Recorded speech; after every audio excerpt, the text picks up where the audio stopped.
So hey guys, welcome back to the channel. This is a story about what if Naruto neglected by his family and raised by Mikoto. The movie. If you guys enjoy this, what if?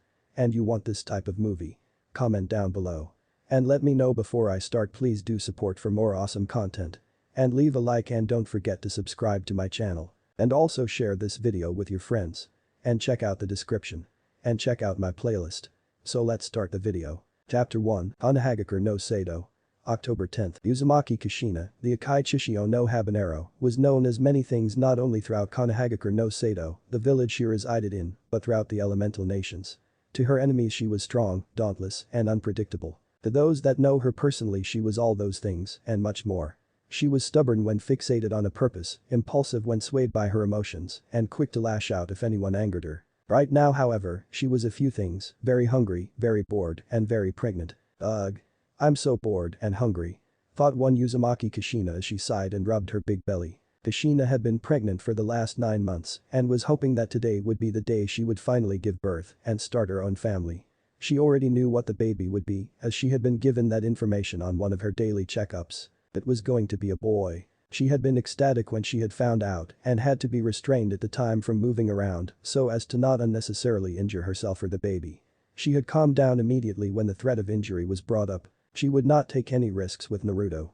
That was the name that had been decided upon by herself and her husband, Uzumaki Naruto. That has a nice ring to it. Then again, so does Namikaze Naruto. She thought absent-minded as she sounded out each name. Namikaze. That was a name that was synonymous with one person, the Yondaime Hokage, Namikaze Minato. While not many knew of it, the red-headed Uzumaki had indeed been in a secret relationship with the blonde Namikaze. They had met only briefly in their academy days and had not had much interaction with one another. However, after Kushina had been kidnapped by Kumagakure, the blonde Namikaze had gone and had succeeded in his rescue. It was history after that. They had been engaged a few years after the third Shinobi World War de Sanji Ninkai Taisen and had married only shortly after she had found out she was pregnant. Rumble. She had been brought out of her reminiscing moment by the gurgle of her stomach. Whoops, guess I forgot I was hungry. Well, I guess I'm making a trip over to Ramen Ichiraku for some lunch. Thought Kushina as she laughed at herself for forgetting. As she was making her way down the street towards her destination, she kept passing various amounts of businesses that were trying to sell their wares. None had really caught her attention as she was more focused on getting her stomach full until something caught her eye. She slowed her pace down enough to check out the store in question. It was a clothing store, but for babies. I'll just take a quick peek inside. Thought Uzumaki as she entered the store. She entered the establishment and noticed that the place had a wide variety of different selections to choose from. She was just browsing through some clothes that were more to her liking as they were things she would wear if they made them a few sizes bigger. She was brought out of her scrummaging as she saw something dark out of the corner of her eye. She turned her head to see what it was and noticed it wasn't a what, but a who. It was her best friend, Uchiha Mikoto. Kushina had always had a friend-rival relationship with a woman as they had always competed with each other. She was her best friend, but she was also the person she wanted to beat the most. As it was, Mikoto was ahead of her as she already had 2 children while she was going for her first. Hey there Mikoto-chan. Shouted Kushina, here buying some baby clothes for Sasuke-chan. Asked Kushina as she made her way over to the woman. The Uchiha woman had been startled when she heard her name shouted at her in a store and was about to scold whoever had done it. When she turned around and saw the strands of fiery red hair she already knew who it was. It's nice to see you in Kushina-chan. Replied Mikoto, and you shouldn't shout in a store as that is rude to the other patrons. Scolded the Uchiha. Kushina blushed crimson as she realized what she had done and was now trying to shrink away from the eyes now staring at her. Oops. Sorry about that. Muttered Kushina, embarrassed. It's fine Kushina, just be more aware of your surroundings and those that are in them. Said the Uchiha, and yes, I am here to buy some more clothes for little Sasuke. She answered. All the 2 women were silently conversing with each other, completely unaware of the few women who were staring at them both. They couldn't help but stare enviously at both women as they were considered 2 of the most beautiful women in the whole village. These 2 were the epitome of what the civilian and Kunoichi were striving to be, beautiful but deadly. The Uchiha woman had fair skin with long black hair, with bangs hanging on either side of her face to frame her cheeks, along with her onyx eyes. She roughly stood at 5 feet 3 in. The Uzumaki stood just a bit taller than her counterpart at 5 feet 4 inches with fair skin, but a slender yet feminine build. Violet eyes and crimson red hair framed her face, giving her an exotic look that just personified her beauty. So what kind of clothes are you looking into? Asked Kushina. I don't really know. Confessed Mikoto. I came to buy a few shirts for Sasuke, but I can't seem to make up my mind. said Mikoto as she was torn between a blue shirt or a black one. You should be more organized like me, Mikoto-chan. Said to the redhead smugly. I already have baby clothes for Naru-chan all set up and ready to go. Said Kushina with a confident smirk on her face, believing she had outdone her rival. Mikoto simply stared at her friend and smiled at her ignorance and naive attitude. Kushina, let me give you a piece of advice from a mother who has experience in raising a child. Said Mikoto, newborn children are always going to need things in quantity, even when you believe you have enough, it isn't. Explained Mikoto as she broke the news to her friend. Oh, of course I knew that, I was just testing you to see if you knew that. Replied a stuttering and embarrassed Kushina. Mikoto smiled softly at her friend's flustered state. So what are you in here to buy, Kushina-chan? Asked Mikoto. Well, I rumble. Her stomach gurgled yet again, clearly upset with not getting any food yet. Kushina looked absolutely mortified while Mikoto was chuckling awkwardly. Quiet you? Thought Kushina was silencing her stomach and praying it did not happen again. Mumbled Mikoto. I was actually on my way to get some lunch before I stopped in here, would you care to join me? Quickly asked Kushina as she wanted to leave the store so as to not attract any more attention. Lunch sounds great. Just give me a few seconds to buy these things and then we'll head out. Answered Mikoto and went to buy her things. Both women were making their way over to the ramen stand and were a few feet away when two boys of the same age had stopped in front of them. Kushina instantly recognized both boys as she used to take care of both of them when they were just a bit younger than what they are now. Uchiha Itachi and Uchiha Shisui, she remembered when she had sent over the boys' birthday presents for their 5th birthday. She couldn't make it that day because of a day at the doctor for her pregnancy. Good afternoon Mikoto-sama, Kushina-sama. Greeted the first boy with a goofy grin on his face. The other boy was shaking his head in exasperation at his friend's somewhat formal greeting. While still respectful, he did not believe it was enough. He lined up his feet, straightened his back, held up his chin looking them in the eye, and then bowed. Good afternoon Kushina-sama, and to you as well Ka-sama. Said the still bound boy. Kushina looked at both boys and couldn't help but be amazed. They both hailed from the same clan, but they were both polar opposites of each other. Both had jet black hair, onyx eyes, and fair skin. That was where the comparison stopped though. Itachi was growing a ponytail, while the front of his hair was well kept and framed his face. Shisui on the other hand had short unkempt hair, along with a broad nose, and some rather well-defined eyelashes. So what are the two of you doing out here? Asked Mikoto, since neither had given a reason as to why they were there. We were actually looking for you and Sasuke. Answered Itachi. Yeah, we came looking for you so we could play with Sasuke-chan. Right, Itachi? Asked Shisui looking at his friend. Itachi sighed while shaking his head when he heard the answer as to why they were really there. He could hear the snickering coming from the two women in front of him and sighed even louder when his mother told him that Sasuke was at home with his father. He noticed that the red-headed stopped, controlled herself and took a knee in front of them. Can I ask the both of you for a favor? Asks Kushina looking each other in their eyes. Both gave her a nod and she continued. You can both see that I'm going to have a baby, right? She asks as both boys give her a nod. I want you two to be big brothers to Naruto. She said. I am afraid I don't follow. Questioned Itachi as Shisui also looked rather confused as well. What I mean is for the both of you to look out for him, play with him when you can, beat up anyone who picks on him, like a big brother should. Naruto isn't going to be like Sasuke, who has you to watch over Itachi. So would you both do me this favor? Asked Kushina, explaining herself. Both boys were stunned speechless as they weren't expecting her to ask them that. To be asked to be big brothers to another child and one whose mother had looked after them or played with them when they were kids. They did not take long with their answers. I would like that very much, Kushina-sama. Replied Itachi with a smile on his lips. Yosh. You can count on me as well Kushina-sama. I'll be the best big brother to Naruto-chan in the whole village. I'll protect him till the day I die. Shouted Shisui while grinning while Itachi nodded his head, for once agreeing with his friend. Kushina had been a bit taken aback with his last statement but smiled warmly at the boys. Thank you Shisui-kun. Itachi-kun, I know I can count on the two of you. She said and gave both boys a big warm hug. Both boys had returned the hug. They finally broke free from each other while helping Kushina get back on her feet and said they would let both of them get on with their business. Both boys went back to the Uchiha compound. But both boys gone the two ladies had resumed their walk once again. Mikoto noticed her friend squirming a bit as she walked but said nothing about it. Mikoto-chan? Yes.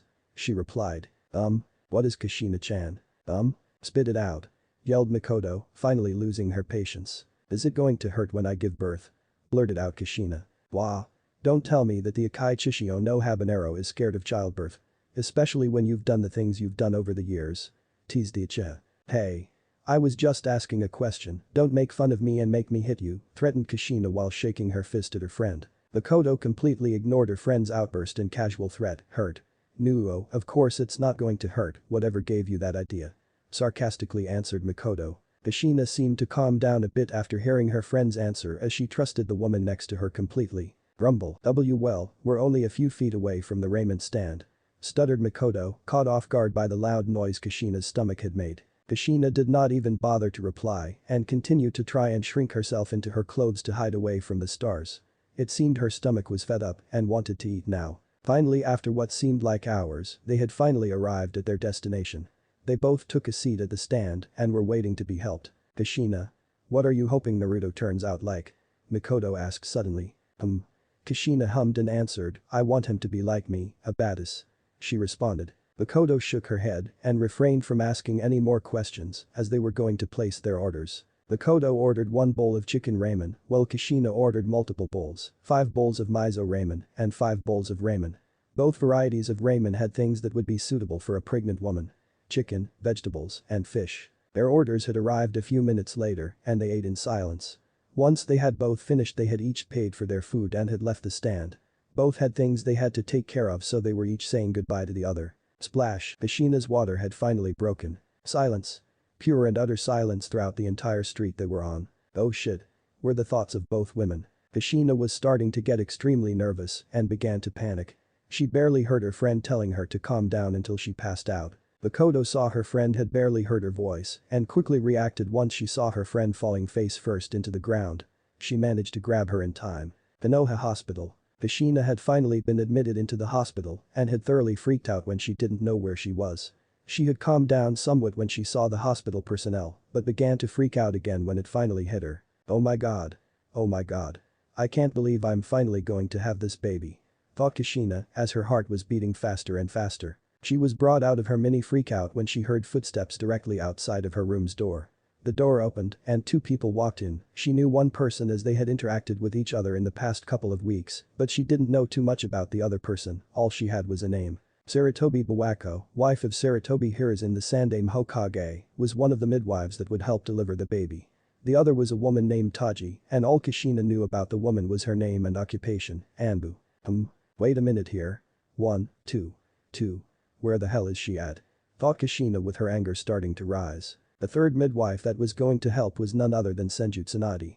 Hailed as the greatest medical nin of all time, a member of the Densetsu no Sanin, related to Senju Tabarama and Senju Hashirama, and she was incredibly late. Where the hell is Tsunade at? Shouted Kushina losing her cool. We don't know. We sent teams out to locate her and deliver a message asking her to be here for this. She finally replied after a few weeks saying she would be here as a favor to you Kushina. Answered Bawako, explaining the situation with the missing Senju. Flashback. Tsunade-sama. Tsunade-sama. I have a letter from Konoha. Said Shizune, the apprentice of Tsunade. Shizune was a fair-skinned woman with a slender build along with black eyes and hair. She handed her master the letter and was going to leave for a moment. The letter had only just reached the fingertips of Tsunade before it was sticking out of the trash. She was currently gambling and did not want to read anything that pertained to Konoha. Tsunade-sama. Did you even read the letter? And what it pertained to? Questioned Shizune, hands on her hips. I didn't need to read it to know what it said or what they wanted. Answered Tsunade in a monotone voice as she stood up to leave as she had lost most of her money. Senju Tsunade is a light-skinned woman, brown eyes and straight blonde hair that reached her waist and framed her face with 2 shoulder-length bangs. She also had possibly the largest bust in the ninja world at 106 centimeters and has been hailed as the most beautiful kunoichi in the world. Shizune shook her head in disappointment at her master's attitude and proceeded to inform her of what the letter actually said. It was a request to help deliver the child of Uzumaki Kushina. That's it? Questioned Tsunade. Yes, that's it. At best, you'll be in the village for a couple of hours and at worst a few days. Answered Shizune. Tsunade thought about it for a while and accepted the request. She would be there to help with the childbirth as a favor to her distant Uzumaki relative. It was decided and they both prepared to travel back to Konoha. Flashback end. That was a little over 2 weeks ago when they had received the reply, but the women had yet to show up and Kushina was beginning her contractions. Suddenly everyone felt a presence enter the room and were immediately on guard. However, Kushina smiled when she saw the yellow flash, already knowing who it was. The man in front of them was a fairly tall, fair-skinned man with bright blue eyes and blonde spiky hair with 2 bangs framing his face. It was none other than Namikaze Minato, the Yondaime Hokage. Suo. Dawdled Minato, I heard you passed out when your water broke. Minato said grinning. Kushina glared and let out a growl at the man who was the father of her child. She could see him grinning like a madman and was about to get up and stick her foot up his ass, but was stopped. As much as I would love to see you rip him a new one, don't you believe we should get things underway? Stated Bawako as she stood in the middle of the two. And what if Tsunade? Questioned Minato. She has yet to arrive. So we will have to start without her. Said Bawako as she heaved a sigh. Well, not much we can do about her now. Grab a hold of me and we can get started at our new location. Said Minato as they were moving to a different location in order for Kushina to give birth. The reason for this was because of the bijj sealed within Kushina, or more specifically the Kikbi no Imko. The seal placed on her would be weakest during childbirth as the energy needed to be redirected into something other than the child, and so as to not alert the villagers they were doing the delivery in a secret area that would mask any leaked chakra from the bijj. Chamber of sealing. Ah! Screamed one Uzumaki Kushina. Remember your breathing exercises and keep pushing. You're almost there, Kushina-sama. Spoke Taji, trying to calm the patient. I know that. I swear AHH that if I see Minato's face AHH I'm going to pound it in for what AHH he's putting me through. Minato had been kicked out of the room because he had been freaking out and had started to pace back and forth. Plus he needed to keep an eye on the seal holding the bijkin. The hell with getting his face pounded in, he would be there for the birth of his son. It was one thing to pump himself up, but another thing entirely, as he was not even in the room yet. He opened the door to the room with the presence of a hardened warrior and immediately withered under his wife's demonic glare. He was no censor, but he could still feel an assortment of emotions rolling off of her. They were all directed at his person and they mostly consisted of bodily harm. Now Kushina, I'm sure it isn't that bad. Very poor choice of words. What did you just say? Asked Kushina in the calmest tone she had before the birthing had begun. I said. I know what you said, you idiot. You have some AHH nerve saying that to me when you don't even know the pain I'm in. Damn you Namikaze Minato, for what you're putting me through. He had no answer to her claims. He did not know the pain she was going through, he had assumed it hadn't hurt that much, but to damn him, wasn't that a bit much? I knew I should have created a seal to counteract the pain. AHH, the drugs the doctors gave me aren't enough. I was just so happy about having a family that I forgot to create it. He still didn't understand how any of this was at fault. He may have been the one to knock her up, but that shouldn't have distracted her from making it. He was too busy with his own work to make one, so yep, it was definitely not his fault. Don't give me that look. And keep those thoughts to yourself. In the name of Uchiha Madara, how did she know what he was thinking? Must be a latent ability of a pregnant woman. To be able to discern their husband's thoughts. Minato. Are you even listening to AAHH me? Yes. I swear, if you were thinking AAHH something idiotic about me. Threatened Kushina with a balled up fist, shaking at her husband. No Kushi-chan, I wasn't thinking that at all. My god, what willpower this woman had. To give birth while berating and threatening him, that definitely had to be an Uzumaki thing. It felt like they had been speaking for hours, yet she had still not given birth. You're doing it AHH again, aren't you? Minetu. And there it was.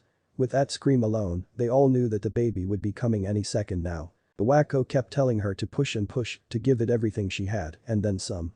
Her breathing had become heavier and she was now taking a few seconds in between each breath. Minato had seen some stuff in his life, but this took the prize. What he had witnessed was a miracle given life. And that's when he heard it, the best sound he had ever heard in his life. Wahhhhh, wahhhhh, wahhhhh. The sound of a baby crying, his baby. He too found himself shedding his own tears, he was now father. SHH, said Taji soothingly, trying to calm the baby down. Congratulations Kushina-sama, Minato-sama. You have a healthy baby boy. Once both parents saw him, all they felt was love. Naruto, their son, had inherited the majority of Minato's blonde hair, but when they looked closer, they could see little red wisps. He had also inherited his father's strikingly blue eyes. However, he looked more like his mother more than anything. Taji then proceeded to give the baby to his mother. As if Naruto knew he was in loving hands, he stopped his crying and looked up at his mother with his blue eyes and gurgled. My baby, my precious baby boy. Repeated Kushina as she was gently holding him in her arms. May I hold him, Kushina? Asked Minato. She actually seemed to think so and had wanted to outright refuse him, but had relented. Of course, but be careful with him. Support his head gently. Instructed Kushina as this information had been drilled into her by Bawako. Hey there little guy, I'm your daddy. Softly speaking Minato. He got a little baby yawn, it was just the most adorable thing he had ever seen. Excuse me Minato-sama, but may I have baby Naruto back for a few seconds?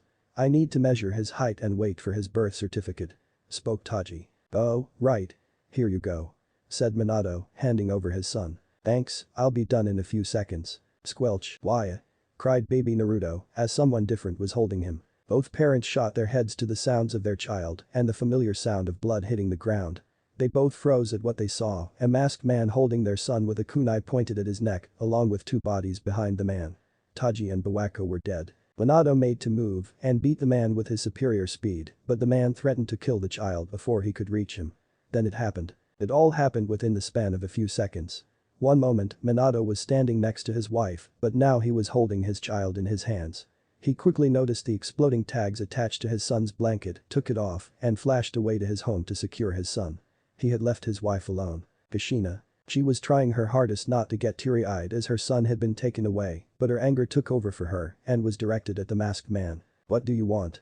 she yelled, trying to sound intimidating. "To destroy Konoha." "What? Why? How? What do you plan on doing?" Kushina said in between breaths after the birth. "Simple really. I'm going to rip the Kyuubi from your gut and release him upon the village, thus destroying it." Now Kushina was a bit frightened and was about to speak before the man placed his hand on the seal that was on her belly. "No. Why?" The seal had pulsed for a brief second before a primal roar pierced the heavens and shook the very earth itself. Roar. The Kyuubi no Imko had been released from its seal and placed under the control of the masked man. "You've done your part, Uzumaki Kushina, now watch as I burn Konoha to the ground," said the masked man, and he disappeared. He assumed the woman was going to die of blood loss and shock from having the Bijj forcibly extracted. A few seconds later Minato reappeared. "Ina, Kushina," yelled Minato as he re-entered the sealing chamber. Minato had arrived only to see wife breathing heavily and hoarse. She was still alive and that's all that mattered right now. He noticed the man from before was gone and was going to soon give chase as he already knew what was going on. The Bijj had been released from its seal as he could feel its foul chakra. He needed to hurry before the Bijj reached the village. He already knew what he was going to do, but he would ensure that they would never be alone in this world. He lightly touched his wife and disappeared in a yellow flash. Minato's secret house. Minato and Kushina had arrived at his secret safe house, located just behind the Hokage mountain. He placed his wife in a bed. "Knowing her, she's going to try and get up and fight with me," thought Minato with a sad smile. "That is not something I can allow to happen. One of us needs to guide our son, and that will be you, Kushina." Kenjutsu. Ichime, Kekkei sealing technique.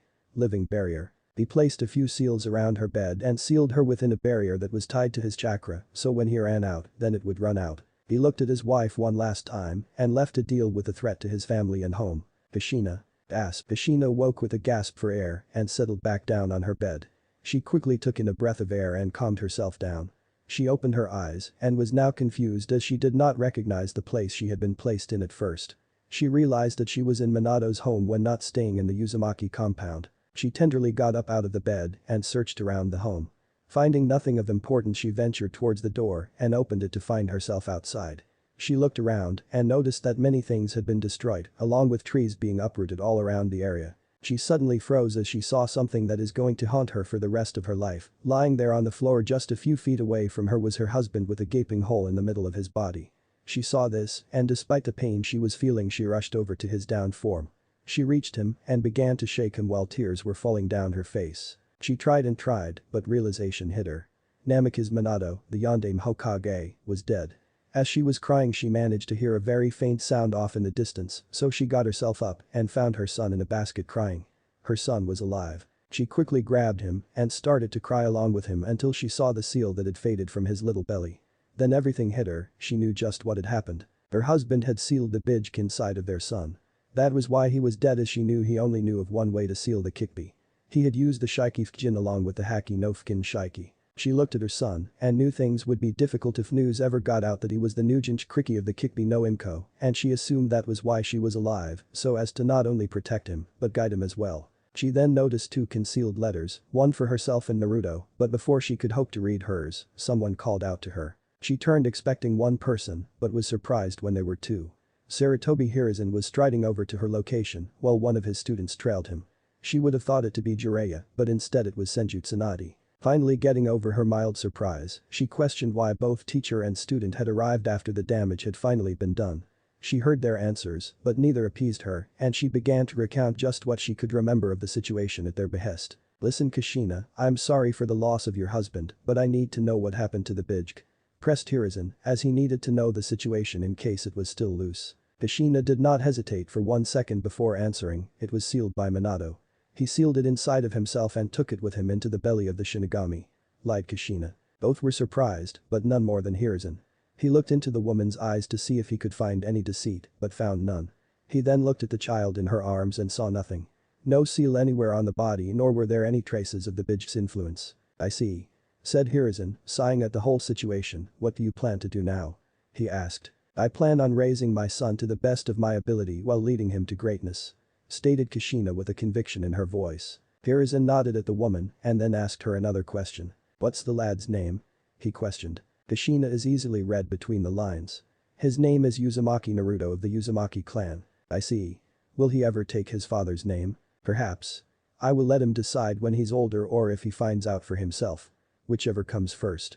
Answered Kushina as she was now starting to feel the effects of the pain on her body. Listen Hiruzen, I'm taking my son home.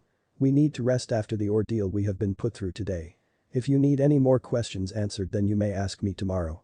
Said Kushina before gripping her child a bit tighter and began walking back to her home. She stopped halfway. Tsunade? Asked Kushina in a tired voice. Yes. Can I talk to you? Come by the house tomorrow. I have something I need to ask you. Just ask me now. I might only be in the village until tomorrow anyway. Replied Tsunade as she did not wish to see more blood and carnage. Kushina stared at the women and was trying to figure out if she was being serious or not. Would she really just leave when so many were injured and in need of her skills? Walk with me then. Okay. She said as she caught up with the redeed, so what did you want to ask me? I wanted to know if you were interested in becoming our family's personal doctor. She asked suddenly. Why would I want to do that? I mean don't get me wrong. I consider you family regardless of how distant, but why would I want to stay in this village? Questioned Tsunade, surprised at the out-of-the-blue offer. Well, you do kind of owe me for not being here on time. And had you been here, things might have been different. Reasoned Kushina while trying to guilt her into staying. Look, I'm sorry for your loss, but this village has taken too much from me and I just can't stay here. Answered Tsunade as truthfully as she could. Look, I don't care if you want to leave the village to go and do your own thing, but when I have need for you, I want you to be there. I will offer you and your apprentice a place to live while paying you for your services. How does that sound? Tsunade bit her lip as she was seriously considering the offer. It would be nice for herself and her apprentice to finally settle down for a bit.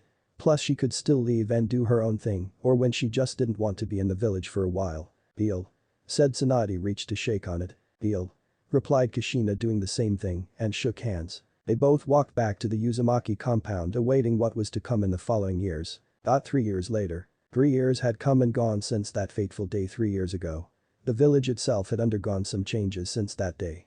New buildings had been built for the ones that had been destroyed, new procedures had been put in place in case of another disaster, and the naming of a Hokage. Kushina remembered that day very well as she had been in the populace when it had been announced that Hiruzen Sarutobi would resume his duties as Hokage once more. She heard his explanation on just what had transpired that night and how the Yondaime had sealed the beast within himself and taken it with him to the grave. She of course took in all of the reactions the populace had and most seemed to buy it, so that was at least one thing she did not have to worry about. Nobody would suspect her son nor would she let them. She had read the letter that had been addressed to herself all those years ago and it gave her more information on just what had really happened. She had only known bits and pieces, but now she knew it all. Her husband had fought a man who he believed to be the legendary Uchiha Madara, as the man had shown he had a fully matured Sharingan. She had read on and found out that he had only sealed half of the Bijk into her son. He sealed the yin half of the fox into Naruto while sealing the yang in himself. He had also instructed her to begin his training as soon as she could. As there will be enemies who will seek to use or take the Bijk from him or in fact use him as a weapon. She had also taken up a seat on the council as head of the Uzumaki clan. She would need information on just what the most powerful people in the village were planning. However, she would only take up that mantle until Naruto was old enough to look after himself. Speaking of her son. She had to say that she was honestly surprised by her son, he was quiet most of the time and chose to focus his thinking on certain things. Granted he was just 3 years old, but it was still quite something to see. He was always reading and trying to learn new things, while his idea of fun was solving some puzzles. She had been a bit concerned about him as she would have thought he would have been a regular ball of energy, like she was as a child. However, the more she thought about it the less she worried, as his father was the same way. The only real friends he had were people that were much older than him, she could name them on one hand. Tsunade, Kakashi, and Shizune. They were the only people who really knew who Naruto's father was. She only really considered two people close to his age bracket. Uchiha Itachi and Shisui had taken her asking them for a favor very seriously. They would come over almost every other day to just hang out or play with Naruto. Naruto enjoyed their company very much. She had tried to get Naruto to hang around people his own age, but things never seemed to click. Naruto would always say they were too stupid to understand some of the things he tried explaining to them. However, regardless of how he acted to others his age or how he acted just around herself, she still loved him with all of her heart. She would begin his training soon as he will need to know how to protect himself. 3 years later. 3 years had come and gone since Naruto had begun his training under various teachers. Some skills had taken him longer to master, but he had eventually gotten them down. He was currently awaiting for his next two senseis. He briefly thought back to his first lesson with his mother while he was waiting. Flashback. Okay Naruto, today I'm going to start your training. Now I want you to understand that this is going to be a lengthy process and what you learn today needs to be practiced for the remainder of the year. Am I understood? Said Kushina with a sweet smile on her face. Why yeah, understood Kachan. Replied the 4-year-old. Good. Now I want you to take a seat on the ground and cross your legs as well. I'm going to have you unlock your chakra. Explained Kushina as she instructed him. Naruto proceeded to follow her instructions and sat down on the ground while crossing his legs. He looked up to his mother further awaiting her orders. First off, answer me this. What is chakra? Chakra is the molding of the physical energy present in every cell of the body and the spiritual energy gained from exercise and experience. Stated Naruto with pinpoint accuracy. Word for word from what you read huh? Yep. He replied with a smile. Alright, now I want you to close your eyes and focus deep within yourself. She said, watching him close his eyes and began to concentrate. Next, she continued, you're going to feel an energy source within yourself flowing throughout your entire body. I want you to grab that energy and bring it to the surface. She said, as she was patiently watching. Confusion was written over Naruto's face. Seeing the confused face on her son, she decided to find out what was wrong. What's wrong with Sachi? Can you not locate your chakra? She asked. No.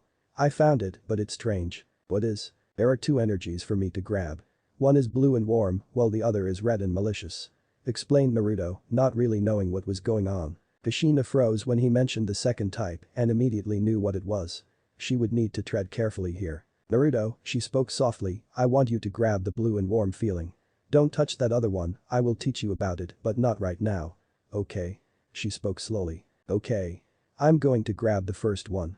He replied. Kushina just watched as her son was concentrating and saw a faint bluish outline on her son appear all around him and knew he had done it. Congratulations Naruto, you've successfully unlocked your chakra.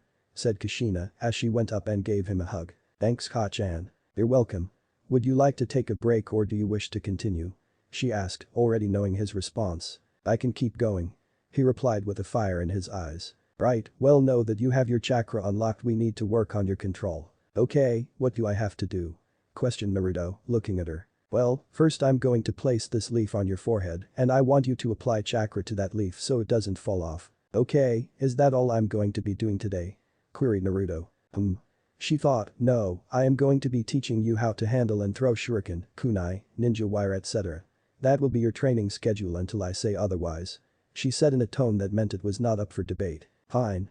He said, sighing, so I work on my chakra control and practice with my shuriken and kunai.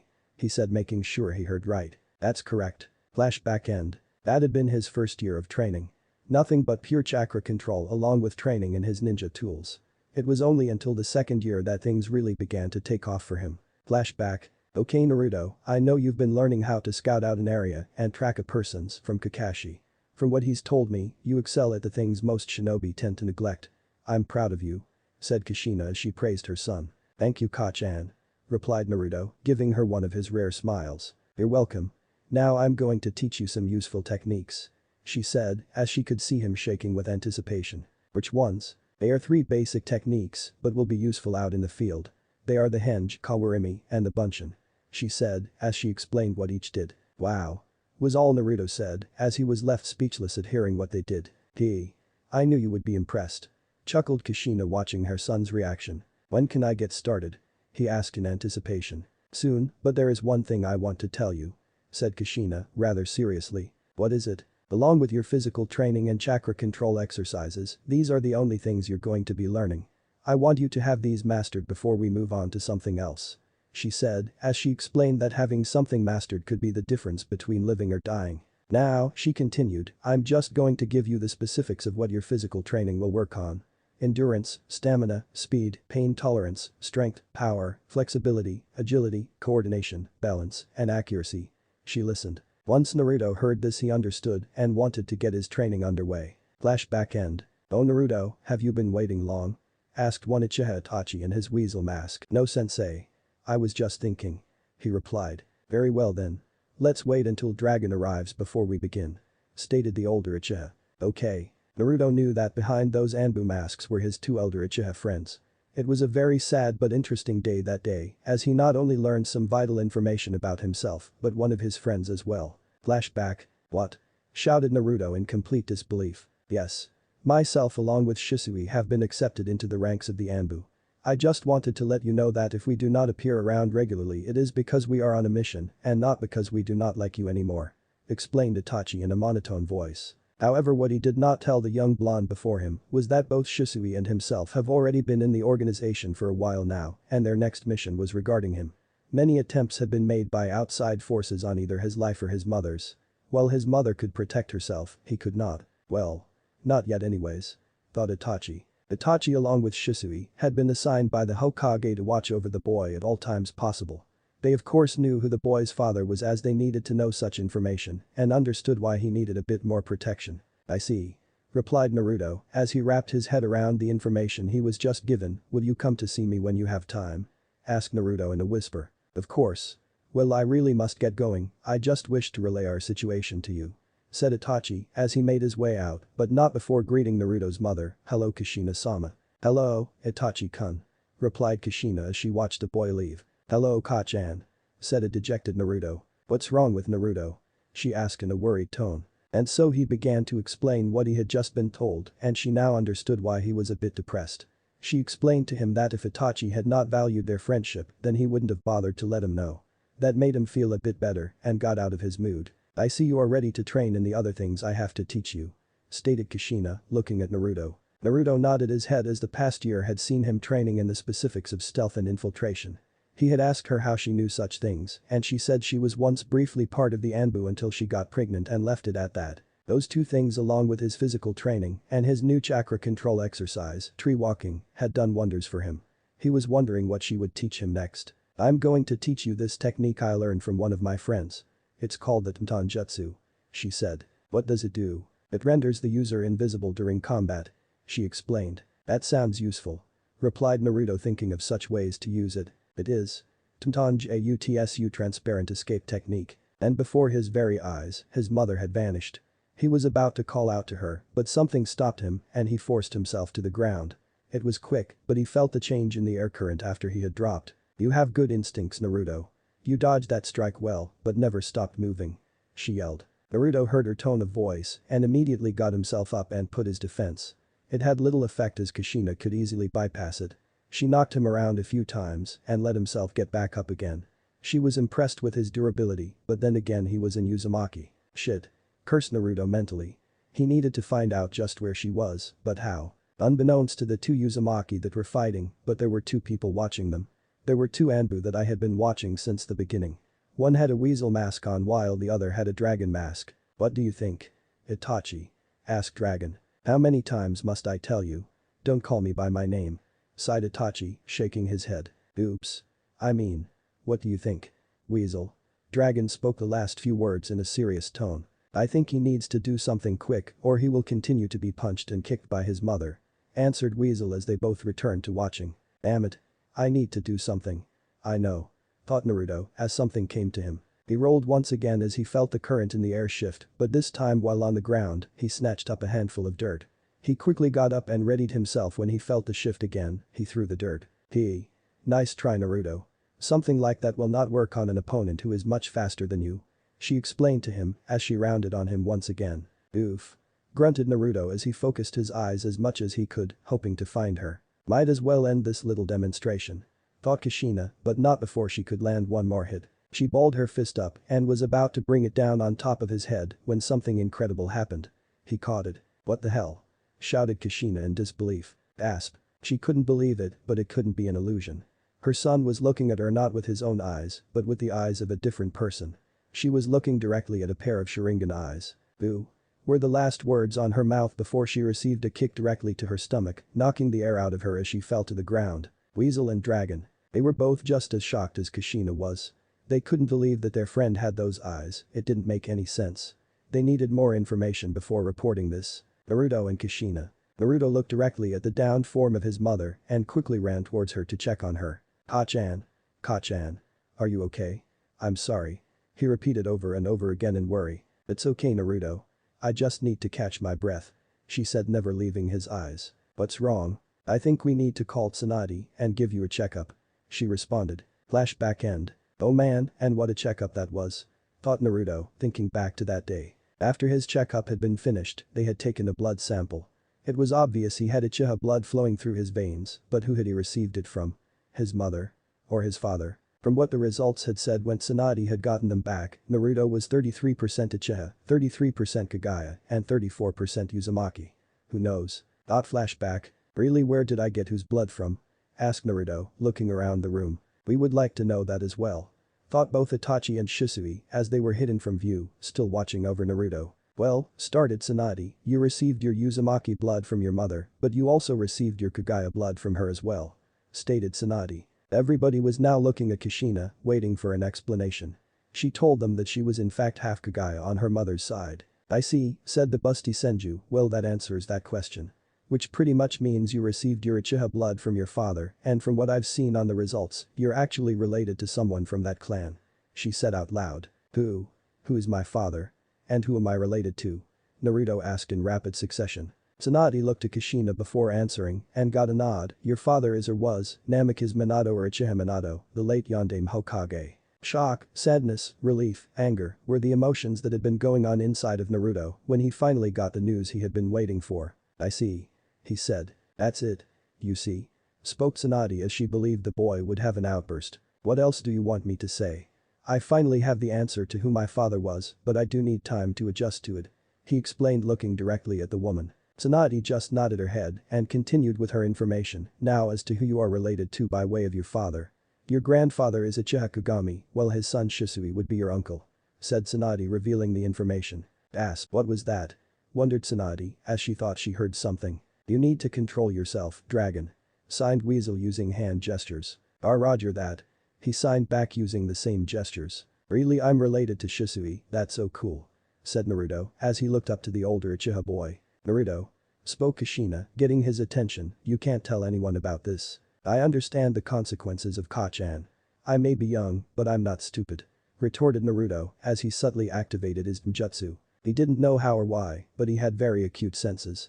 He had only really used them on instinct when previously fighting his mother, but now he was doing it automatically. He had felt a shift in the air from somewhere in the room. He dared not move his head lest he give himself away. He was quickly scanning the lower half of the room and then proceeded to move higher up. There. He finally saw them, it was two, but they seemed to be listening in on the conversation while completely ignoring him. So he has the battle instincts of the Kaguya, the body of an Uzumaki, and the ninjutsu of the Uchiha. I must say, he has the makings of a great shinobi. Stated Kushina as everybody digested what she had just said. It was a very scary prospect.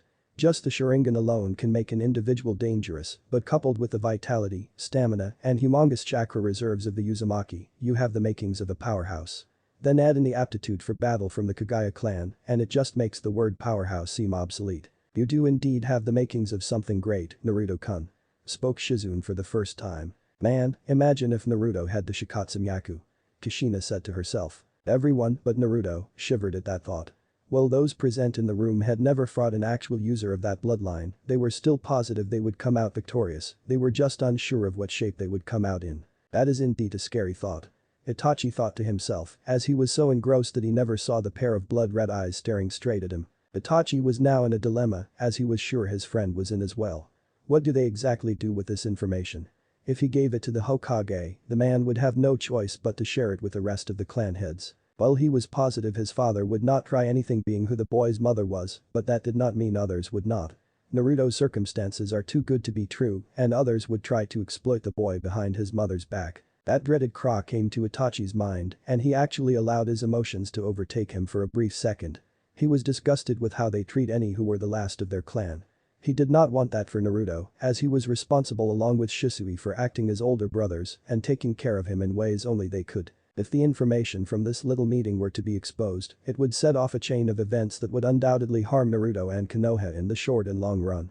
He did not want that, so for now, he would keep it to himself. Itachi turned to Shisui and could see the emotions raging within the man's eyes. It seemed he was not the only one with some internal strife. He was going to signal him for them to leave and wait when they came out, but noticed something that momentarily stopped his breathing. Two Sharingan eyes were staring directly at his position, and he knew they had been spotted. He noticed that Shisui had stiffened as he saw the blood-red eyes of their clan. Itachi briefly wondered if Naruto would reveal their locations. "We made a rookie mistake," thought the fresh new Anbu shinobi as he was caught unaware. He breathed a sigh of relief as the boy had stopped applying chakra to his eyes and turned his head in the opposite direction. Before he left though, Naruto gave him one last look and Itachi had received the message. Itachi and Shisui disappeared immediately after that. Both Uchiha were in and around the canopy that surrounded the Uzumaki compound and were awaiting their visitor. They had been waiting since they had left the hospital, which ended roughly 30 minutes ago. They did not wait much longer as Naruto appeared not a few yards away from the trees that were hiding them. "You two can come out now," called out Naruto. The two seemed to hesitate at his casual demeanor as he called out to them.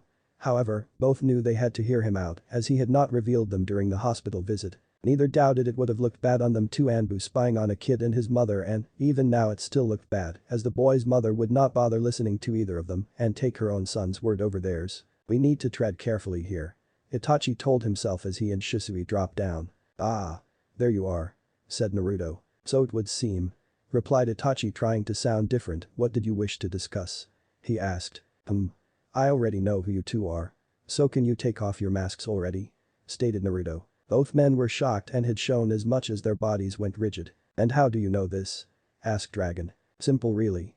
Who would the Hokage trust to keep an eye on me other than the two people who already know me and my habits and two new Anbu, isn't that right? Itachi, Shisui." Itachi merely shook his head and let out a small sigh. It seemed his friend was very astute. He did not think the little knowledge he had given him earlier would come back to haunt him. "You are correct. However, I must ask you to call us by our code names. You may call me Weasel." "You sure are smart, Naruto. Isn't he? I mean Weasel. By the way, you can call me Dragon." "Noted. Now I have a favor to ask of you two, since you two are the only two Uchiha that I know," said Naruto as he could tell both men had raised eyebrows behind their masks. "And that is?" replied Itachi, needing more information. "I want you two to train me in mastering my Sharingan." Flashback end. Naruto was smiling at those memories as he didn't think he could or ever would again surprise both Uchiha again. He had come to terms about that other piece of information regarding his father. He wasn't sure what to feel for the man. He held no hate for the man, but did not love him either. That's where his reasoning had led him. On one hand, the man had selflessly given his life for his village and understood his thinking at the time. However, he had left him without a father, a role model, a man to strive to emulate, and a friend. He had shed some tears for the man who was his father. However, that was where his feelings for the man stopped. He had no obligation to strive for, emulate, or surpass a dead man and would instead strive to surpass his mother. He was brought out of his thoughts by a voice he recognized. "Yo. Sorry I'm late. I forgot what time I was supposed to be here and overslept," said Dragon. Both Naruto and Itachi could tell he was telling the truth if his bedhead was any indication. Neither said anything and instead decided to ignore it for now. "Right, well let's get this started. Naruto. Welcome to Sharingan 101. Informed Dragon trying to lighten the mood. Chapter 2. Previously. "Right, well let's get this started," announced Shisui. Naruto. Welcome to Sharingan 101. He started trying to lighten the mood. "Now?" Naruto nodded his head at his friend.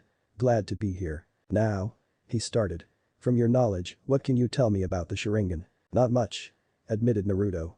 "Kinda the reason why I asked the two of you to help me. Not much information is open to me due to it being a bloodline," he stated. "Plus, I can't just walk over to the Uchiha district and just ask for this information," he added, finishing his point. "This is true," said Shisui, knowing everything Naruto just said was correct. "Indeed," added Itachi, completely agreeing with the blonde's assessment. "Okay," was all Shisui said before getting cut off. "Excuse me, Dragon," interrupted Itachi. "But I believe there is something we need to discuss before we can move any further with this training session." Shisui was surprised that the ever-stoic Itachi had cut him off. "And that is?" Itachi turned his head and looked directly at Naruto. "I know you already know this and have stated it, but I just want to restate it," spoke Itachi in a serious voice. Nobody must know of our involvement in this. Naruto already understood this, but reassured the teen with a nod of his head. Good. Responded Itachi and motioned for Shisui to continue. Now to begin again, before I was SORUDELYINTERRUPTED. Since you have just unlocked your ninjutsu, we will only explain what one tama will allow you to do. Said Shisui. No point in going into further detail when you aren't even there yet. He added. First off. Took over Itachi. The Sharingan is only a tool, it alone will not make you unbeatable. He said, stressing this point. Many Uchiha have believed this and have lost their lives as a result. Understood. Replied Naruto in a serious tone, showing them he understood. He's right. Agreed Shisui. Be sure to take that statement to heart. The eye itself allows you to see chakra flow while giving color to it. It will also allow you to tell if a person is under an illusion, and it gives the user a clearer perception of things. As your eyes continue to mature, so will these abilities. Finished Shisui. Having at least one tamo in your eyes will allow you to at least copy hand movements, like pencil movement, to a degree. Explained Itachi. Oh. I almost forgot. Said Shisui in realization. No pair of eyes will ever have the same level of ability. Naruto arched an eyebrow as he was confused by this piece of information. What do you mean by that? What I mean is, for example, while all Sharingan eyes can cast, some are just going to be much better at it. Explained Shisui, who then turned to Itachi. Like him, for example, his eyes are much better at casting illusions than mine ever will. However. He continued. Just because he is better doesn't mean I can't cast illusions either, he is just much stronger. My eyes allow me to use high-level hypnotism, which is a form of Dottie puffed his chest out when announcing his ability. Interesting, I did not know that each pair of eyes had their own unique skill. Said Naruto, wondering what his would be. Leave it to Shisui to give away what our eyes can do. Sighed Itachi, shaking his head and rubbing the bridge of his nose. I need to stop this now. I am now going to go over the training schedule. Announced Itachi, taking over for Shisui. You will still continue to train with your mother, as a strong body is also needed to utilize our ninjutsu to its full potential. We will train you after your session with Kushina-sama is finished. Itachi could see a bit of a grimace on the young boy's face. I realize that you will be tired, but that is nothing more than a petty excuse. If you truly wish to be strong, then you will dig deep and push through it and flourish because of it. Finished Itachi. The weasel mask-wearing teen could see the fire in Naruto's eyes after his little speech and knew his friend would do his best. You can count on me. Exclaimed Naruto. Very good, we begin tomorrow. 1 year later. It's been a full year since Naruto had activated his bloodline, and he could say with a straight face that he was happy at the moment. His training with his mother had also taught him yet another skill which all ninjas should be adept at. Flashback. Naruto stood stock in his backyard while currently awaiting instruction from his mother. Naruto. She started. I'm very proud of you to not only have mastered what I and others have taught you, but to not once ever complain. Good work. She said as she gave him a big hug. He chuckled. Thanks Ka-chan. He said, returning the hug. She smiled at him. You're welcome. Now we will move on to the next segment of your training, sabotage. Sabotage. Said Naruto, trying the word out. There will be times when you will need to destroy something instead of fighting. She explained. However, it does not just involve destruction. It also entails obstruction, disruption, and subversion. What is subversion? He asked as he knew what the other two were. Good question. She told him. Subversion refers to an attempt to transform the social order and its structures of power, authority, and hierarchy. She lectured but saw his confused expression. It means changing the status quo. Ah. He said as he thought of something. Is that why you trained me in stealth and infiltration first? He asked as it made sense to teach him how to sneak in to destroy things. She nodded her head. Correct. Everything I or others have taught you to this point will be used in conjunction with each other or in some cases, separately. I see. He said. Other than sabotage, what else will I be learning? A new chakra control exercise for starters. Which is? Motioning his arms telling her to continue. Water walking. He nodded his head as he had already mastered tree walking the year prior when he had been introduced to it. Plus. She continued. I want you to get better with your writing, which is why you're going to be doing some calligraphy training. Calligraphy? He made a face. Why is that? It's for something I have planned in the future. Was all she said. Oh. He said, a bit disappointed she didn't elaborate. Let's get started on this new training then. Flashback end. While his training with his mother had been going great, it was his other training with the two teen Uchihas that had him giddy.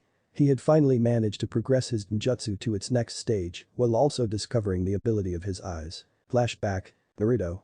Spoke Shisui. Yes. We've been training you in your ninjutsu for the past year, and while you have progressed physically, your eyes have not," he stated. "So I've noticed," deadpan Naruto. "Which is why the both of us, Itachi and myself, have decided to up your progression rate," he chirped happily. "And just how do you two plan on doing that?" Naruto asked suspiciously. "Simple. Avoid the shiny pointy objects that we are about to hurl at you," Shisui said nonchalantly. "Huh?" was Naruto's brilliant retort. "Dodge!" shouted Shisui as he and Itachi threw shuriken and kunai. And so began the dodging game of death. However, there was something both Anbu members had failed to mention to their students: most if not all of the shuriken and kunai were blunt. They did this to keep the threat of injury a real possibility. Naruto had begun to slow down somewhat, and this was noticeable by the few tears on his clothes. He had actually been tagged a few times that resulted in scratches, but he believed it to be a dull one in the bunch and would not chance it on the rest being similar. Both of the elder Uchiha were running quite low on their practice tools, but then Itachi had an idea that he wanted to try before they stopped the exercise. He weaved his hand seals, ram, rat, bird, boar, tiger, shuriken cage bunshin no jutsu. He threw his last shuriken and watched it travel a few feet before multiplying into 100 more. What happened next completely took both Uchiha by surprise. Naruto had dodged the oncoming hail of shuriken, which they knew he would, or they would have saved him, but it was how he had done it. He had moved fast, far much faster than either of them had ever seen him move. They decided to halt the training session and wanted to know how he had done it. Just as they approached him and were about to question him, they stopped. Both noticed the change in Naruto's eyes. They had progressed one step further. "Congratulations, Naruto," said Shisui. "Your eyes have moved one step closer to fully maturing, and as a reward for doing so, I'm going to teach you a new technique." "Really?" said Naruto, who couldn't keep the excitement out of his voice. "Thanks Dragon, thanks Weasel, for helping me get one step closer." Naruto thanked them while bowing to them. Itachi simply nodded his head and was honestly a bit surprised to see Naruto bowing to him. He chose this moment to ask what had been on his mind. "You're welcome.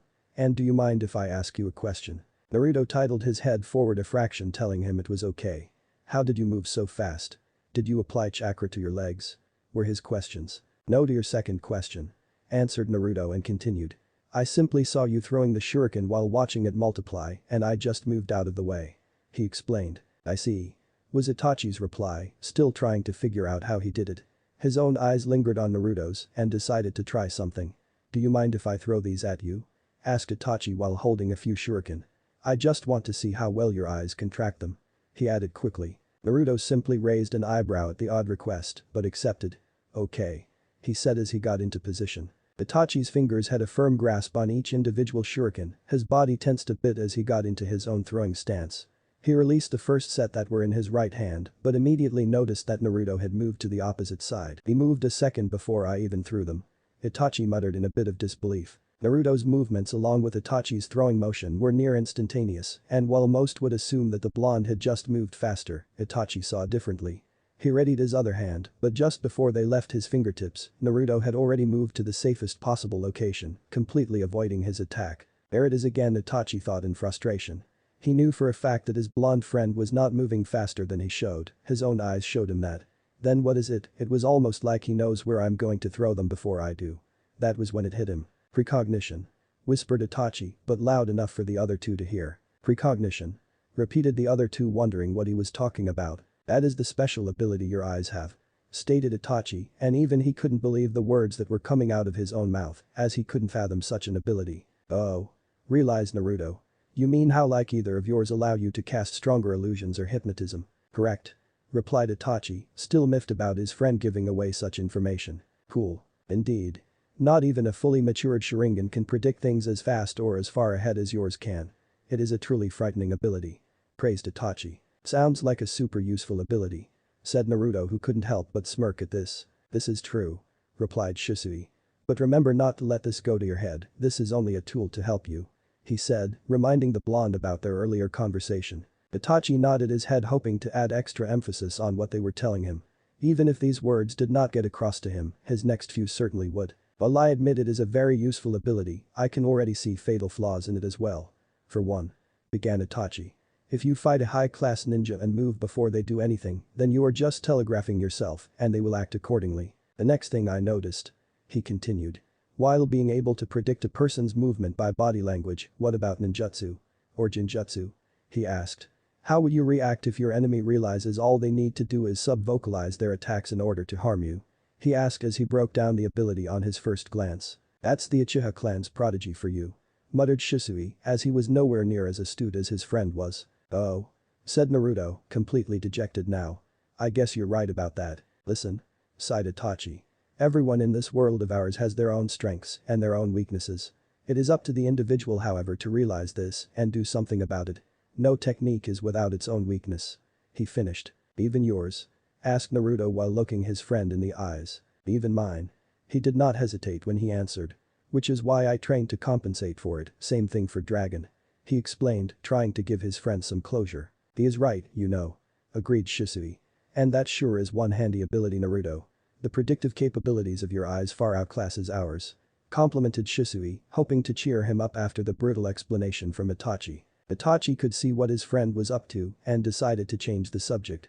Now, I believe we should explain the advantages of the next stage. Right, well the second stage allows you to use the other abilities we've already stated to you, but it also allows you to copy techniques now. Explained Shisui knowing just how his nephew would react. Cool. Replied Naruto excitedly. Naruto. Said to Itachi. Now that your ninjutsu allows you to copy any technique barring bloodline techniques, you can copy anything from generic techniques to an original. He explained. However. He continued.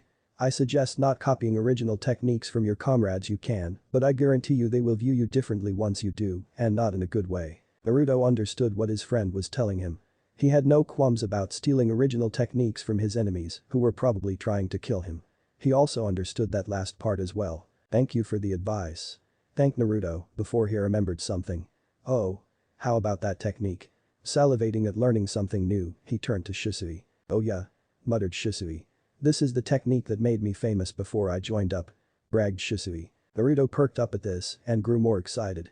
He didn't know his uncle was famous. Outside of these walls, enemy shinobi tremble when they hear this name, while the Kunoichi have to hold themselves back from having their way with me. They know me as Shunshin no Shisui. Stated Shisui proudly, completely oblivious that he just named himself while in Anbukir. Itachi merely let loose a sigh from his lips and shook his head at his friend and wondered just how his friend had even been accepted into the Anbu ranks. Whatever. Muttered Itachi uncharacteristically. Naruto already knows who we are. I'm going to teach you Shunshin no Jutsu. Flashback end. And learn it had taken him a short while to master it, but he had done it. He did not copy it with his eyes as he wished to learn this one the old-fashioned way. It was also to show his friends that he was taking their words seriously. Right now, he was currently taking a break from his training and was currently on his way to train his brain at the library. He enjoyed reading, but what really grabbed and pulled him in was one subject in particular, history. Or more specifically, certain individuals in history. There were certainly many names throughout history that were respected but were feared just as much. Some such as Senju Tabarama, Uchiha Izuna, Senju Tumka, MK the Nidame Tsuchikage, and Z the Sandame Reikage, just to name a few. However, well those people made their own contributions to the world he now lives in today. It was two other individuals that had started it all, and with their power saw it accomplished. He was talking about two legendary figures, the Uchiha Madara and the shinobi no kami, Senju Hashirama. If there was one word he could use to describe himself when regarding these two, it would be enamored. He was enamored with both men and their prowess in battle. Granted, there wasn't much information regarding the Uchiha, but anytime Hashirama's name was brought up the Uchiha's name was not far behind. He also read anything he could on specific battles or wars that have long since passed. It was always a good idea to learn from history so as to not repeat it. It not only helped in learning the tactics from his own village, but from other villages as well. However, he was trying to learn a bit more on a certain subject that all of his teachers have either forgotten or just won't teach him, assassination. He figured that if he was going to be one of the best, then he needed to be knowledgeable in all fields of shinobi life. From what he remembered, there were many books harder to get than others that held information regarding what he had just been thinking about. He was going to be at the library for a very long time today. 3 years later. 3 years had come and gone for one Uzumaki Naruto, and he had grown well. He was a healthy 10-year-old boy that stood at 4 feet 3 inches and weighed 70 pounds. He had let his hair grow out to the point that he almost resembled his father, and the only reason people didn't see it was because he had no real interaction with the people. The only real difference that separated him from his father were the blood-red tips that were bordering black that he had received from his mother. And speaking of his mother, he was currently following her as she was leading him over to one of her friends' houses. Apparently, she wanted him to make friends with people his age, and it was because of that they had taken a break from training. He still remembered when she had asked him. Flashback. "Hey Naruto?" hollered Kushina. He replied, not looking up from what he was doing. "Listen up, I'm going over to a friend's house. She has 2 kids that I think are your age, do you want to go and meet them?" He breathed in through his nose and exhaled through his mouth. "No." Kushina growled a bit at his response. "Well, too damn bad, cause you're going or I will beat your ass unconscious and drag you there myself." "Fine." He sighed, resigned to his fate. Flashback end. That had been a few hours prior to their current situation. He looked around, but he didn't really recognize the area they were in and concluded that they were still a ways away. He thought back to the memorable events that had transpired over the past 3 years and how his training with his 2 other friends had been completed. Flashback. Naruto. Age 8. "Congratulations Naruto." Congratulated Itachi. "You now have a fully matured Sharingan." Naruto simply nodded his head and tried to recatch his breath from the training session he just had with 2 opponents. It had been both Shisui's and Itachi's idea to help awaken the last stage faster by putting him in a simulated battle. Naruto's eyes had responded to his turmoil and they had evolved to help deal with the situation. "Thanks. Weasel." "Dragon." He thanked them in between breaths. "You're welcome." Both said. "What am I going to be learning next?" "Here." Itachi said, handing him a piece of paper. "Channel some chakra into that and we will go from there." Naruto had never taken his eyes off of the tiny piece of paper as he knew what they were going to teach him now, nature manipulation. To think that you could learn so much from such a small piece of paper. Smirked Naruto at the thought of it. He did as he was told and applied a small amount of his chakra. He was quite happy with what he saw, the paper had a large tear right down the middle, signifying a strong affinity towards Photon. What happened next was just as simultaneous as the first reaction, the paper itself ignited and burned to ash. "Impressive." Complimented Shisui.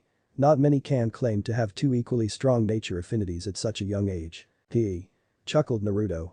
"Thanks. I must agree with Dragon as well." Spoke Itachi. "However, since neither of us have a wind affinity, we will focus on training your fire affinity." "Right, let's get started." Said Naruto really wants to learn. Hummed Itachi in thought. "What's wrong Weasel?" Asked Shisui as he saw his friend thinking. "I believe that with the amount of chakra he has and the fact that he has been doing chakra control since he was very little, it should allow him to use our clan's favorite technique." That's actually not a bad idea." Said Shisui. "Sounds like something I would have said." He muttered to himself. "What was that?" Itachi asked. "Nothing." The Uchiha prodigy nodded his head. "Then we agreed." He asked Shisui who gave him a nod. "Very well then." "Naruto." Called Itachi. "Yes. I want you to watch me carefully." Itachi said as he ran through his hand seals. Naruto saw this and quickly activated his Sharingan. Horse. Snake. Ram. Boar. Monkey. Horse. Tiger. Pain. Nkakik no Jutsu fire release. Great fireball technique. Naruto watched in fascination as his friend had breathed air into his lungs and then exhaled his breath with a giant fireball. It was massive in size, bigger than some of the trees in the area, and it completely burned everything in its path. Itachi cut the chakra flow and stood tall. He gazed at Naruto who was still looking at his fireball as it continued to travel and then dissipate. "Naruto." Spoke Itachi, grabbing the blonde's attention.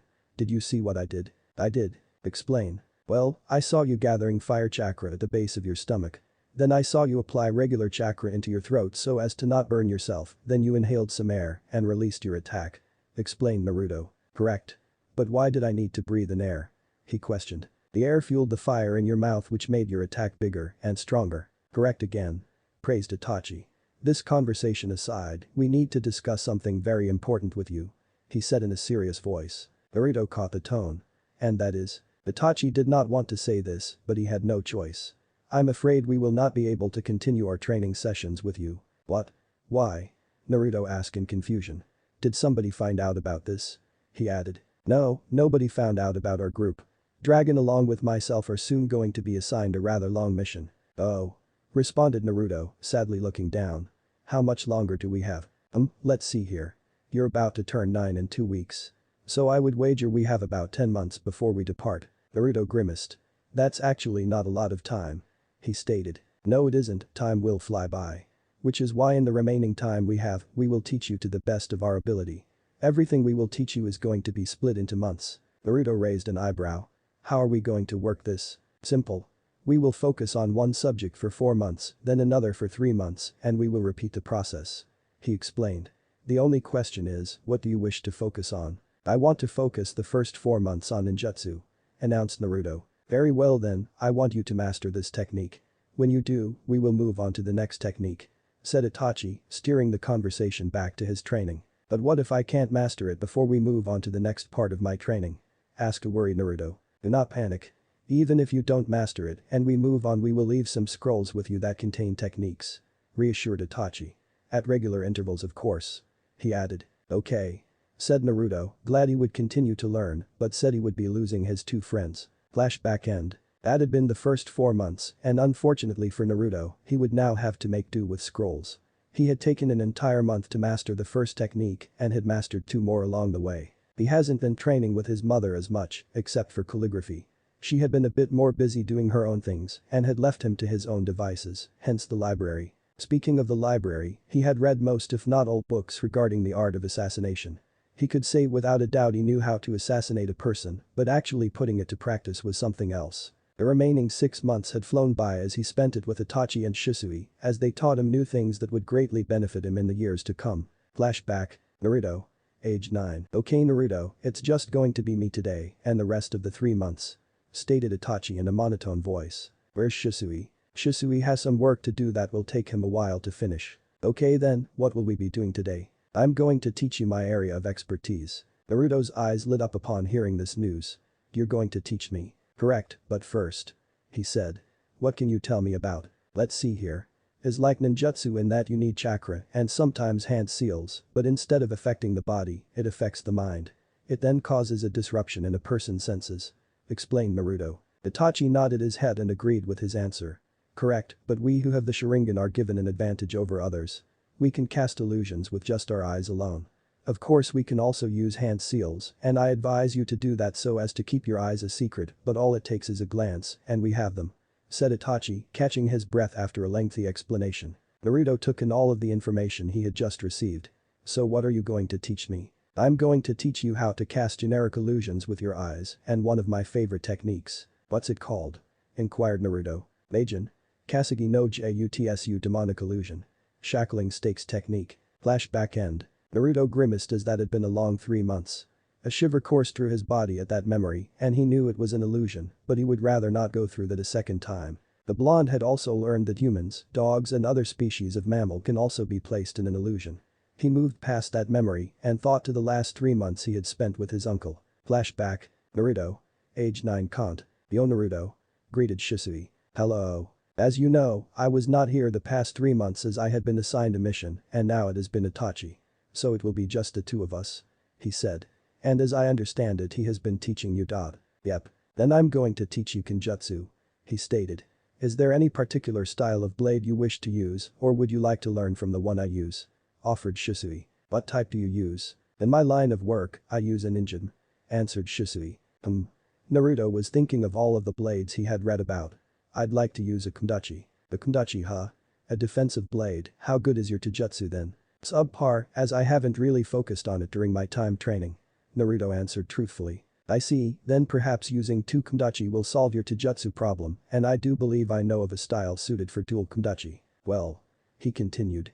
"For now we will just focus on you getting used to handling one and then we will incorporate the second one." "Right." And so began the training. Flashback end. Of course, all good things must come to an end and he had spent his remaining time on his own trying to master what they had left him. He had received multiple scrolls with detailed writings on numerous fire techniques and his new style. He had mastered a few more ninjutsu along with some dot however, this was the one that was taking him the longest. And before he knew it, he had already hit his 10th birthday. Not much had happened after that as the months went by. His mother was worried since he didn't socialize much with kids his own age as there were none at his party. Mostly nothing but adults. That was the reason why he and his mother were currently on their way to her friend's house. Some part of him was hoping they were going to see his grandfather, Uchiha Kagami. He knew why he wasn't allowed to see him as he would need to go to the compound and that would just raise questions. It still didn't mean he couldn't hope for it. His musings were cut short as he noticed his mother come to a stop. He did as well and began to look around the area. "Nothing special," he commented while looking around. It was then when he noticed something, 2 red markings. There were 2 red markings in front of a compound wall similar to that of the Uzumaki compound. He recognized the markings immediately from the various books he's read. The Inuzuka clan huh? His thoughts were cut short as the gates attached to the wall had begun to open and it revealed a person there waiting for them. A woman. The woman indeed. She was rather tall in his opinion, but then again most people are when you're only 10 years old. As he kept staring at her, there was one word that came to mind that could describe her perfectly. Virile. The woman in front of him had long, spiky, untamed brown hair, vertical slit-like pupils, along with elongated nails and canine teeth. She was proudly wearing her clan markings over her cheeks and over her eyes. Naruto continued to stare at her, oblivious of his open leering. His eyes roamed all over her body, and he could tell she trained if her well-toned legs and rear end was anything to go by. He nodded to himself in a silent approval. His eyes had begun to travel upwards, but stopped and lingered on her breasts. Not as big as Kachan's, but still decent. He analyzed as he recalled what he had read in books detailing human anatomy. "Like what you see, pup?" teased a feminine voice. His eyes widened marginally, and that's when he realized what he had been doing. He had been caught staring. "I think I'm just a tad bit too old for you," repeated the same voice. "I guess mother was right. This is what happens when I don't have much interaction with others." Naruto was inwardly chastising himself for his mistake. Sorry about that, Tsume-chan. Apologized to Kushina as the situation was just as awkward for her. "Don't worry about Kushina-chan, he was just admiring a mature woman's body." Waved off the now named Tsume. "I apologize if I have offended you, Tsume-sama." This time it was Naruto who apologized while showing her respect. "Such a well-mannered child, I wish mine was like that." Tsume muttered the last part. "No apology needed," and dropped the sama honorific. "Just call me Tsume, or if you really want to, Tsume-chan." She laughed at seeing his flustered face. Naruto had gone beet red from what she had just asked of him. "What a pure boy, you don't see much of that these days," said Tsume trying to get a red on him. "I guess I should properly introduce myself. My name is Inyazuka Tsume, clan leader of the Inyazuka clan, and this is my partner Kurumaru. Nice to meet you." She introduced herself with a greeting. Naruto froze when he heard her full title. "Oh crap. I was just caught checking out the clan head." He grimaced. Tsume just had to hold her laugh in as she saw the young blonde grimace, she waved it off. "Like I already said, don't worry about it." She trailed off. "Uzumaki Naruto." He introduced himself. "Well, don't worry about Naruto-kun. Now, shall we head inside?" Gestured Tsume. "Inyazuka compound." As Tsume led them through the compound, Naruto couldn't help but look around. It was decent to mid-size that could probably house up to a large number of members, but then again he didn't know the exact numbers of this clan. It was a rather practical setting in his opinion. The structures around the compound were built to accommodate if necessary, but were able to withstand an attack if need be. He didn't even have to focus his senses to hear the air filled with barking and loud shouts. Another detail he noticed was the lack of plant life or ponds, but chalked it up to the numerous amounts of dogs running around, and he knew what dogs would do to plants and ponds. After the mini-tour had been completed, the clan leader had taken them to her personal home, where he was introduced to her children. "Hi," chirped the boy. "I'm Inyazuka Kiba, nice to meet you." He stuck out his hand in greeting. "A bit too loud for my tastes," was the first impression Naruto had of Kiba. "Likewise, I'm Uzumaki Naruto." Who reached out and shook the outstretched hand. Arf, whoops, sorry about that." Apologized to Kiba. "This little guy up here is my partner, say hi Akamaru." Arf, hello. Greeted Naruto with a slightly raised eyebrow, but shrugged his shoulders. Well, him being loud aside, both of them seemed nice enough. He believed and then shifted his attention to Tsume's other child. If he had to take a wild guess, he would wager she was about 3 to 5 years older than him. He was silently studying her, but he was unaware she was doing the exact same to him. Not bad, definitely one to look out for in the future. A smirk had made its way to her face. Uzumaki Naruto. And Inyazuka Hana. They both gave each other a nod. Naruto took note that while Hana was in Inyazuka, she looked the complete opposite from the rest of her clan. The only thing in common she had with the rest were the clan markings on her cheeks. She didn't have elongated canine teeth or nails, nor did she have wild untamed hair. She was the prototype of what the rest of her clan would look like if they had a softer appearance. She inherited long brown hair which was in a ponytail along with large black eyes. Just stunning. Were the thoughts of one blonde Uzumaki as he was yet again checking out another woman of the Inyazuka clan. Good choice of clothing as well. He commented as she had on a jacket along with form-fitting shorts that just extenuated her curves. Perhaps a high C cup. Guessed Naruto as he was staring at her unzipped jacket which just happened to show off a generous amount of cleavage. Should I be expecting grand pups sometime soon, Naruto-kun? Teased Tsume as she saw how both her daughter and Naruto were sizing up one another. "Wah, flabbergasted," Naruto said. "Ahahaha, I'm just kidding." Laughed the clan leader. Both Naruto and Hana blushed at just what was insinuated. "I am going to go and take a shower," announced Hana. "Oh, do you want someone to go and take a peek?" Is that why you announced it to the world? Hana Chan. Stated soon with a wink at her daughter. Hana turned even redder and had said nothing while proceeding to the restroom. Well, I wouldn't mind if he did take a peek. I could show him what he would be in store for. She giggled to herself while sauntering off knowing Naruto's eyes were still trained on her backside. Kushina just stood in the room mouth agape some moments while getting angry in others but sighed as she knew her friend was just messing around. Well, I'll leave Naruto in your care Tsum-chan. Naruto, whose eyes were still on Hana's backside, widened when he heard this and snapped his head in his mother's direction. Huh? Where are you going Ka-chan? I'm only going to be gone for a little while as I have some business with the Hokage. She explained while hugging him.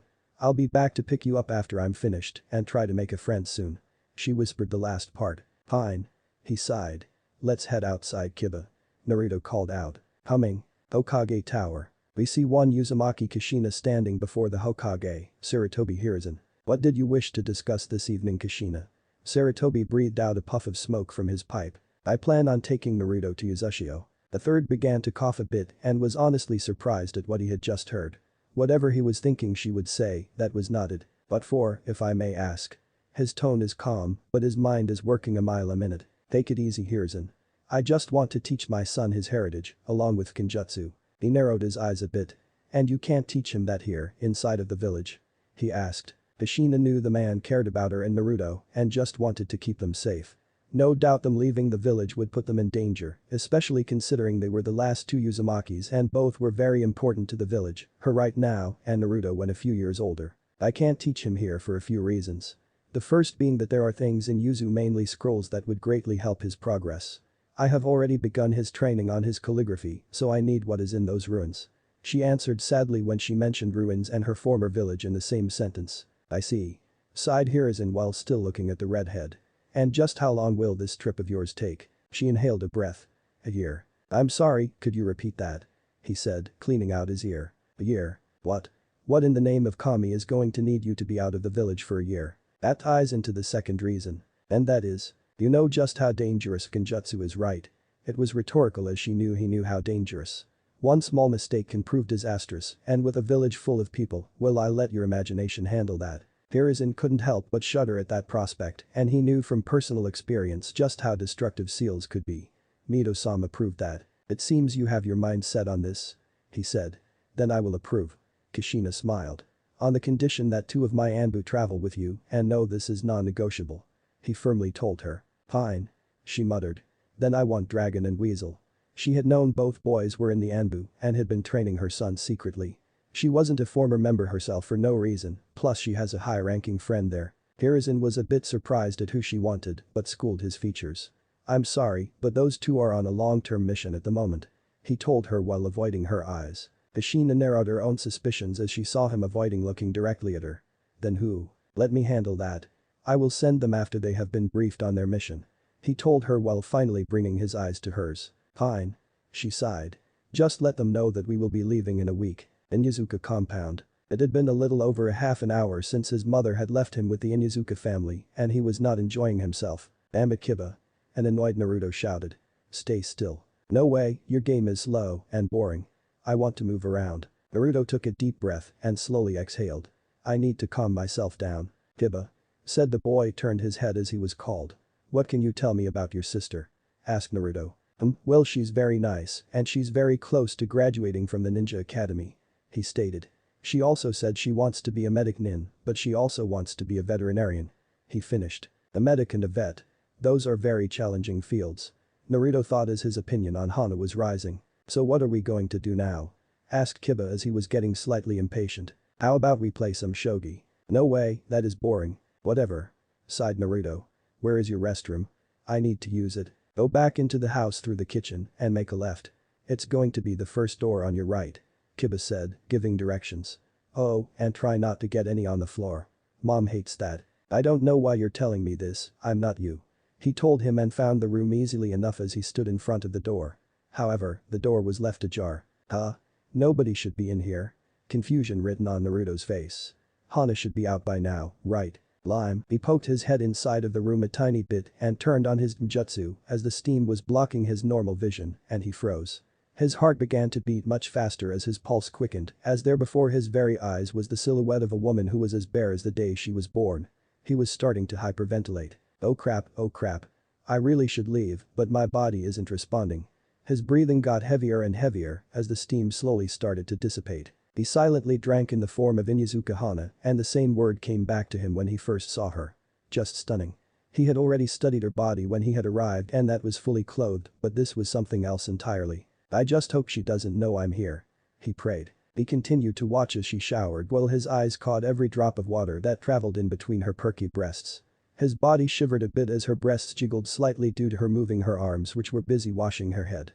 Her nipples were starting to erect due to the cool air that traveled through the open door. His eyes roamed over every part of her body from her developing stomach to her growing backside.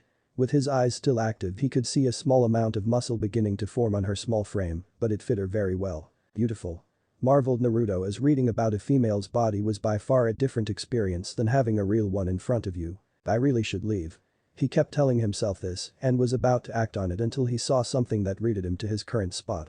Hana was bending over with her face and elbows on the wall and he could see everything. His mouth was left agape and he could not utter a single word.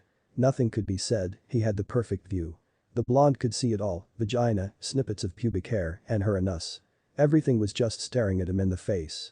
Breathing functions halted at this moment. Luckily his brain was still functioning. I really need to get out of here. But something stopped him yet again. A moan escaped the woman's lips. He refocused his eyes back on her and felt something dripping from his nose. Heat was beginning to rise not only in the room but in him as well as he was witnessing something that most people usually do in private. Right before his eyes Inuzuka Hana was playing with her vagina furiously, rubbing it while adding saliva from her mouth. She moaned again as she inserted 2 fingers. She went slowly at first, but then she began to thrust them back and forth with such vigor. She continued while he watched for about another few minutes before taking them out and putting her fingers in her mouth, sucking the juice she had produced from her own body. It was a very arousing scene, but she wasn't done yet. She isn't done yet, I can't believe she is still aroused after all of that, he looked on incredulously. The blonde watched as she suddenly pulled something from the bottom of her shower. What the hell is that? It looks like a stick. She was applying her saliva to this as well, but this time it was engulfed in her mouth. She sucked on it for a few seconds for good measure and he could hear the lewd sound she was making, if her loud slurping was any indication. She took it out and applied some saliva to her fingers that went directly to her anus, making it slicker. It didn't take a genius to figure this out and put 2 and 2 together. No way. Is she really going to? She let out a howl of a sensual roar as she penetrated herself from behind right into her anus. The blonde noticed that her knees were knocking against each other from the sheer pleasure that was coursing through her body. She slowly began to make her descent to the shower floor and was on her hands and knees. She began thrusting once more, only much faster and a lot deeper. From what he could make out from his angel, she was starting to drool from the excessive amounts of pleasure. She couldn't control herself at the moment. This was something that was going to be ingrained into his memory and it would stay with him for the rest of his life. Ugh. I feel like such a creeper though. He told himself as he was still watching her from the door. However, unknown to him, Hana was indeed aware of his presence. She wasn't part of the Inuzuka clan for nothing, she smelt him as soon as the door creaked a bit. To her age held no precedence in who she wished to have relations with. They were ninja or soon going to be, and they could both die tomorrow for all they know. Life with no regrets. It was because of that saying that she decided to take the initiative with him by giving him a little show she was sure he would remember. It was also an indicator of what they could do together. It was enough for now though, and she wouldn't push it farther than this, for now. I'll catch him later, maybe when he turns 12 or 13. She knew she was contradicting herself a bit, but she wanted him to develop a bit more first before they indulged themselves. She got back up to dry herself as she had already climaxed and she had already known he was gone. It was true, he had vanished as soon as she had finished thrusting into herself. He had bolted out of the house so fast he was nothing but a yellow flash. However, there was one thing that had come to his mind after he had watched all of that. She really likes it up the ass. It was true as she screamed the loudest when she was penetrated in her ass. He blushed thinking about it again. Lime over, Ashina arrived to pick up her child, but as soon as she did she saw him running out of the house. She was glad to see that her and others' training of her son had indeed paid off if the way he was moving was anything to go by. Her brows furrowed together, meaning she was confused about something. Why was her son running out of the house? She couldn't ponder on these things anymore as he finally made his way over to her after shouting his goodbyes to Kiba and Tsum and grabbed her hand, pulling her away. They were both quite a distance away already. Naruto. Naruto. She yelled. Stop already. The words had registered in his head, but his body did not respond until they had reached all the way to the Uzumaki compound.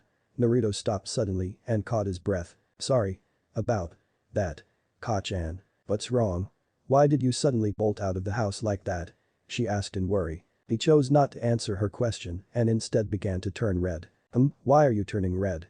Are you sick or something? Kushina placed her forehead atop his own, feeling his temperature. No. He stammered.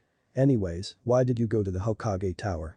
He asked, changing the subject. She was grinning from ear to ear when she heard his question and couldn't wait to surprise him. I just got the okay for the both of us to travel. Travel?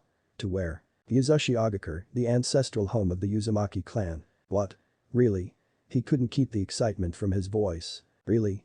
Confirmed his mother. Wow, what are we going to do there? I'm going to continue your training there. More specifically in your Fukinjutsu, why did you think I had you train your calligraphy? It was all for this coming trip. How long are we going to be there for? The trip itself will only take a few hours to a day at most depending on the speed we travel at, but we will be staying there for about a year. She explained. When do we leave?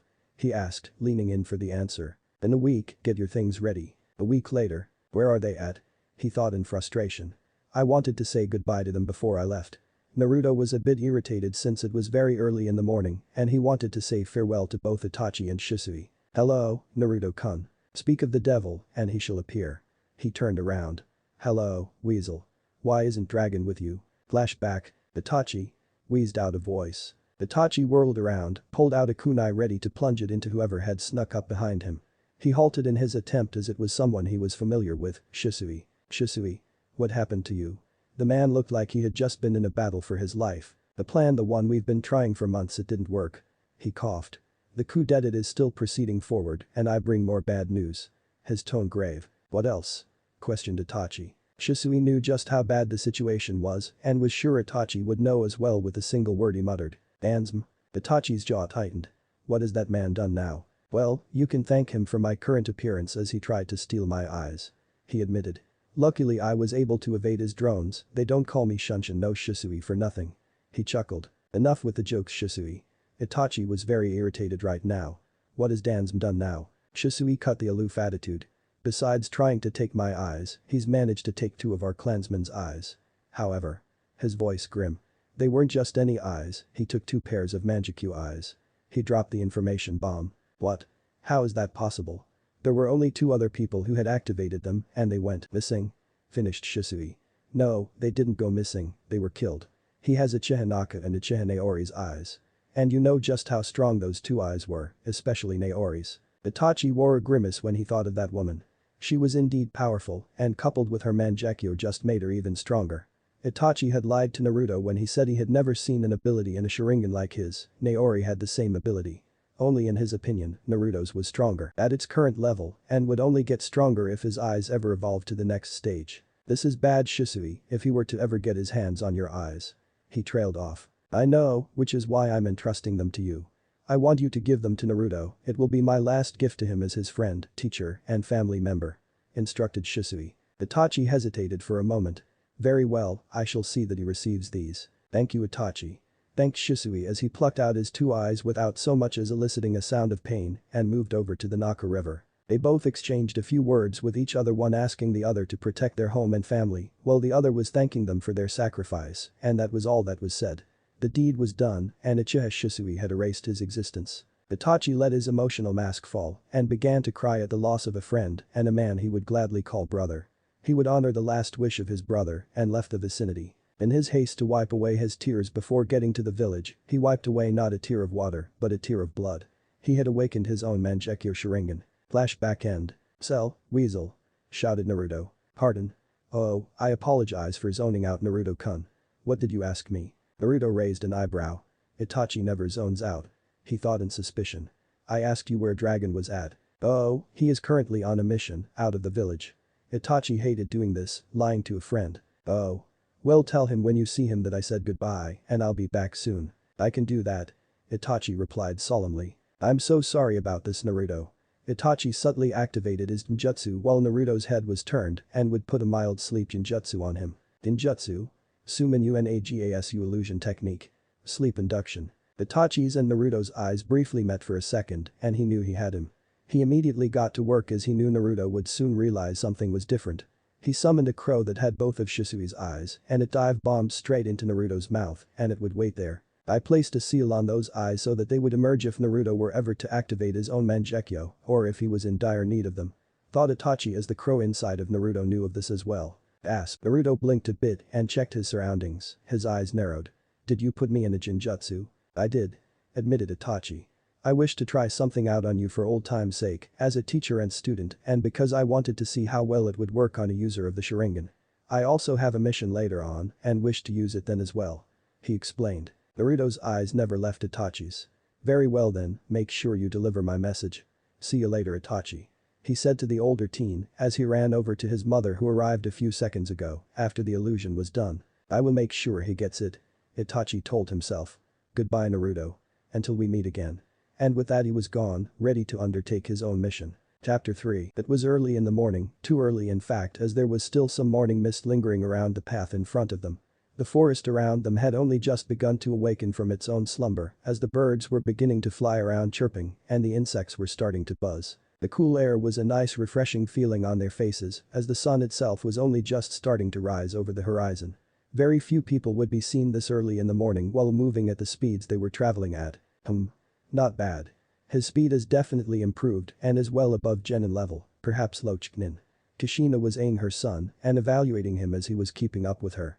Then again, I am only going at a certain pace. Her silent evaluation was cut short. Ka-chan, what can you tell me about Uzushio? Naruto wanted to know as much as he could about his ancestral home. Let's see here, Uzushiogakure was located on an island off the coast of Hai no Kuni. The clan itself was located in Yuzu no Kuen Island of Whirlpools. We were known for many things which made us just as feared and respected as the Senju or Uchiha clans. Naruto was paying very close attention here.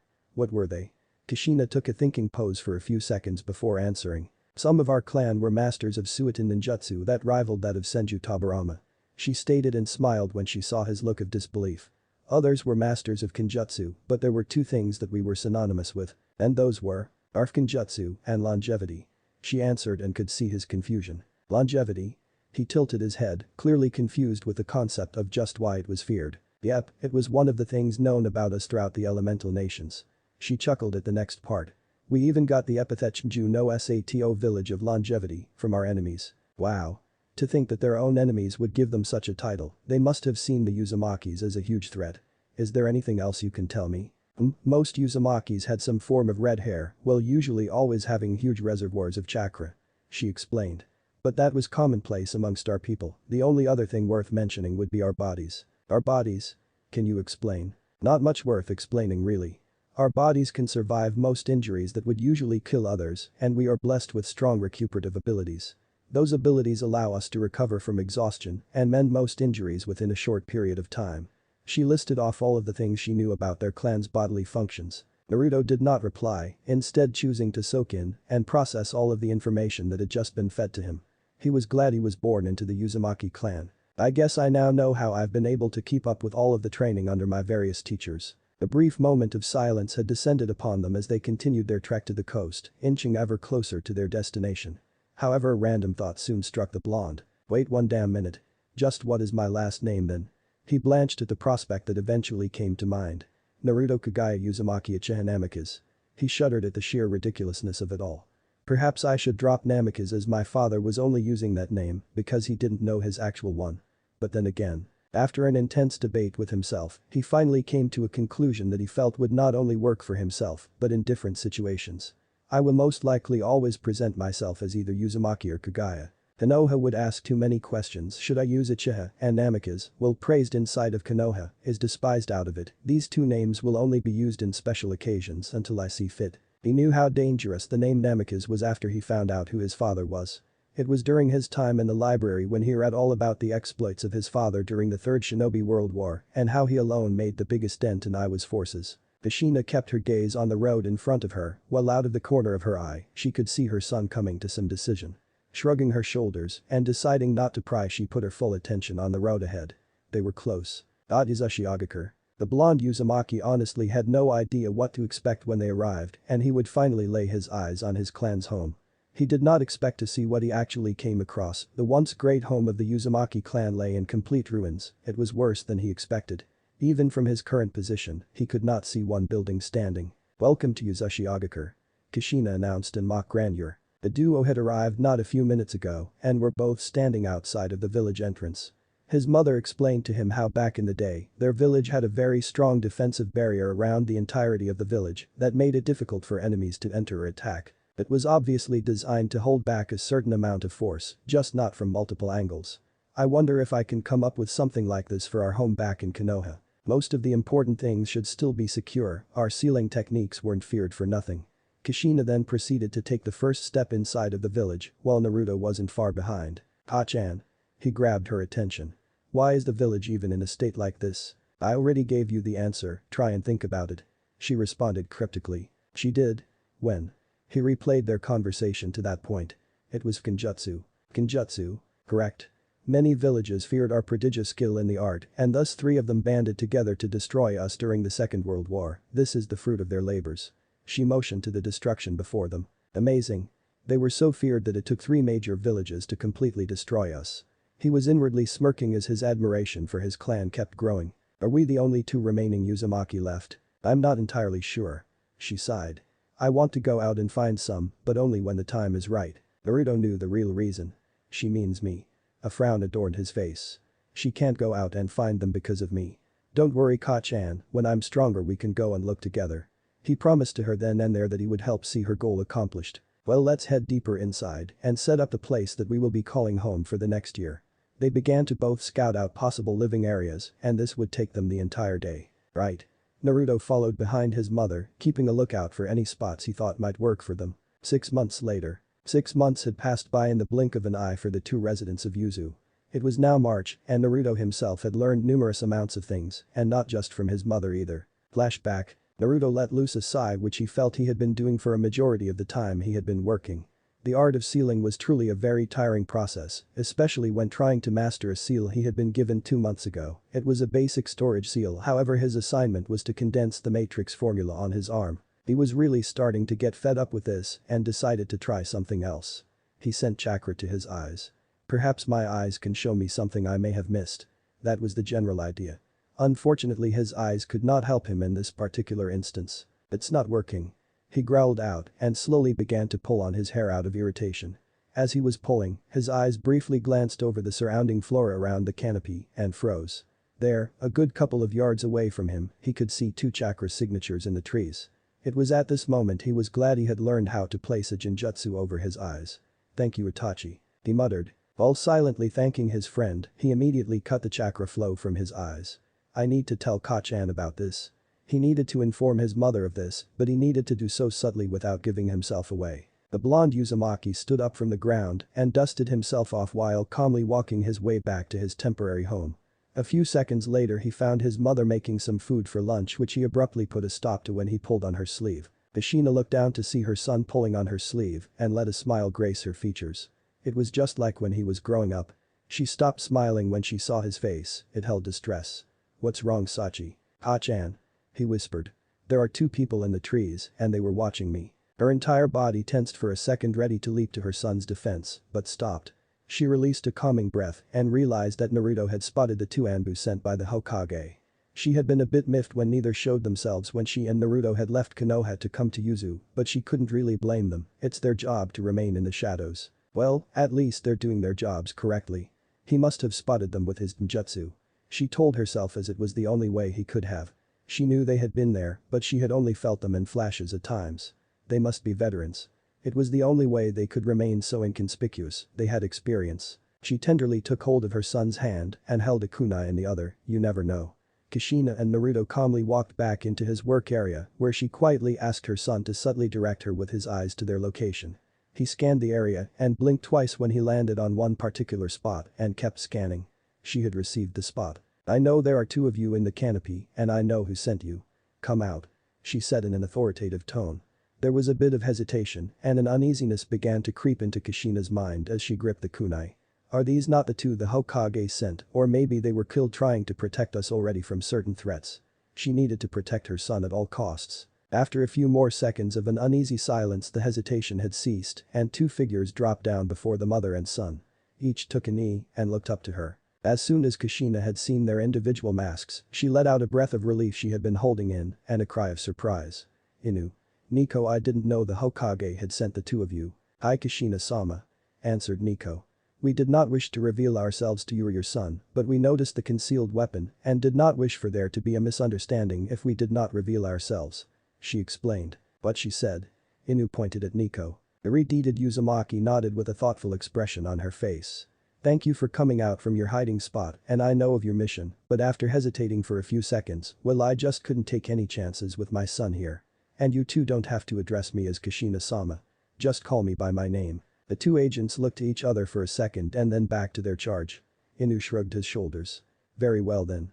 Kushina. Nico managed. Ha-chan. Naruto spoke, catching the adult's attention. Who are they? And how do you know them? Kushina took a knee and stood eye level with her son. Well, I had planned on telling you this when you were a bit older, but oh well. I actually used to be in the Anbu, but had to stop since I got pregnant with you. Naruto was stunned speechless. His mother used to be a part of a group that was considered the best of the best, who were just under the cages. Wow. She chuckled while scratching her head, she was glad she could still surprise him every now and then. And the reason I know these two specifically is because I used to be their squad leader. She explained and then sent a quick glance towards Inu who just stared at her. He shrugged his shoulders once more and she nodded. Plus, I'm not the only one who knows one of them. The young Uzumaki was confused. He knew one of them personally. I know one of them. He tried to think of who. Can't be Itachi or Shisui, their chakra isn't the same. He mumbled to himself, but then it came to him. There was only one other person who had ever personally tutored him aside from his mother and the two Uchiha. Plus the hair should have been a dead giveaway. Kakashi Nai-san. Screamed the blonde who at this point ran towards the older man and gave him a hug. Yo Naruto. Greeted the silver-haired man reciprocating the hug. Are you here to teach me too? Naruto asked innocently as only a child could. Well. Kakashi looked to the blonde's mother who gave him the slightest of nods. In a sense. Cool. He responded before remembering that there was one more person and turned to them. Who are you? I don't think I know who you are. My name is Uzumaki Naruto, nice to meet you. He bowed showing the manners that he was taught. Kushina thanked whatever deity that Naruto had turned out more like Minato in the manners department and not like her. If he had turned out like her she would have no doubt been pulling out her hair and would have been bald already. She decided to answer Naruto's question about the female agent. Due to certain protocols she won't be giving out a real name and you should continue calling Kakashi here by his codename as well. Naruto was about to ask a question regarding this, but she beat him to it. The only reason I told you about Kakashi is because you already knew him and you would have figured it out. You're a smart boy after all. She praised while pinching his cheek. Naruto blushed at the sudden affection from his mother and he could hear the snickering coming from the other two, but chose to ignore it. He understood now. So what should I call you then? He asked a purple-haired woman. You can call me Nico. Nice to meet you Nico-san.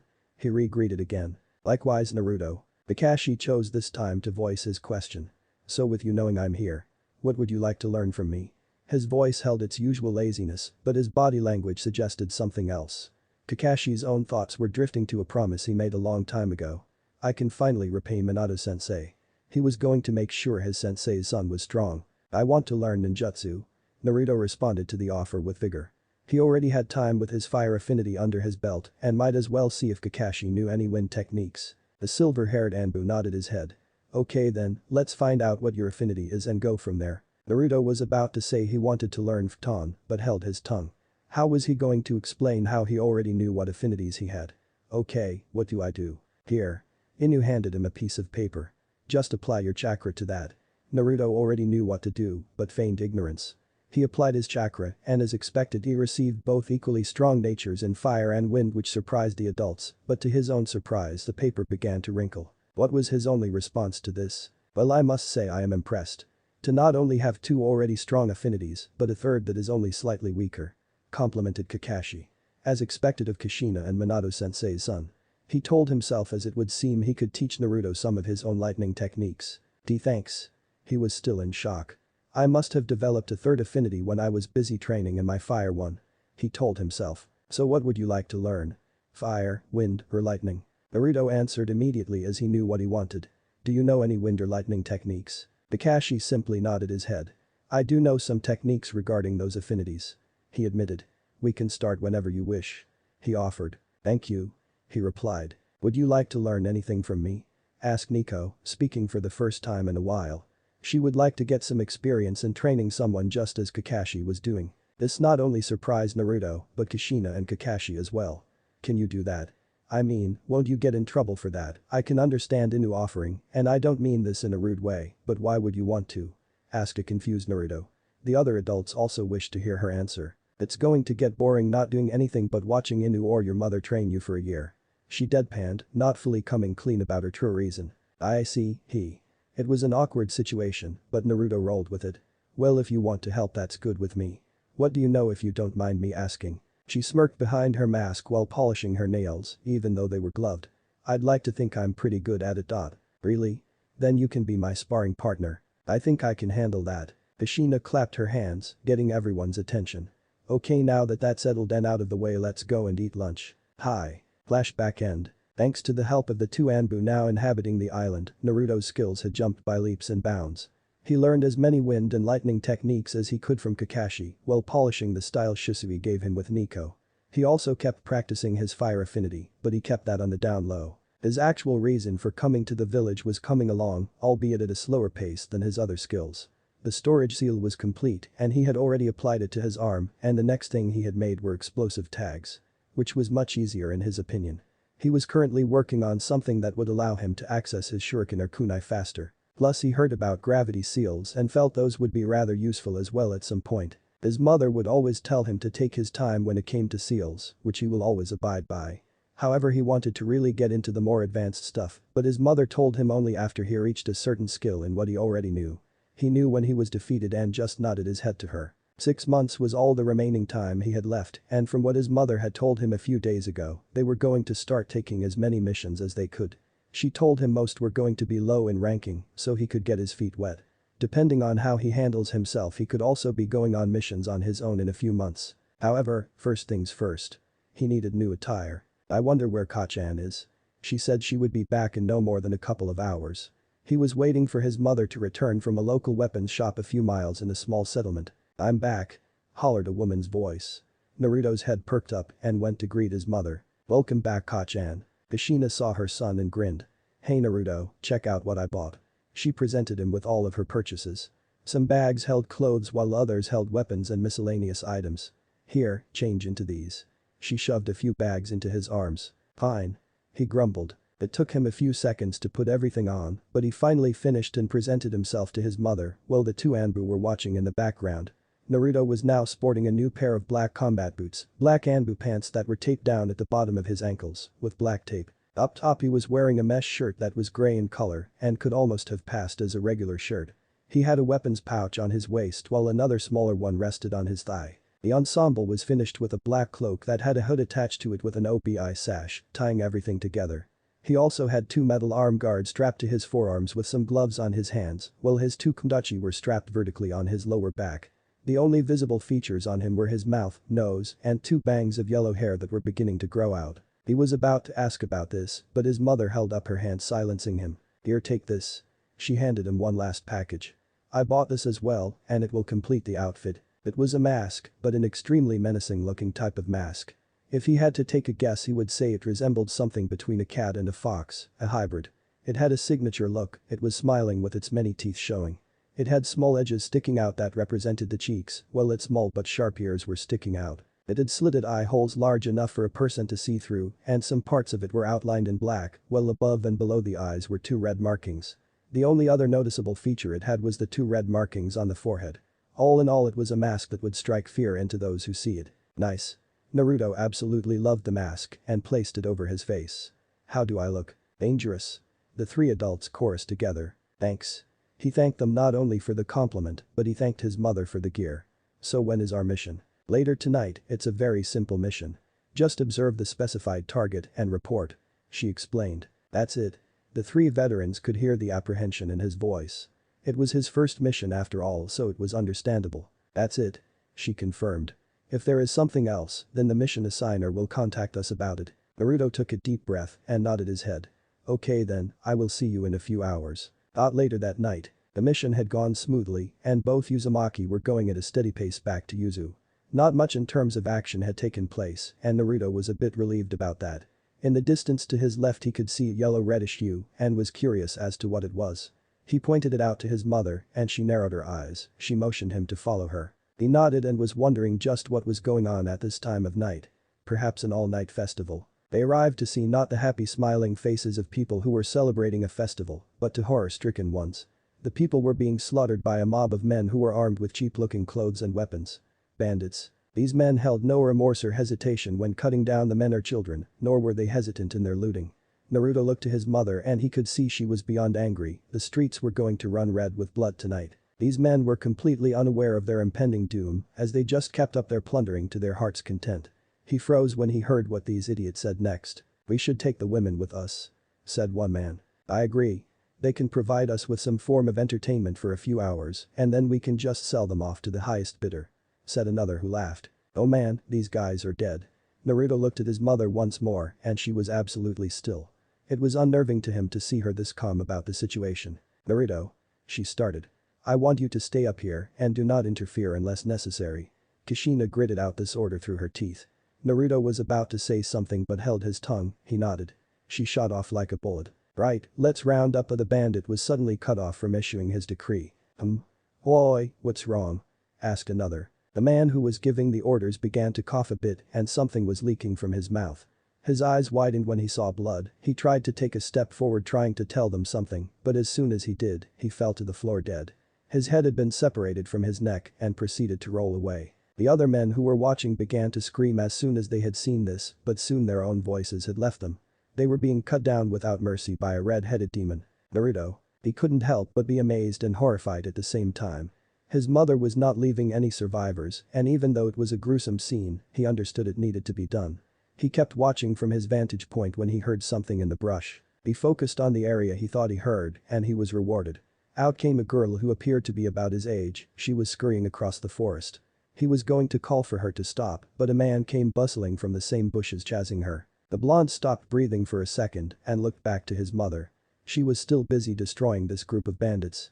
His breathing came back but at a much quicker pace, and it was then he decided what to do. He stopped crouching on the tree branch and stood tall. He took off to where he saw the girl and would try to help her. He was extremely nervous about doing this, but he wouldn't be able to live with himself, knowing he could have done something. The scream resounded throughout the forest and he took off even faster than before. He finally located them and the man had her cornered with her back to a tree. It was now or never. "Boy. Why don't you handle somebody your own size?" Both the man and girl stopped when hearing the strange voice. The man quickly brandished his sword and turned around, momentarily forgetting about the girl. "Who's there? Show yourself." The man had been knocked aside from his blind spot as soon as he had turned away from the girl. He bounced a few times from the hit and hit his head hard against the trunk of a tree. The man was out cold. This guy was weak, thought Naruto. The girl was rooted to her spot and could not move a muscle. "Are you alright?" said a light and smooth voice. She looked to her left and saw a person who she assumed was the one who hit the man away from her. Slowly nodding her head, she heard him release a sigh from behind his mask. "That's good. I wouldn't have been able to forgive myself if something happened to you when I saw you running." A red hue appeared on her cheeks, but it quickly vanished. "Thank you for saving me," she managed to mumble out. He nodded his head and told her to follow him back to her little town. At first she was hesitant, but he reassured her it was safe by now. Reluctantly she followed. There were no survivors from the massacre that just took place courtesy of Kushina, nor were there any from the first raid either. Men, women, and children had perished. The bandits had started to kill the women when they saw someone killing their comrades. She couldn't save anyone. "Ha-chan," hollered Naruto's voice. She looked up to see her son, but was very surprised to see a girl following him as well. "Is she a survivor?" Kushina embraced her son as soon as he got within range of her. She held him for a few seconds when she asked him who his friend was. He hesitated for a bit but ended up spilling what he had just done. Anger was her first emotion at him doing something stupid, worried that he or she could have been killed, and finally she was proud of him. He risked his life to help someone else. The redhead looked at the girl. She looked to be about Naruto's age, but what caught Kushina's attention about the girl were her crimson eyes and red hair. The girl's hair and dress style aside, she had a feeling about her. "What's your name, sweetie?" Kushina asked in a motherly tone, a complete contrast to what she had been doing a few minutes ago. My name is Karen." The girl now named Karen stuttered out. "No surname?" This time it was Naruto who asked. "My parents told me not to mention it to people. They were afraid we would be attacked if they knew our last name," explained Karen. Now that baffled Kushina. Why would they hide their last name unless her parents believed that somebody was still after them? This just further added to Kushina's growing certainty. "Can you tell me what it is?" She already had an inkling, but needed to be sure. Karen hesitated a bit and looked at both the woman and at the other one. My last name is Uzumaki. That froze both mother and son, and they both couldn't help themselves. They laughed. Why are you laughing? We're sorry, but it was good fortune that my son found you. Hello, my name is Uzumaki Kushina. Hello, it's nice to meet you. My name is Uzumaki Naruto. Naruto pulled his hood back and greeted a family member. Karen was shocked at hearing this and couldn't help but let a few tears drop from her face. She still had some family left in this world. Arms wrapped around her small frame and looked to see the woman hugging her, and she let her emotional bridge collapse at that moment. The two stayed like that for a while, and Kushina quietly asked the girl how she was able to escape what others couldn't. What she heard astounded her. This girl is a very powerful sensor. What are these? Kushina felt some bumps on the girl's skin. Karen explained that when someone bit her they suddenly got better. The older woman blinked a few times, not sure if she heard correctly. She had only heard about such a thing once in her lifetime, and she thought it was nothing but a myth. However, this girl here claimed she could do it, and she had no reason to lie to her. Kushina got up and put Karen on her back and told her to hang on. Where are we going? Back to our home away from home. Is Ushiagakure? As they had been traveling making their way back to Yuzu, Kushina explained the situation to Karen. She asked the girl if she had any other family, but to her disappointment she did not. Oh well, 3 Uzumakis are better than 2. Kushina offered the girl a place with them when they went back to Konoha, and she accepted, stating she had no other place to go to. And she liked both of them very much. The redeeted mother was very happy to hear this and would train the girl if she could. Or perhaps Tsunade would be interested. Kushina was by no means ignorant or naive and knew the girl could be a trained killer. However, her kunoichi and maternal instincts told her the girl was no threat and she always listened to her instincts. They've saved her life on more than one occasion. The three went into the house and proceeded to lay down on their beds, falling asleep. 3 months later. 3 months had passed since Karen had come to live with the 2 other Uzumaki, and in that time Naruto and his mother along with Karen sometimes had taken a few more missions so they could both get used to the nuances of the missions while working together. Most of their missions bordered on the mundane, and very rarely would things heat up like that first one. However, today was something different. Naruto was going solo today. He was ready. It was now July and only 3 more months on the island until the full 12 months came to pass, meaning they would be back in Konoha on the first day of October. Naruto was standing gaunt in front of his mother with Karen just a ways off. What's my mission? He asked, awaiting her response. She really didn't want to give him this, but knew that this was something he needed to experience now rather than later. Extermination. He needed to experience his first kill against someone who was tiers lower in skill than he was, rather than someone who was leagues above him. His eyebrows rose in surprise, but quickly brought them down. His pulse had quickened as his chest rose up and down very quickly. He was finally being tasked with eliminating someone. What am I exterminating? He asked quietly. Bandits. Even though he knew these men did not have shinobi training, it was still a frightening prospect for him, fighting another man to the death. Where? Was his only question. A few miles west of here. Your mission is to eliminate any and all bandits so they may never terrorize others again. She hoped that her last sentence would give him the drive needed to do the deed. She knew he could take them down, but not entirely sure if he could kill them. So other people are depending on me as well. I don't want there to be a repeat of what happened to Karen. His resolve was starting to strengthen when he thought about this. He couldn't mess this up or he would be responsible for the deaths of others. Naruto nodded his head and looked his mother straight in the eyes. Right, I'll go and get my things. Kushina knew he would be able to do this if the look he just gave her was any indication. However, just because she thought of this didn't mean she wasn't worried about him. She instructed both Anbu to follow her son. Unfortunately, it would interfere with their primary mission of protecting them both if both of them left, so it was decided that one would go watch while the other stayed to protect Kushina and Karen. Nico was chosen by Kushina as she acted in a much more professional manner than her counterpart. Later that night, the lone figure was moving within the darkness as he traversed the canopy on his way to complete his mission. Naruto had left Yuzu as soon as the sun had set and the darkness had descended upon the land. He was wearing the same gear when he had gone out on all of his other missions. At the speed he had been moving at, he finally came to his final destination in a little under an hour, give or take a few minutes. He could see a dim light from a fire as he kept inching closer and closer. Pausing for a moment, he took a deep silent breath, compassed himself and exhaled. He needed to be focused on his task. Let's see here, 2, 5, 8. A total of 8 bandits. Counted Naruto. How should I go about this? Perhaps just shooting fireball after fireball? No, that wouldn't work. I'll have to do this silently or as silent as I can be. He told himself. So he began to watch them, their interactions, habits, etc. He waited patiently, making sure he did not alert any of them. A few minutes passed before his first target had been selected, and coincidentally, it just happened to be the leader. How lucky can I get? The man had gotten up and for whatever reason decided to announce he was off to take a leak and he would be back in a few. This is it. Naruto told himself as he was bracing himself, silently stalking his target, waiting for an opportunity. The man began to unzip his trousers and now both of his hands were occupied. Now. He shifted his weight so he could begin his descent and was now behind his target. He was standing on the tree vertically and quickly produced a kunai from his holster. And simultaneously he placed his free hand over the man's mouth while plunging the cold hard steel into the man's jugular. "I'm sorry, I'm so sorry." He kept repeating over and over in his head. The man was squirming, trying to get away, but at the rate he was losing blood it was a futile effort. He finally stopped twitching. Wiping away a few stray tears from his face for what he just did, he calmed himself down and he resumed his mission. "Bunshin no," he intoned. A single clone came into existence next to him and transformed into the now deceased leader. He explained what he wanted the clone to do and it went to work. Naruto grabbed onto the body that was beneath his feet and stashed it in a spot nobody would find it. After a few seconds he heard some rustling coming from behind him, telling him that his clone was very close with the others. Naruto retreated back into the shadows. "So what did you want to show us out here?" spoke one of the bandits, directing the question to the disguised clone. The real Naruto channeled chakra into his eyes, turning on his jutsu. Whistle. The men heard what sounded like a bird chirping and each moved their head in the direction it came from. Each looked into the red eyes of what they thought was a demon in the shadows. Meijin. Kasagi no Jutsu demonic illusion. Shackling stakes technique. Naruto peered at each man as they each stared into his eyes and sent his own chakra into their system. A few seconds passed when all of the men let out a blood-curdling scream and hit the floor unconscious. First part done, moving on to the next. He braced himself as he was getting ready to repeat the same process. He reached behind his back and lifted up the back part of his cloak, pulling out two black Itachi.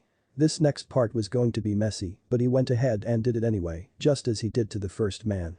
The mission was finally done and he released the breath he had been holding since he had trapped these men. Just as he was about to burn the bodies he felt something in the air and quickly moved from his position. Dawn. Senpkken wind, release. Whirlwind fist. Naruto dove to the side, completely avoiding being turned into a smudge on some tree. He quickly recovered from the attack and blades at the ready were ready to defend himself. "Nice job avoiding that," complimented a voice from the shadows. He did not turn his head, but he had his eyes roaming the entire treeline to see if could find the person who attacked him. He was fortunate that both his mask and hood hid his eyes from view and you could only really see them if the person was up close.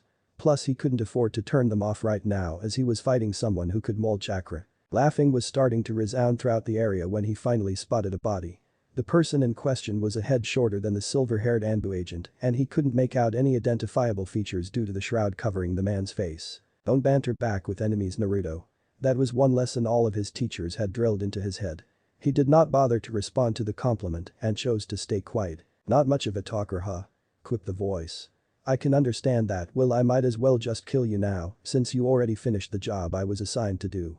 Rakish Maui," he stated before vanishing. Naruto's body tensed for a second as he was prepared for the man to suddenly just disappear while talking. He felt a foot impact his chest and he skidded back a few feet away from his attacker but soon noticed something strange. "Why is it that all I felt was a dull sensation from his attack?" He rubbed his chest but felt no pain and would check on this later. He mentally cursed himself for freezing when the man had vanished from his sight. His eyes had tracked the man, but with his body locking up on him there was nothing he could do. He erased his doubts and went on his own assault. Dawn. OGAWA wind, release. Stream. Naruto gathered chakra in his mouth and blew out a gust of wind directly onto the ground beneath him. He gave rise to a large dust cloud that completely obscured himself from his enemy. Unless Aoi had a ninjutsu of some kind, he would not locate Naruto.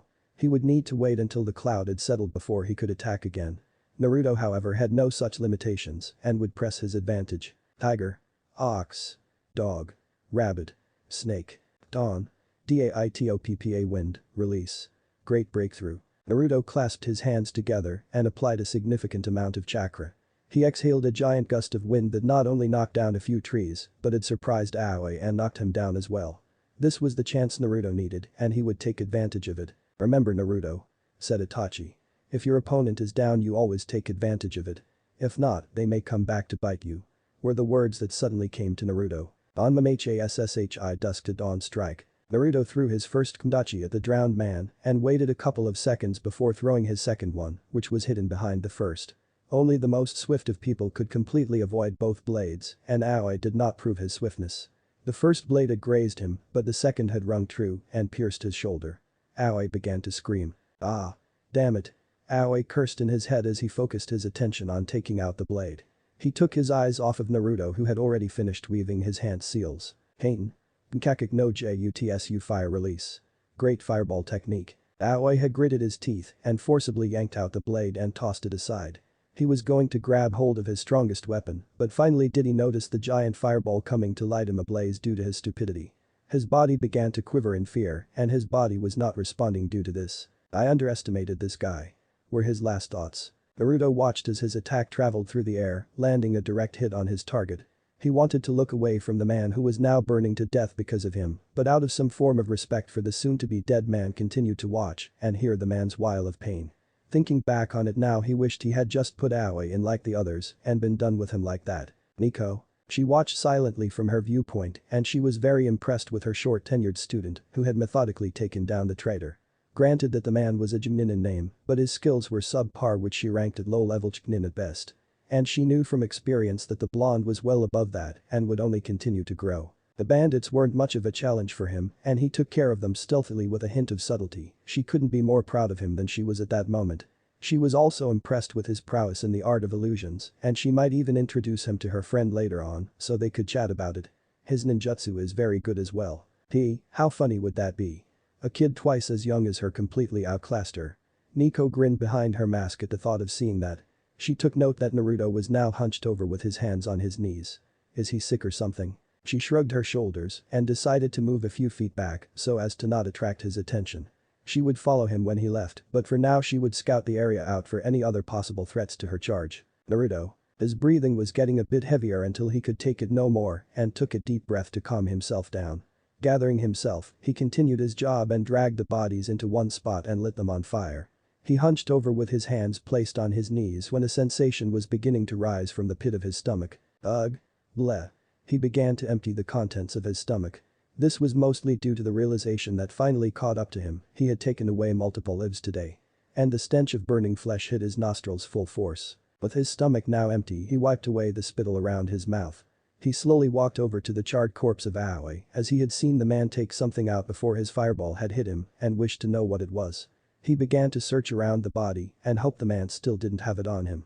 To his relief he found something that was a few feet away from the body and picked it up. I wonder what this is. It was a hilt that was missing its blade. He grew curious and applied some chakra into it. He was thoroughly surprised. Snap hiss. But the hiss out came a yellow blade made completely out of lightning. He couldn't quite believe just what he was holding in his hands. He continued to gaze at the legendary blade. The Raijin no Ken sword of the Thunder God. Naruto spoke with reverence in his voice. This was the very blade that had once been held by the Nidaime Hokage, Senju Tobirama. This is definitely coming with me. Naruto abruptly stopped applying his chakra and the blade began to recede. He stored it away and would show his mother later. I think it's time I head back. Izushi Agakure. Naruto arrived back in Yuzu in the dead of night and just a few hours before sunrise. It was quiet as he made his way to his home and would be glad to see his mother and Karen there waiting for him. He entered his home, but as soon as he saw his mother he made his way straight to her and hugged her fiercely while sobbing a bit. He didn't care if Karen was watching. Kushina was taken aback by the sudden show of affection, but returned it with the same amount of ferocity. She had a look of worry on her face. What's wrong, Sachi? Naruto stayed quiet for a moment and took a few seconds to mentally compose himself. Finally he was calm and he began to tell his story from the beginning up to and including how he killed each man. The adult Uzumaki couldn't help but be impressed and worried for her son at the same time. Karen was sad that he had to go through and do such things and quietly moved to his other side, hugging him as well. Kushina smiled at her attempt at comforting him. So not only did he take down 8 bandits, but he even took down a rogue shinobi. Her grip around him tightened. SHH. SHH. She comforted him while stroking his hair. I know I had already told you this, but if you didn't kill them then there might have been a repeat of what happened with Karen. She whispered this to him. He understood the ramifications had he not killed them. It was a what-if scenario, but it was better to be safe than sorry. It still didn't make it any easier though, he still ended lives. You should be proud of yourself since you killed a traitor of the village. She praised him for bringing the man down while recovering a very powerful weapon. Thanks Ha-chan. He mumbled. "You're welcome, and do you mind if I take a look at the weapon?" she asked.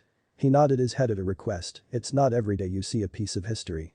Out came the legendary hilt and he tossed it to her like it was a child's toy. She caught it and studied it for a bit before applying her own chakra to the hilt. It awoke with its usual hiss, but in a very lackluster fashion. Shrugging her shoulders at this, she decided to apply more, but no matter how much she tried to apply, the blade would not grow brighter or longer. "Well, it appears I'm not a suitable wielder for this weapon and will never wield it to its fullest capacities," she admitted.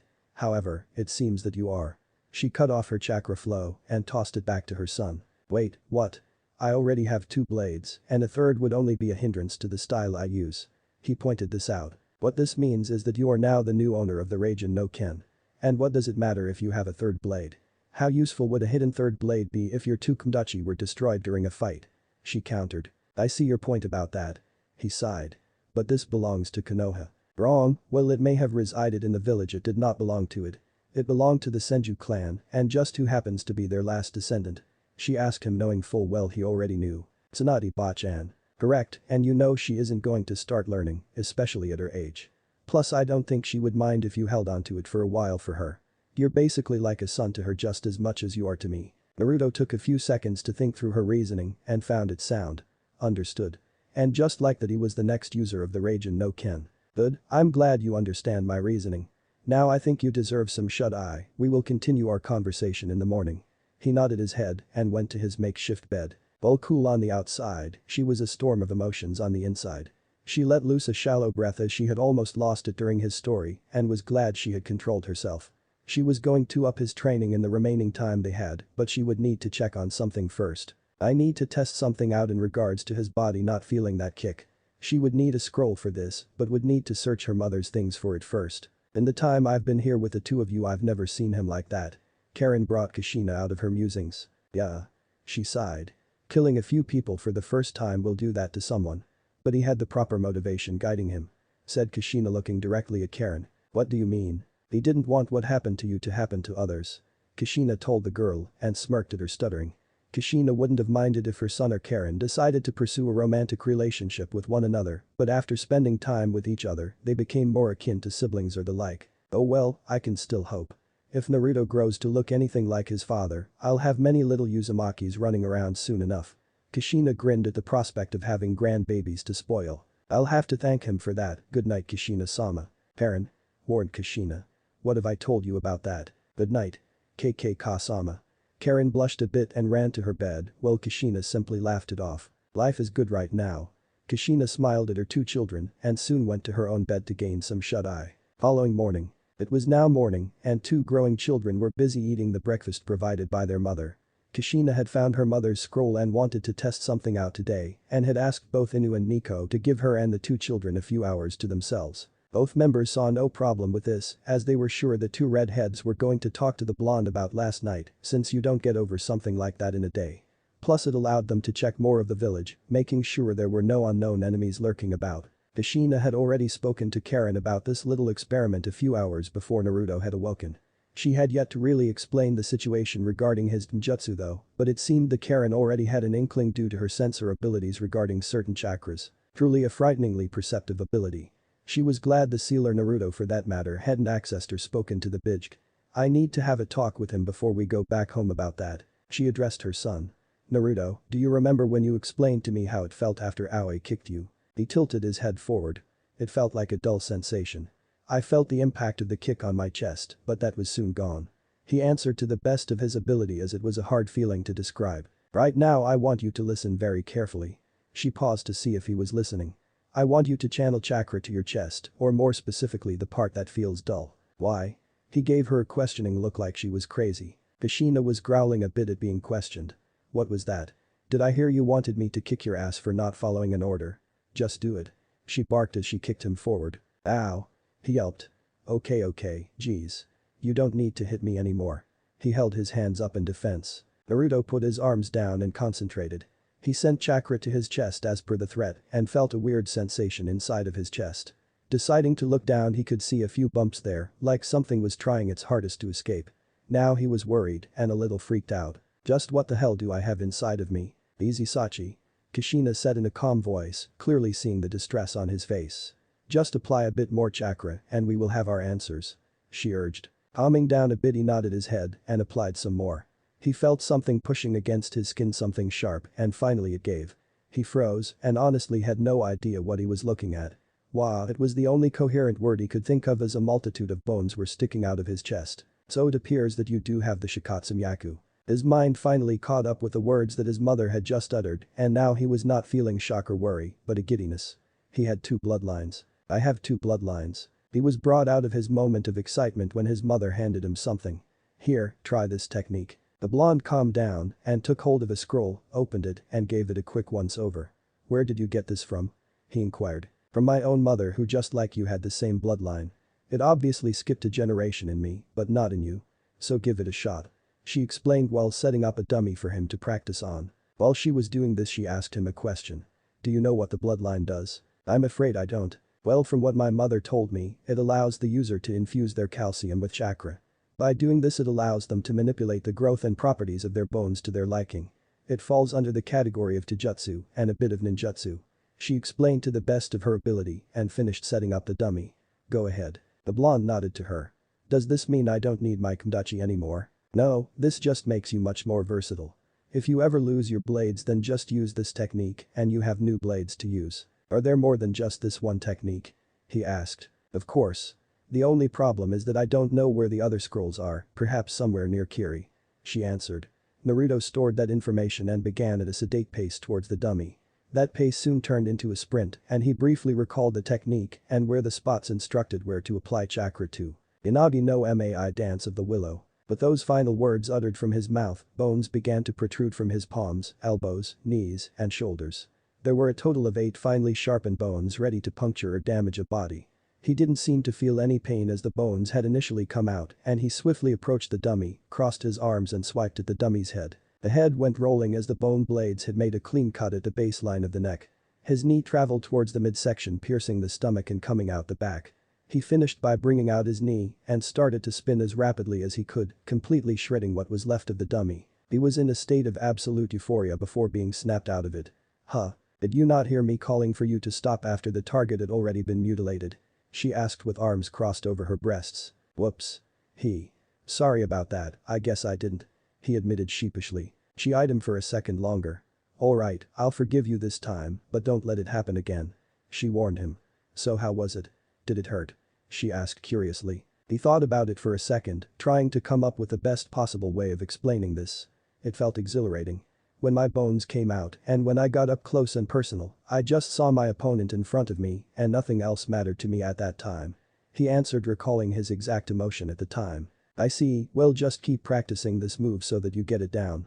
However, make sure to do it in secret or ask Karen to sense if anyone is near the 2 of you. The less people who know the better.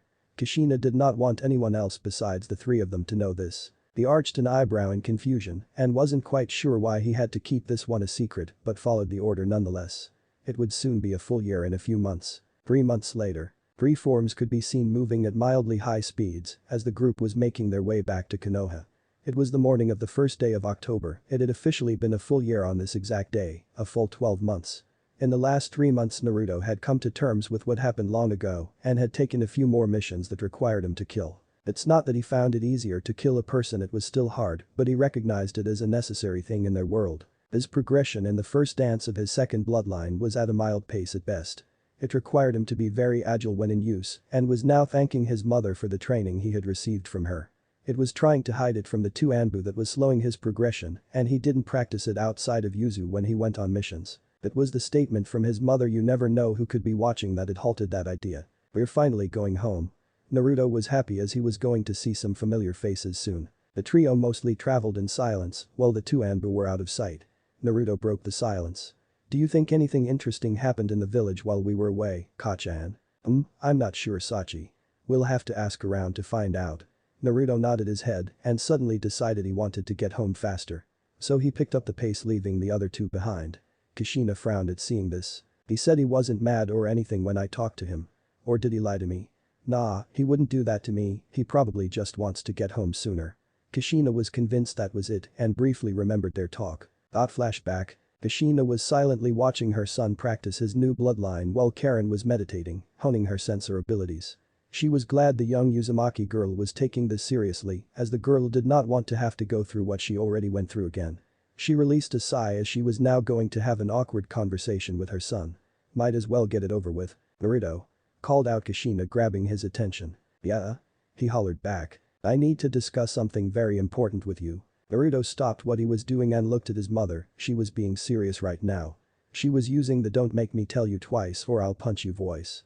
He scrambled over to her location and heard some footsteps from behind him. Turning around, he spotted Karen trailing behind him. The adult Uzumaki was also a bit taken aback by Karen suddenly getting up and following her son. But now that she thought about it, she felt that the girl should know as well, especially if she was going to live with them from now on. She just hoped Naruto wouldn't come to hate his father because of what she was about to explain to him. What's up, Kachan? I'm going to give you some information regarding certain events that have taken place in the past. All I ask is for either of you to not interrupt me while I explain this. Hi. They both chorused. She nodded her head. Naruto, do you remember all those years ago when we unlocked your chakra? She asked and received a nod. And do you remember telling me how you felt two forms of chakra at the time, a blue and red one? She received another nod. I do. I'm glad you do because I'm going to explain what that chakra was. Naruto was surprised to finally be learning about this and leaned in. It all happened on the day you were born. There was an attack on our home and your father defeated this enemy with the only option readily available at the time, by sealing it away, but he passed away due to the seal he used. She paused to let her words sink in. Naruto was thinking about this very hard but had a question. What did he seal away? He sealed a bijk. Now he was a bit confused. He briefly recalled reading something about a bijk in a book that detailed Hashirama when he was Hokage. Then once more when, but this time with both Hashirama and Madara Uchiha. He had another question. What's a bijk? Bijk are titanic behemoths made of chakra that have a form of consciousness. There are a total of 9. She answered. Naruto's eyebrows were knitted together in concentration. If the bijk are this powerful, then that means my father had to use an equally powerful seal. He murmured to himself. But then something came to mind and a sense of foreboding came over him. If these bijk are as powerful or as big as you claim, then what did he seal it into? I understand that some form of physics and geometry are applied when using Kenjutsu, but since this being is very huge and has otherworldly chakra, then a simple scroll would not suffice. He really has inherited his father's intellect. Kushina thought, smiling, but then sighed at what she was about to tell him. You are correct. Bijks are too big to simply be sealed within a scroll or any other inanimate object, in most cases. The majority of the time they are sealed within humans. The younger the more adaptable the bijk will be to a human's chakra coils. How young? Newborns are preferable as their coils aren't developed yet. As soon as she had finished that statement did the pieces fall into place in his head. His father's death after his birth. Using newborns for sealing and that strange chakra he found all those years ago. He sealed it into me. Didn't he? He whispered out, but his words carried to his mother's ears. Kushina closed her eyes and exhaled a breath. He did. She confirmed. He believed that only you would one day be able to fully control the power of your bijk. He told me so in his letter, which I'm sure says the same in yours. Naruto was silent as he fully digested the realization of the situation. He had once believed that his father had not left him any words as a normal father would to his son. But now that he heard that his father believed that only he could accomplish this, it just raised his respect for his father. He left me a letter. Where is it at? He did, and it's back home in Konoha. Know that you know all of this information. I can give it to you when we get home. He nodded his head and couldn't wait to see what his father wrote for him. Which bijku I hold? He asked. You are the third Jinchuriki to the Kikbi no YMKO9-tailed demon fox, the strongest of all the bijk. She announced. Now this news shocked the two youngsters, but Naruto raised an eyebrow. Third. Jinchuriki. He sounded confused. Jinchuriki means power of human sacrifice, and yes, you are the third host. Uzumaki Mito-sama was the first, and I was recently the second. She said, surprising Naruto. He never would have thought his mother had also been in the same situation. So I know what you're going through, and if you ever want to talk about something don't hesitate to ask me. Thank you, Kachan. You're welcome. However, now that you know this, I don't want you to try anything with it. Don't try to talk to it, access its chakra, or anything. I will teach you about it, but when you are a bit older and stronger. Understood? Hi. Good. Flashback end. That had been a very awkward situation, but she was glad he didn't hate his father. Instead he chose to prove his father right by one day controlling the Kikbi's chakra.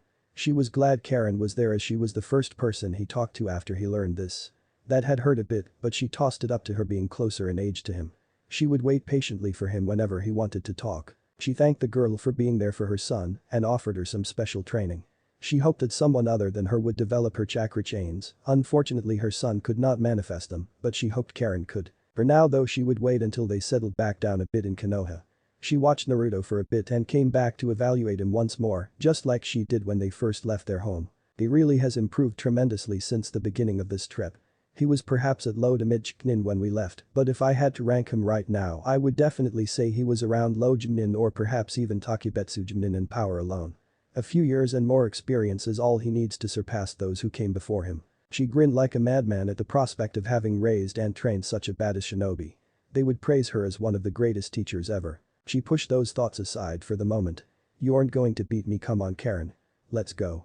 She roared and took off in a sprint after her son. Karen merely shook her head and sighed at the two other Uzumaki's antics. The two Anbu also just sighed at their actions. This isn't a race.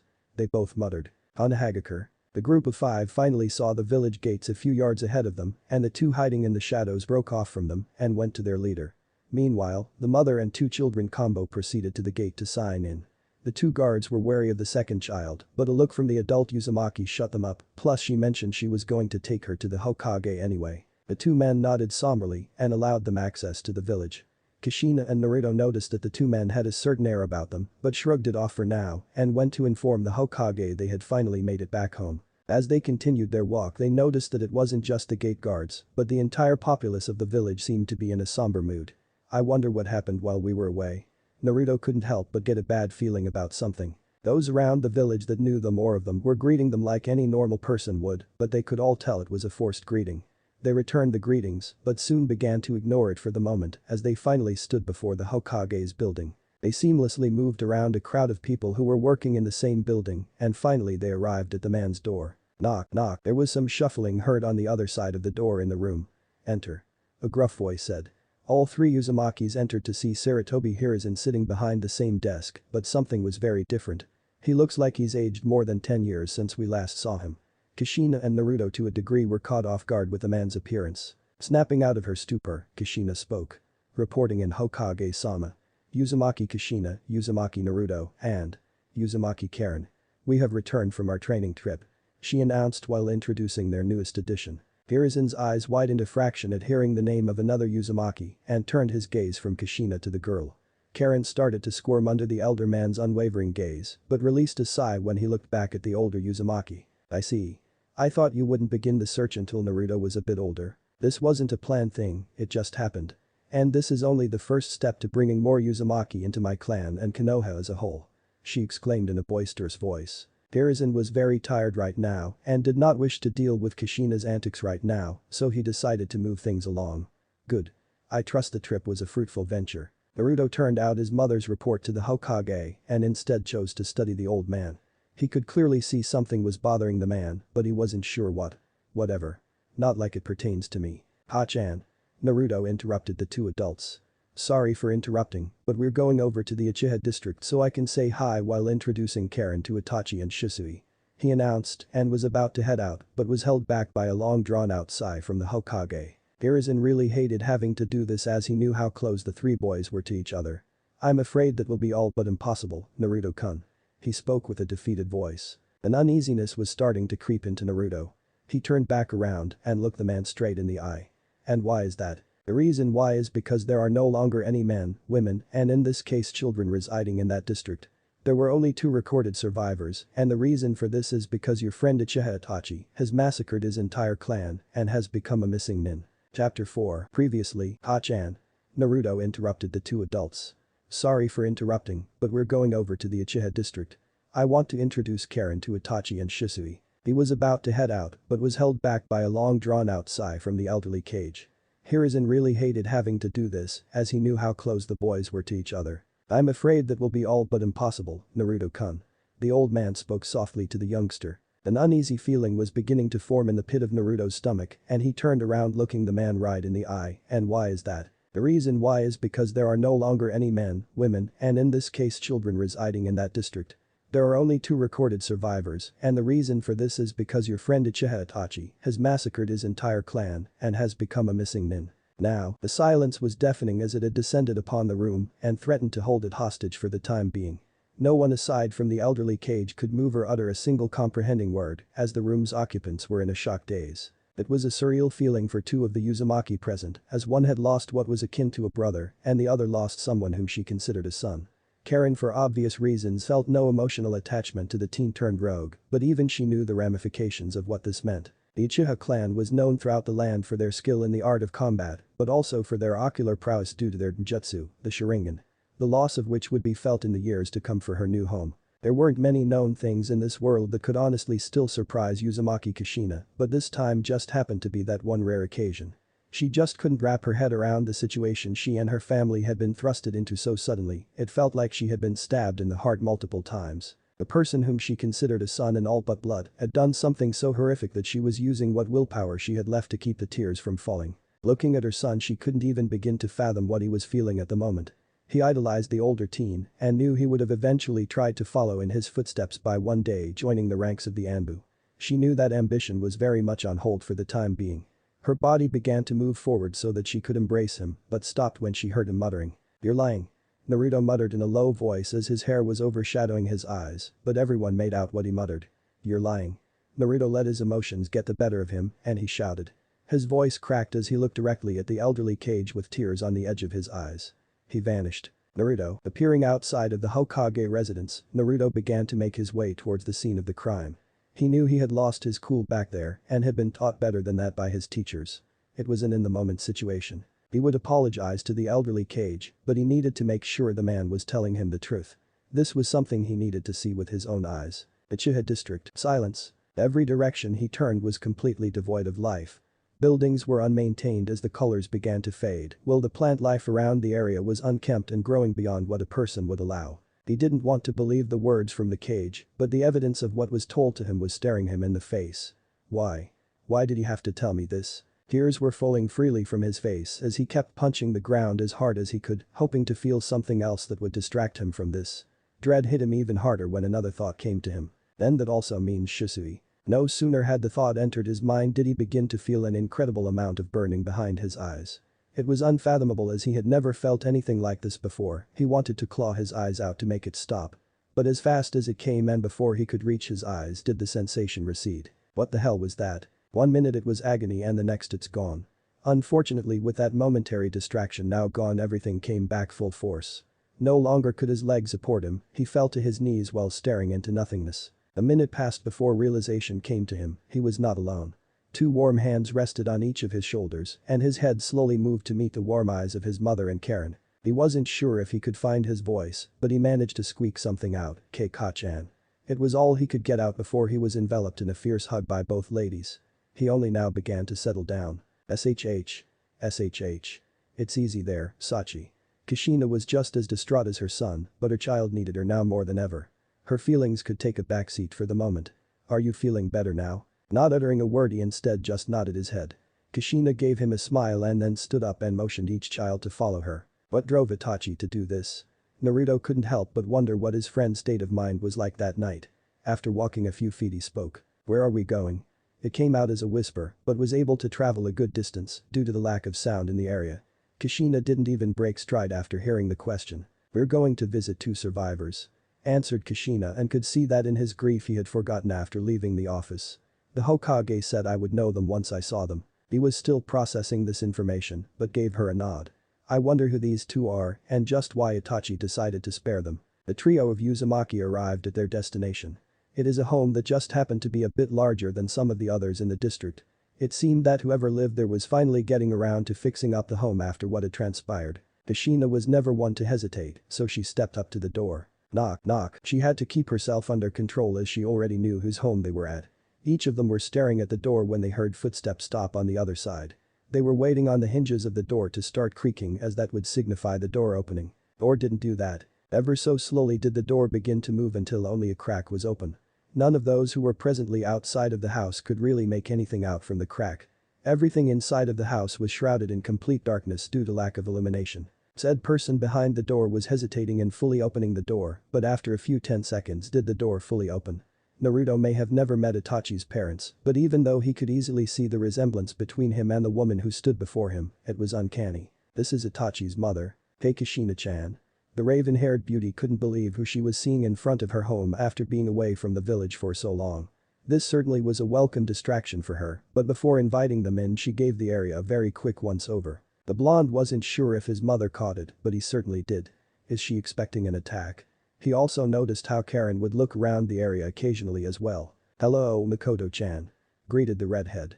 She gave the woman a smile and one big hug. "Can we go inside to talk?" Kushina whispered while giving her a hug. The lone Uchiha woman nodded her head and gestured for them to enter her home. She led them towards the living room as each guest took a seat on the couch. Mikoto offered them something to drink or a snack for the children, but each person politely refused. Mikoto understood, as this was not entirely a social visit. She looked at her friend and knew what she had wished to discuss, but refrained from doing so due to the two children. One of which she instantly recognized as Kushina and Minato's, but was a bit stumped when it came to the girl. Did she have another child with someone else? Nah, Kushina wouldn't do that. Who is this?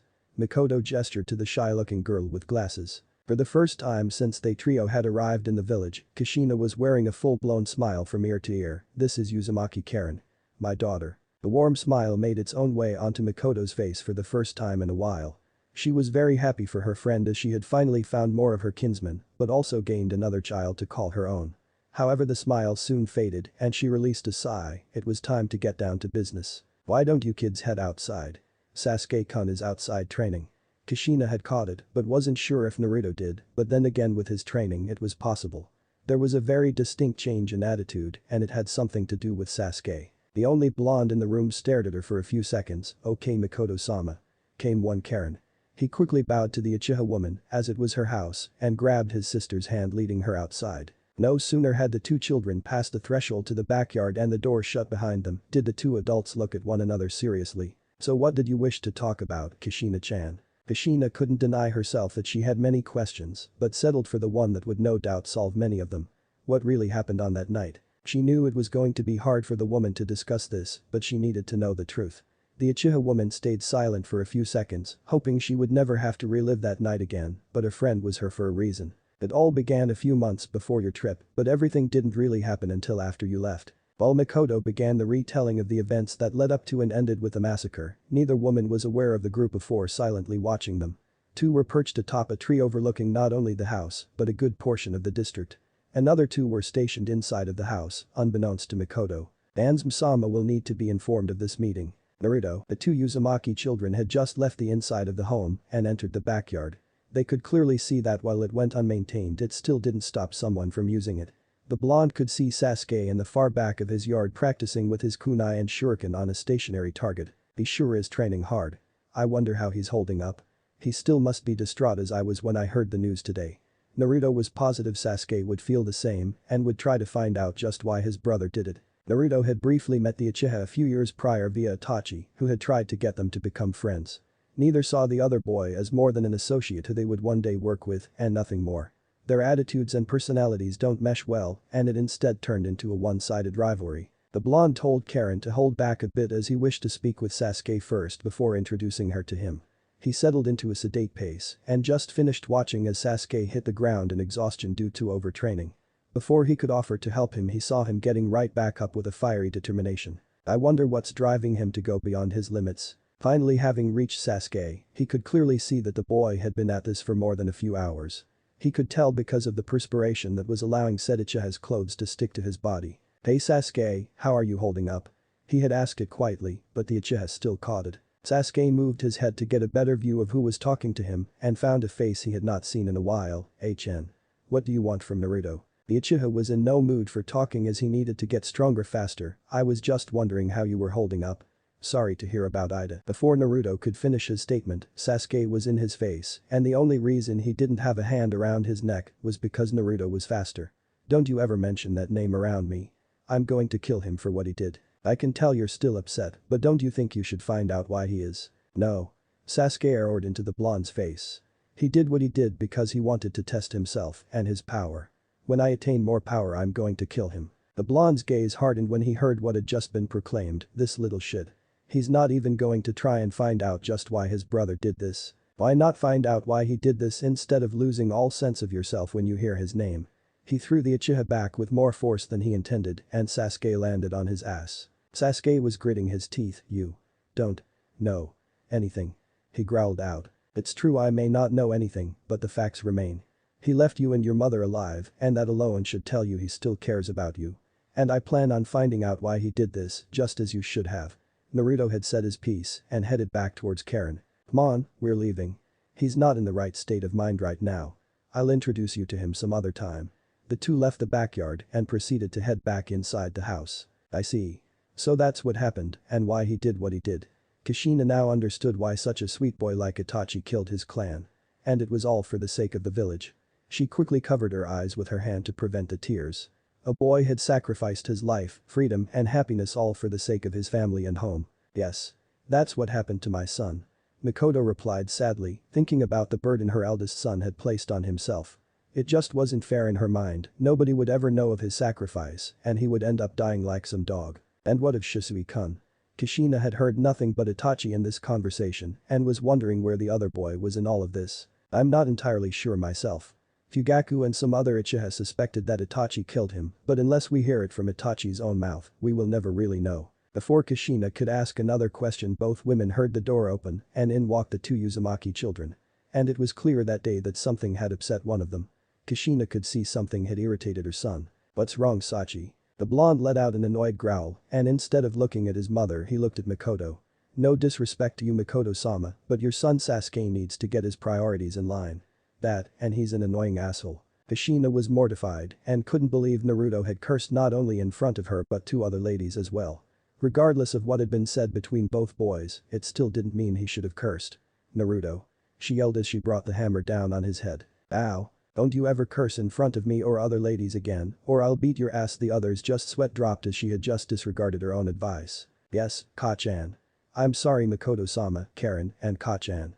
He apologized and bowed to each one of them, even though he was still pissed. She nodded. "Good. Let's head home so you can cool off as I've already had my talk with Mikoto-chan."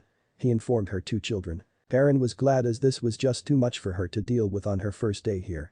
Plus she was really excited about seeing her new home. Naruto begrudgingly agreed with his mother's assessment and was also glad about finally heading home as he knew there was something at home waiting for him.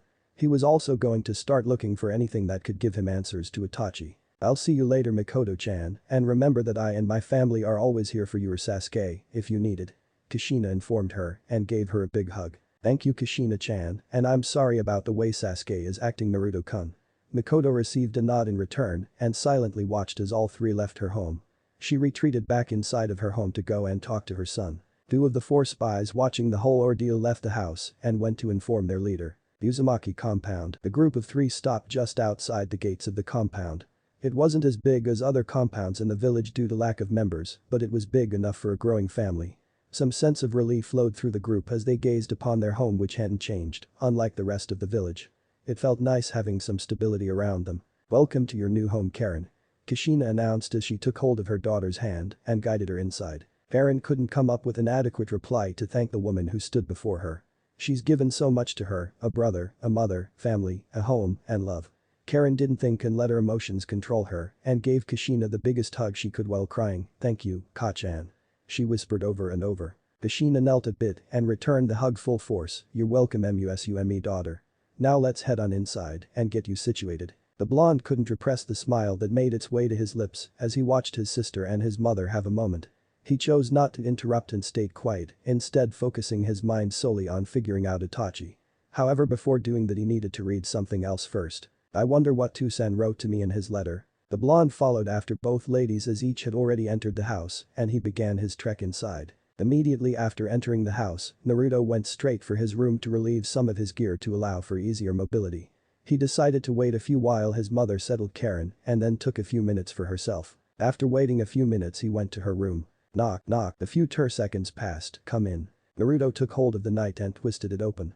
Entering the room he saw his mother lying on her bed looking at him. "Ka-chan, do you know where the letter Toussaint left for me is at?" "Ah. So that's why he came here." "I do, here let me get it for you." She leaned over to the side of her bed and opened a drawer. She fished around for a few seconds before pulling out an envelope.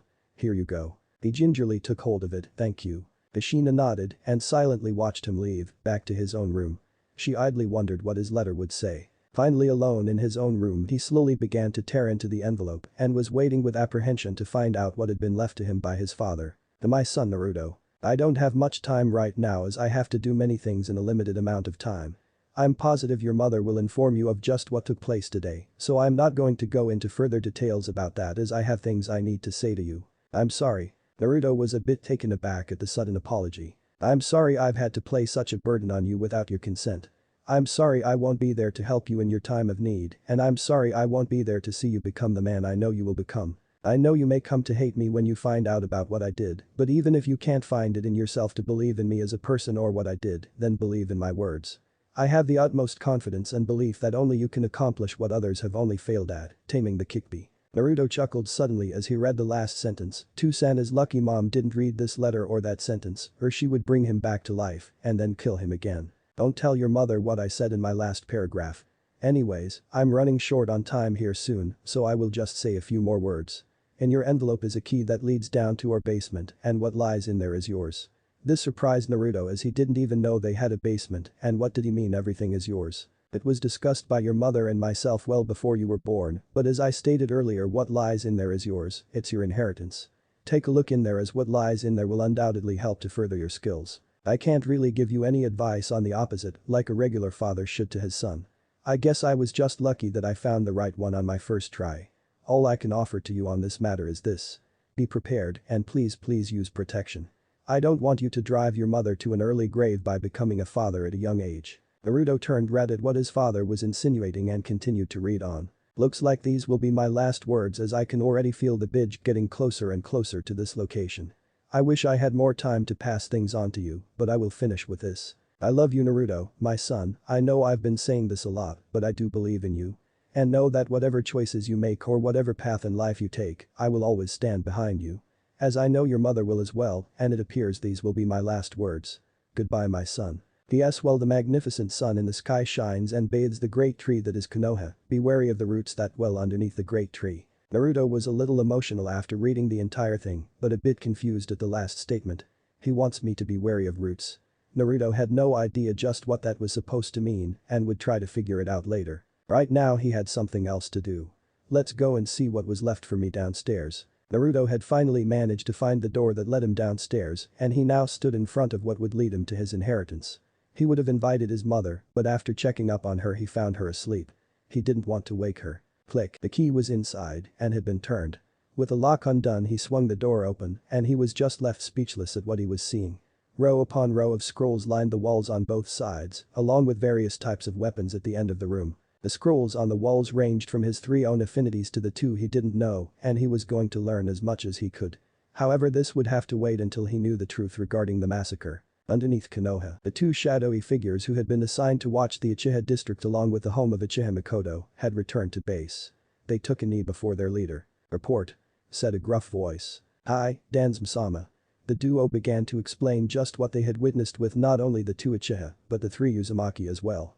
Dansum listened to the entire report in silence, but his mind was already beginning to process this information and how he would use it. It seems can't keep her mouth shut and I will now have to eliminate Kushina as well.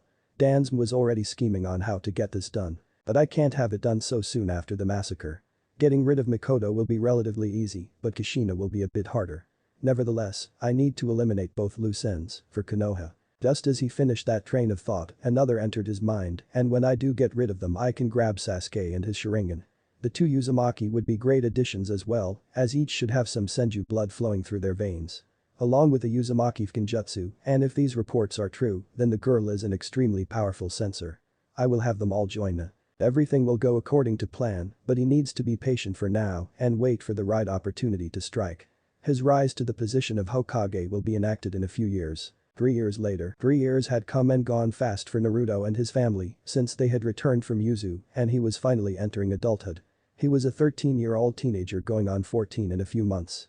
Much had happened in the past years, but just not in his investigation regarding Itachi and had come to one conclusion. I need to hear the truth from his very mouth. After that had been decided on, he had one less thing to worry about right now and continued to focus on his training with his mother and Karen. He was currently training alone in a secluded field as he thought back to the interesting events that had taken place a few years ago. Flashback, Naruto age 11. Naruto and his family were celebrating his birthday along with a few others. He obviously knew some people, but there were a few he didn't. Chief among them were a few ladies whom he assumed either knew his mother or they only came along because they were invited by someone whom they both knew. Hello, Naruto-kun. The blonde heard a female voice call his name and he turned to see who it was that called him. He knew who it was the instant he saw her. "Hello Hana and..." "Why hello there. I'm the Y and single Madarashi Anko," said the woman as she posed provocatively. Naruto wasn't quite sure how to respond to such an over-the-top introduction as a hint of red dusted his cheeks. Well it's nice to meet you Madarashi-san, my name is Uzumaki Naruto." The blonde now got a very good look at the woman named Anko. This one had light brown pupil-less eyes along with violet hair styled in a short spiky fan ponytail. It was her attire however that was drawing most of his attention. A tan overcoat and a dark orange miniskirt was all that was hiding the mesh bodysuit that clung to her body. It started at her neck and stretched down to her thighs. It was really revealing. "Oh, I know who you are, Naruto-kun," purred Anko. "Hana-chan here couldn't stop talking about you since we became special friends." She whispered into his ear as she pushed her bust into his back. "I must say I like what I see, well-mannered, cute, and you look strong for your age." I see, thank you for the compliment. And I must say that both of you look beautiful today as well." He complimented them right back. "And such a charmer. I could just eat you up. I wonder how your blood tastes." She licked her lips. Before she could even think of cutting him a voice interrupted, "Hello Naruto." He turned around again to see another purple-haired woman with another female in tow. He was pretty sure he didn't know either of them. Do I know you?" He took a look at both women and could say without a doubt that both of them were very beautiful.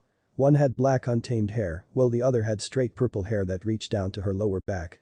The raven-haired one had beautiful ruby red eyes and was wearing red mesh armor. The other was wearing standard attire from what most shinobi wore. Her brown eyes were a stark contrast to her unique hair color. "No, you don't know me by name, but we have met and spoken before."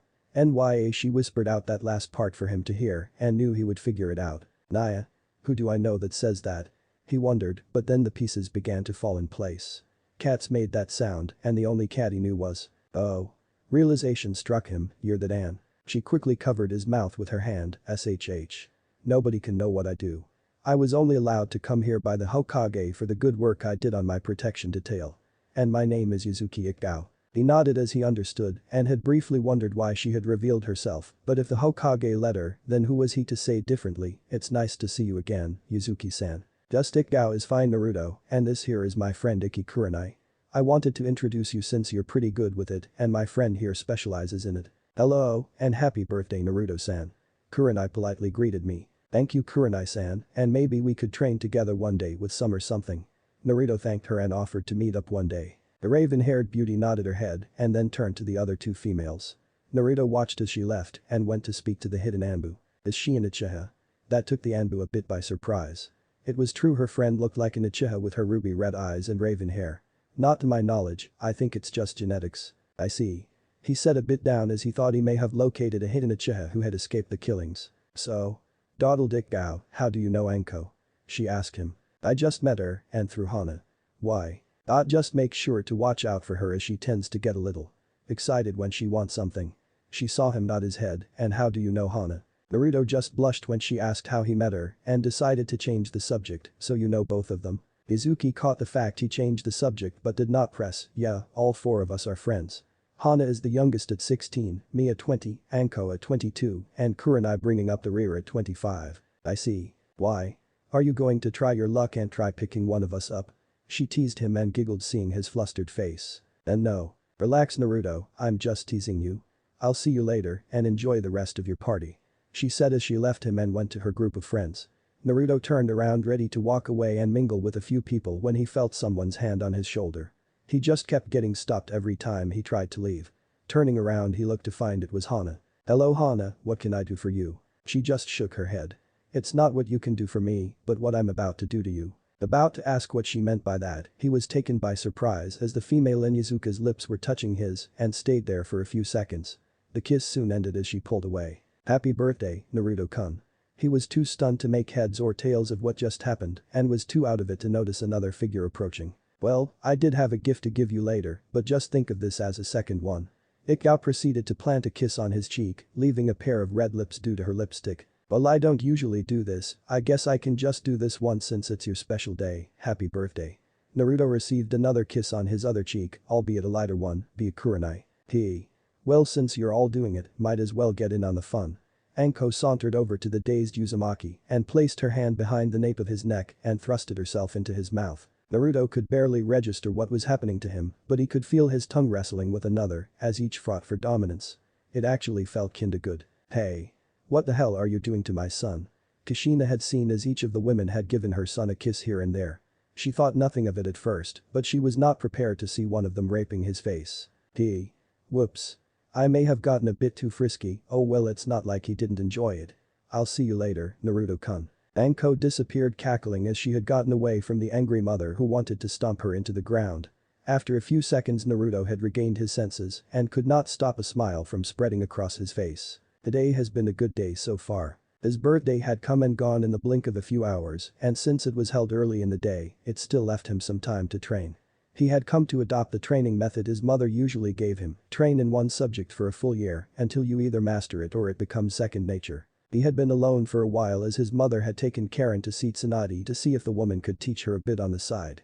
Right now his mother and his sister were on the other side of the backyard and his mother was trying to teach her something. Come on Karen, I want you to focus as I'm trying to teach you something that would help you. Try to materialize them in your head and then just let them out. Karen looked at her mother and nodded. Closing her eyes she cleared her mind and thought of chains, finally she had the image in her head and she let them out. She roared as chains erupted from all over her body and the girl couldn't help but be astonished by this. Congratulations Karen, I had a feeling you may have had the same ability as me. Thank you Ka-chan, but what are these? Asked Karen, still looking at the chains that were coming out of her. These are chakra chains which allow you to attack or defend. But since your body isn't suited for combat these will help you and your teammates immensely. What do you mean? What I mean is that these chains are going to allow you to use barriers to protect yourself.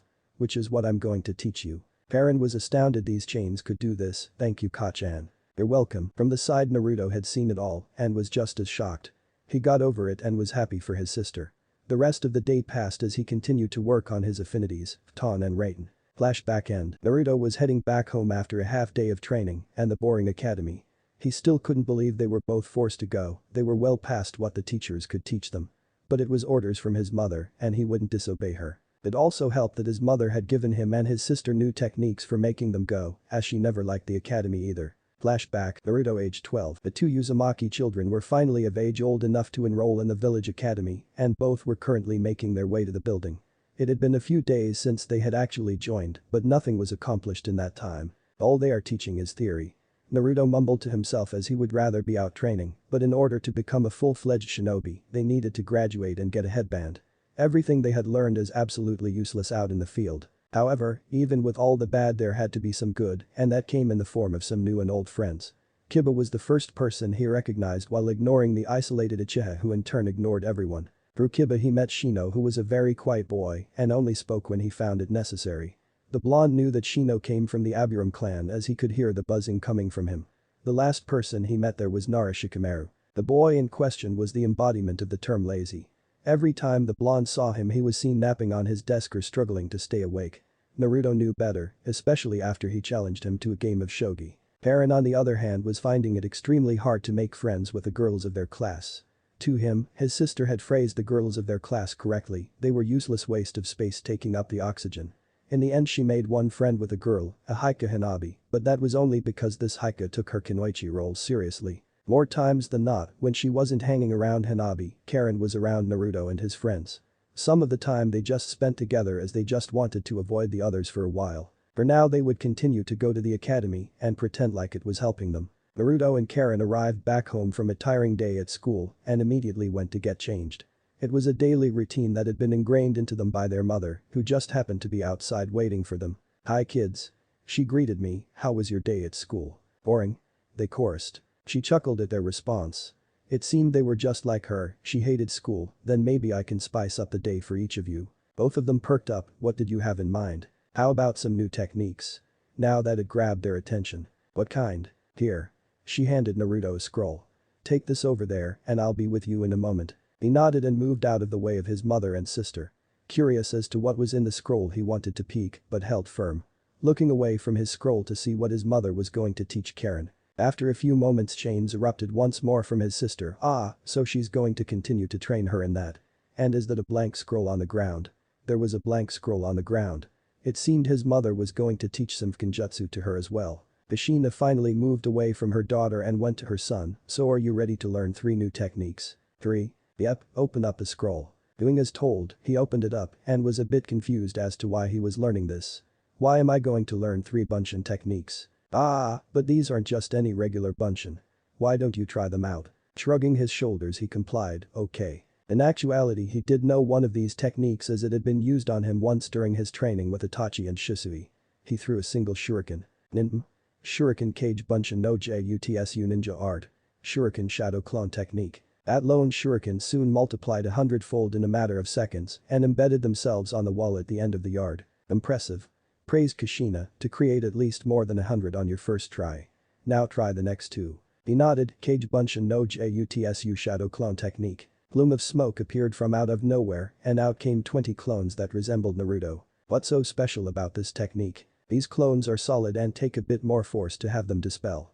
Plus everything they learn you learn after they dispel as a result. What? Really she knew he would react to that piece of information. Yes, but use it wisely as too many clones can cause a backlash of information to be sent back to your mind. And that could very well put you in a coma. The blonde blanched at that but got the message. Understood, and what's the last one? Let me demonstrate this one. Kushina created a single clone that raced towards the end of the yard away from everyone. Once it was a good distance away from them it detonated next to a tree, destroying everything within its range. Whoa. Exactly. Naruto got to work as soon as the demonstration had ended and wanted to see just how many clones he could summon before exhaustion hit him. He made sure to have them dispel in timely intervals and he would go from there. Flashback end. Naruto had put the technique to good use on the days he went to the academy since his mother wouldn't let him send a clone instead. Thanks to his clones he was a bit more proficient in his last 2 affinities, but he mostly had them polishing up his already existing skills. The only thing he wasn't very proficient at yet was his second bloodline, but that was due to lack of information. Some good did come from it though, even though he never showed it. It allowed him to clean up during the taijutsu portion of the academy. The reason he hadn't shown it was simple, he really didn't want to kill or maim anyone with his sharp bones. Speaking of the academy, he was currently positioned as the top male student of his class, while his sister was ranked as the top female. Even with her lack of taijutsu which is ranked to 3rd she excelled in all other areas. Being at the top of the academy was nothing to boast about as the curriculum was at best very basic. It allowed those who weren't suited to shinobi life to slip through the cracks, which just raised the death tolls. His train of thought on the matter of the academy and death shifted to something else or more like someone else. Hana. He wasn't quite sure how to classify his relationship with the female Inuzuka, given their past experiences, the shower scene and the birthday kiss. He had even gone out with her a few times, just the 2 of them, and other times with Anko tagging along. Those were definitely some interesting times. Well, any time is interesting with Anko. It wasn't just with the 2 of them either, he had even spent some time with the mistress. But that flowed more along the lines of just training between them. And when they weren't training with one another, they would just usually talk about life or anything that caught their attention. After walking for a few minutes he finally had a view of his house as the night had descended around him. Strange. How come I don't hear any sound coming from home? His mother wasn't the quietest person in the village, she was in fact one of the loudest if not the loudest person. So it was odd that no noise was coming from his home, so he shrugged it off and continued home. Just as he reached the front gate of his home he felt a bit of a repulsive force barring him from entering and briefly wondered what it was. He went inside and before he could call out to his mother Karen, he heard something that froze him to his spot. Someone is fighting and it's coming from the back. His eyes were clearly registering what he was seeing, but his mind refused to believe it. He just couldn't comprehend just how this group was able to enter their home, let alone the village, without alerting security. It didn't matter now, they were here and they were here to kill his family. Adaiwa. His body was moving on autopilot as his Sharingan blazed to life and quickly took in all of the chakra signatures. Karen was easy enough to find, but he frowned as he didn't see his mother. They must have separated her from us. While he was worried about his mother, he knew she could take care of herself. His focus would be here and now as Karen was his priority. However, he was going to need some help. Page Bunshin no Jutsu. 5 clones materialized to counter the 5 who were going to oppose him. One of them would be actively searching for his mother while he and the other 4 took care of the enemy. He could see one of them was heading for his sister, that was his first target. Naruto sped off towards his sister and judging from the cackling he could hear, the man was enjoying the chase. The blonde pulled out his dual kundachi and he was going to make sure his death was quick but painful. JKJI Yin Yang Cross. As the blonde raced over to his sister he placed one blade over the other so the 2 resembled very large scissors. The attack was aimed at the artery on the man's neck and the attack would have hit had the man not registered his presence at the last second. Well Naruto did not let the fool finish his monologue and pressed his advantage over the man who was looking at his blood-red eyes. Shit. He has the Char. The words died in his throat as he was frozen completely. His eyes dilated and soon lost their focus as his arms dropped in resignation. Naruto would end his sorry excuse of a life now. Pain. Kakak no jutsu fire release. Great fireball technique. He inhaled a large amount of oxygen, mixed it with his fire affinity and exhaled. The Iwanin stood little chance of getting away, even with the wails from his comrades. Standing tall, the giant ball of death hit its mark and engulfed him in a blaze. He was but ash in a few seconds. One down. His eyes scanned the area and could see his clones were using hit and run tactics. He had a few seconds to gather himself. He knelt down to his sister. "Karen, can you find Kachan?" The girl was a bit shaken at what was going on around her, but her brother's presence calmed her down a bit. I can try." She focused her mind as best she could, but something was blocking her from finding her. "I'm trying, but something is blocking me." Now Naruto was surprised as he didn't think anything could do this to such a powerful sensor, such as Karen. "Keep trying, I'm going to go and take care of the others in our home." Boom. Shifting his attention back to the battlefield, he could see that one of his clones had detonated and taken an Iwanin with him. 2 down. 3 to go. His Sharingan was spinning very fast as he could clearly make out what was going to happen in the next few seconds, and he couldn't let that happen.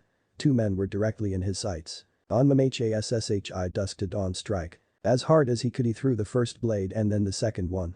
It was as he predicted, one of them had avoided it, but the other had gotten distracted. It was enough as he was on them already. Inagi no Mai dance of the willows. Naruto swiped at the man's neck with 2 finely sharpened bones that were coming out of his palms and barely avoided it. Or so he thought as a very thin line appeared on his neck, indicating the blonde had tagged him a bit. He gave his enemy no respite as he quickly applied a gravity seal on him and dashed over to the still distracted one. This all happened so fast that neither man really knew what hit them. Naruto grabbed the second man's shoulders and drove his knee-enhanced bone directly into the man's midsection and spun. It was not a very pretty sight as blood and organs hung not only from the man but were lying on the ground next to him. 3 down. Oten. Yomi, Numa Earth release. Swamp of the Underworld. The last Uzumaki male had received information from one of his clones, but at the same time he had just gotten trapped. His last clone had been dispelled by the man who had trapped him. Oten. Dorykdan Earth, release. Earth Dragon Bullet. Information rushed to his head as his eyes had just copied 2 techniques and he silently watched as a dragon of mud rose from the earth. It opened its maw and began to fire mud bullets at him. Hawarimi no Jutsu. Naruto had silently replaced himself with the enemy whom he placed a gravity seal on. He then vanished only to appear next to the enemy who had launched the attack and gave him a hard kick to his ribs, sending him away. Weaving through his hand seals, he was going to try a technique shown to him by Kakashi during their stay in Yuzu. Or Ram Snake Horse Dragon. Rain. Jibashi Lightning. Release. Electromagnetic Murder. The very small but powerful spark coursed through the blonde's hands before it grew into a wild current of powerful electricity. Alone the technique was powerful enough to rip through solid rock, but combined with a wet surface and the technique significantly increased in power. It did as advertised, and as fast as actual lightning, it electrocuted the man from inside of his own body, while a lone bolt tore through his chest. He was dead within seconds. 4 down, 1-2. He couldn't finish his thought as he dodged a katana at the last second. Had it landed it would have torn his arm clean off his shoulder. It was the man he kicked before. He's bleeding from his mouth. Perhaps my kick did more damage than I thought. The quick thought came to Naruto's mind as he wished to try something he had been wondering about for a few years now. It worked quite well on animals, but how would it work on humans? Time to find out. You little bastard. Snarled the man, I'm going to kill you nice and slow, and then I'll force myself on those 2 red-haired whores you call family. Shut your mouth. Barked Naruto. I can't wait to hear them screaming my name. My other comrades are probably already working over that mother of yours, breaking her so she becomes nothing but a lump of flesh to be used at our discretion. The man gave Naruto a sinister grin. Naruto had heard enough and blindly rushed at his enemy only for the man to spit something into his eyes, blinding him for a moment. The man then wrapped his arms around his body. What the hell are you doing? That kick of yours broke a few ribs which in turn punctured a lung. I can tell I'm not long for this world. So I plan on blowing myself up and taking the spawn of the Yondaime with me. The man couldn't help but cackle as his enemy was fiercely struggling to get free from his grasp. I will be seen as a hero back in my village. Ha ha ha ha. Karen, who was watching the whole thing from the side, began to wonder why the man was pretending to do something and then laughed like crazy. She looked towards her brother and could see the small smirk on his face. The Sharingan is truly a dangerous eye. Naruto no longer saw the need to keep this fool alive and decided to take away his greatest desire. But before he decided to drop the illusion the man seemed to snap out of it and Naruto couldn't help but grunt in annoyance. Before the man could react to what was happening, he felt something leaking from his throat. The blonde silently watched as his enemy grabbed his neck and began gaping like a fish out of water. It was finally over on their side, but now they needed to find their mother. It seems the power of my ability is not that strong yet. He had discovered the ability over 2 years ago, and he had kept this one a secret even from his mother. He wasn't even sure it was an individual ability, just something provided from his ninjutsu. He could call on it whenever he wanted, but it had a bit of a drawback. People needed to look directly into his eyes, but once they looked they were hooked. He called it Kanzen Saimi absolute hypnosis. The blonde didn't know why his eyes suddenly gained the ability, but he couldn't complain. He shrugged it off for now as he had more important things to do. "Any luck finding Kachan?" he asked his sister. "A little. I felt some signatures just to the east of our home, but there are more of them there than here. I think." This didn't sound very good. How many more? He dreaded asking such a question, but he needed to know. "I think more than 7. Something is preventing me from getting a good read on her." He nodded his head and had no time to really question her on this. He just hoped it wasn't as bad as she said it was. Pray for the best, expect the worst, and accept whatever happens. That was something his mother told him one day, and he didn't know why he suddenly thought about it just now. "Come on, we need to go." "Don't worry, I'll protect you." Naruto offered his hand to his sister so they could go and save their mother. This fight was also a bit too easy. They must have sent their higher rank shinobi after their mother. He felt the tug on his arm as Karen had taken it and lifted herself up. She nodded with determination and off they went. Naruto and Karen had finally located the area in which the other female Uzumaki was currently at. Both found a good number of bodies littered on the ground and all of them belonged to Iwa. Each child breathed a sigh of relief but stiffened when they heard steel on steel. The blonde quickly pulled the red head with him and now both were in view of something strange going on. There was their mother fighting, but it was who she was fighting that had them confused. 2 enemies had surrounded her on both sides and each was wearing unrecognizable masks. Naruto was about to jump in the fray to assist his mother, but before he could his mother striked. Kushina kicked the first one away with bone-crushing force while slashing at the other with her blade. She was not only physically stronger than them, but far faster than they could counter. The first life was ended by the swift cuts that were placed on the enemy and then she called upon her chakra chains. They traveled underground only to appear behind the other shinobi whom she had just kicked previously. Squelch, said chakra chains pierced the unknown shinobi's head, chest, arms, and legs. He was dead upon the first strike. Kushina had finally allowed herself to breathe a moment and looked around only to spot her children a few yards away from her. They are both safe. She breathed out happily. Both children began to make their way over to her, Kacha. Time seemed to stop around him as fear coiled around his heart, threatening not to let go. His voice died in his throat and he tried his hardest to scream. Nothing came. None of them had noticed it until it was far too late, but one shinobi had been left and unaccounted for. The enemy had taken advantage of the momentary lapse in Kushina's judgment as soon as she had seen her children. Cold steel was sticking out of her chest as she was too tired to have even noticed him. Naruto couldn't hear anything right now. He turned to Karen and could clearly see the tears rolling down her face uncontrollably. He still couldn't hear her wailing as his body was in shock, but soon that shock turned to anger and hate. "No." The blonde roared as his eyes hatefully took in the enemy. And just like what happened all those years ago in the Uchiha district, it had begun to happen again. His eyes were burning something fierce, but he didn't care right now. All he cared about was killing the man before him, and so he channeled even more chakra into his eyes and forced his way past the burning sensation. He didn't know nor did he care how he knew, but this one word had surfaced to the forefront of his mind. AMUI authority of the gods. Naruto didn't know how he knew to do this, but he didn't care. He focused his right eye on the enemy and the space around the man began to distort. The top half of the man's body was completely gone, vanished, as if it had never existed in this world. The blonde had erased his existence. Said blonde fell to one knee in exhaustion and quickly covered his right eye as it was bleeding. However, even with all that he was feeling, he moved his body, with the help of Karen, over to his mother. Once he saw his mother up close, he could clearly see it was much worse than he had thought. Had the blade been anywhere else she may have had a chance, but the wound was directly where her heart was at. Naruto grimaced as he saw this, but his emotions were on overdrive here. He would try anything and everything to keep her alive. Kakashi-chan. Both children were now crying as they looked at their mother lying on the ground crying. SHSHH. SHH. It's okay kids, as long as the both of you are safe, then I can pass on in peace. Don't say that. We can take you to Tsunade-ba. No, you can't. Kushina coughed up some blood. I can tell that blade was laced with some kind of poison. Had it been anywhere but my heart I may have stood a chance. I only have a few minutes at best. Now that it shattered, the hope Naruto had begun to build. I want the two of you to always look out for each other and keep the other one safe. Grow up and find a person to love and start your own family. Promise me. She coughed up more blood. We promise. Good. I want you to know that wherever you go I am right there beside you. You're never alone as I will be watching over you. I love the both of you, now and forever. Kushina closed her eyes and stopped talking, Kakashi. The emotional bridge had just been broken and the tears fell freely. Tears of blood were being shed by Naruto as he could no longer look at his mother's form and instead looked up to something, anything, in rage. There. He almost missed it due to his grief-stricken rage, but he had just barely caught something in the sky. It was a very thin outline of a veil of some sort, it was only thanks to his eyes that he had caught it and briefly wondered why he hadn't seen it before.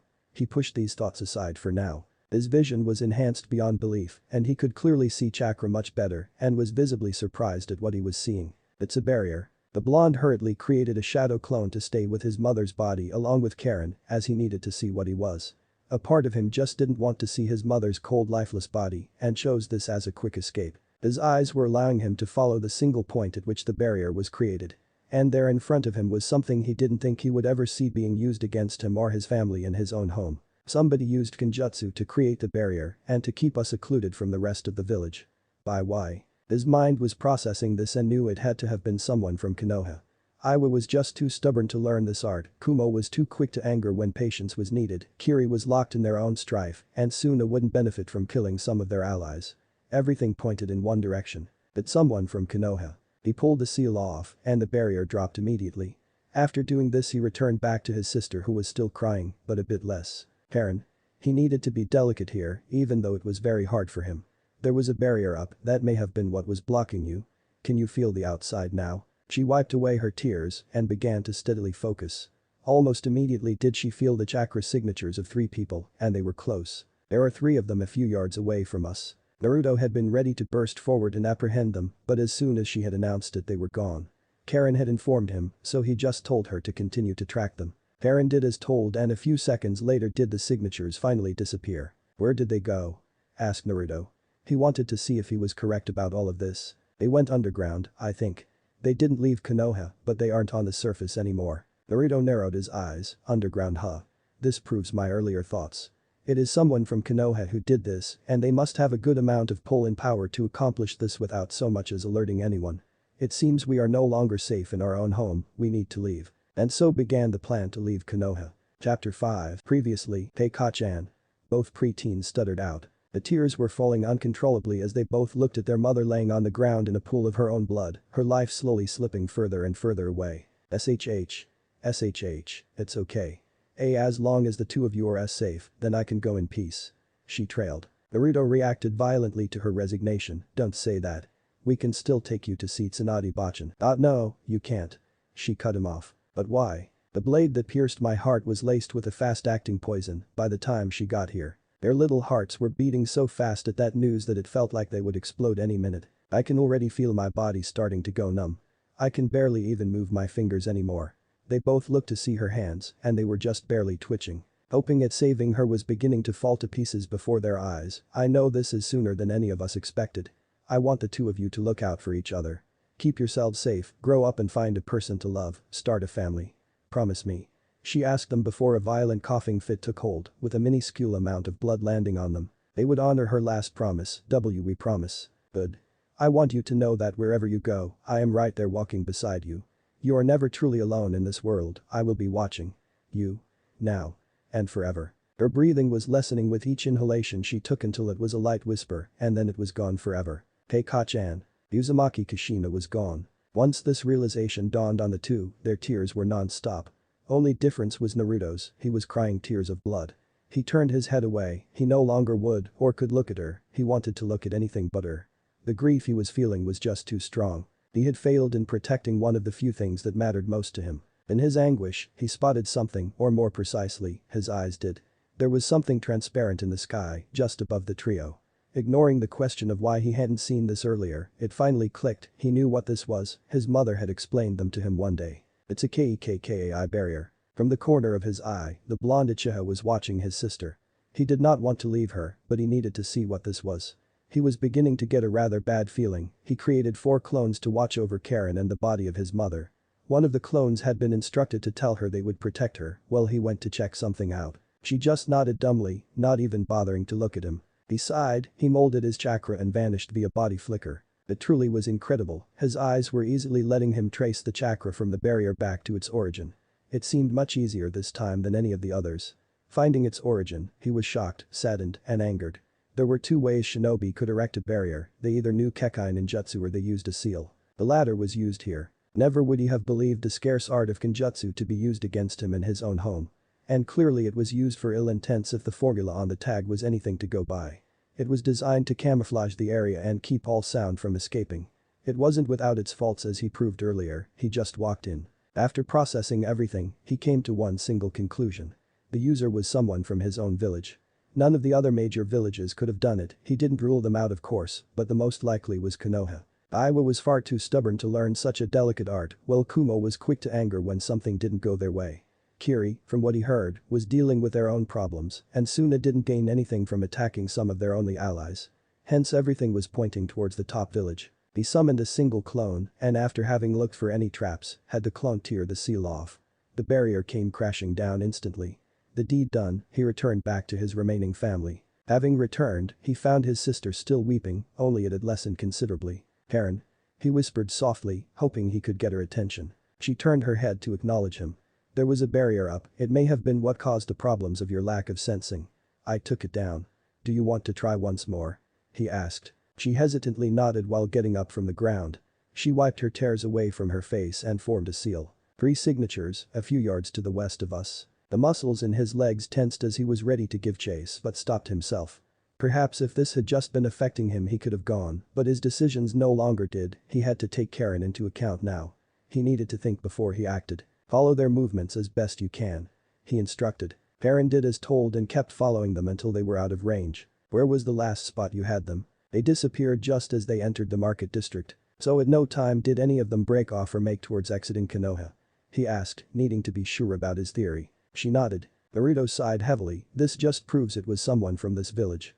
Whoever ordered it is powerful and influential enough to get it done without arousing suspicion. It seems we are no longer safe here. And so began the plan to leave the village hidden in the leaves. Now, with his mind set on the plan of leaving, he would need to get planning. It was not as easy as just being able to walk out and never return. He needed to make sure they would not be tracked down. For this to work, he would need information, and not just on Konoha but on the outside world as well. Temporarily leaving his sister's side, he walked over to the body of his mother. Carefully, he placed her arms over her chest and straightened out her legs. Looking at her now, she looked much more at peace. He unsealed a scroll and summoned a clone. Together, they gently lifted her up and placed her on top of the sealing matrix. His mother body had been sealed away. There was no way he would bury his mother in the soil of the village that had conspired to have them killed, she deserved better.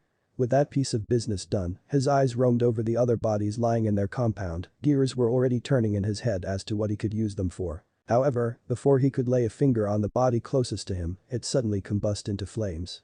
He knew for a fact they had all been dead, so none could have activated anything on their body, which meant it was something else.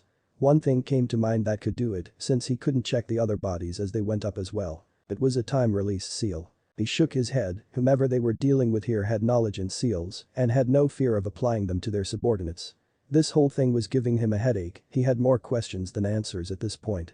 He shook his head, he would deal with this in a better environment, right now though, he needed to get his sister home. "Come on, let's head back home and get some rest. We can deal with this when our minds are clear." She nodded and didn't want to look around, her eyes focused solely on him. But what about the other bodies? Gone? Burst into flames, no point in staying longer now. He stated, and it's not like anyone is coming, they would have been here by now. He muttered out. Karen made no comment to his last statement and just walked towards their home. Naruto was right behind her. Having made it back home safely, Naruto had stayed with his sister in her room, holding her hand until she fell asleep. It was now his responsibility to take care of her. Gently prying his hand free, he quietly stalked off towards his own room, if only for a moment until he went back. He needed to be alone for a few moments. No sooner had the door clicked shut did he begin to slide downwards, back to the door. The anxiety of the night finally catching up with him, he broke down. He could not allow his sister to see him like this openly, it would only worry her more, and he couldn't have that. Every time she looked at him he needed to be a pillar of support, he could not allow her to see how shaken he really is, of how he is just a little boy who wants his mother back. Burying his head into his knees, he began to cry silently before that was replaced with something else, anger. Once the person responsible was found, he was going to kill them. He took a deep breath, using the teachings of his mother, and calmed down. He felt mildly better now after crying, everything inside of him had been released. He went back to his sister's room and took a seat by her bedside. For now, he would try to get as much sleep as he could, because tomorrow would be the start of a couple of busy months. After getting what sleep he could, he set about the tasks that needed to be accomplished in order for them to leave. Before he did that though, he asked Karen what she thought about all of this. She just said she would go anywhere as long as he was there. He nodded. Task number 1. Find a future home. It would do them little good to leave the village only to live on the streets, wandering from place to place. He already had a place in mind, but it was in need of a major overhaul. Task number 2. Appearances. Neither he nor Karen trusted anyone other than each other, and maybe Tsunade, but that would only be a hindrance at this point. She was a well-known figure in the village, no doubt she had eyes on her at all times. No, they needed to keep this amongst themselves. Naruto created 3 clones and had 2 of them change their appearances to that of Karen and his mother.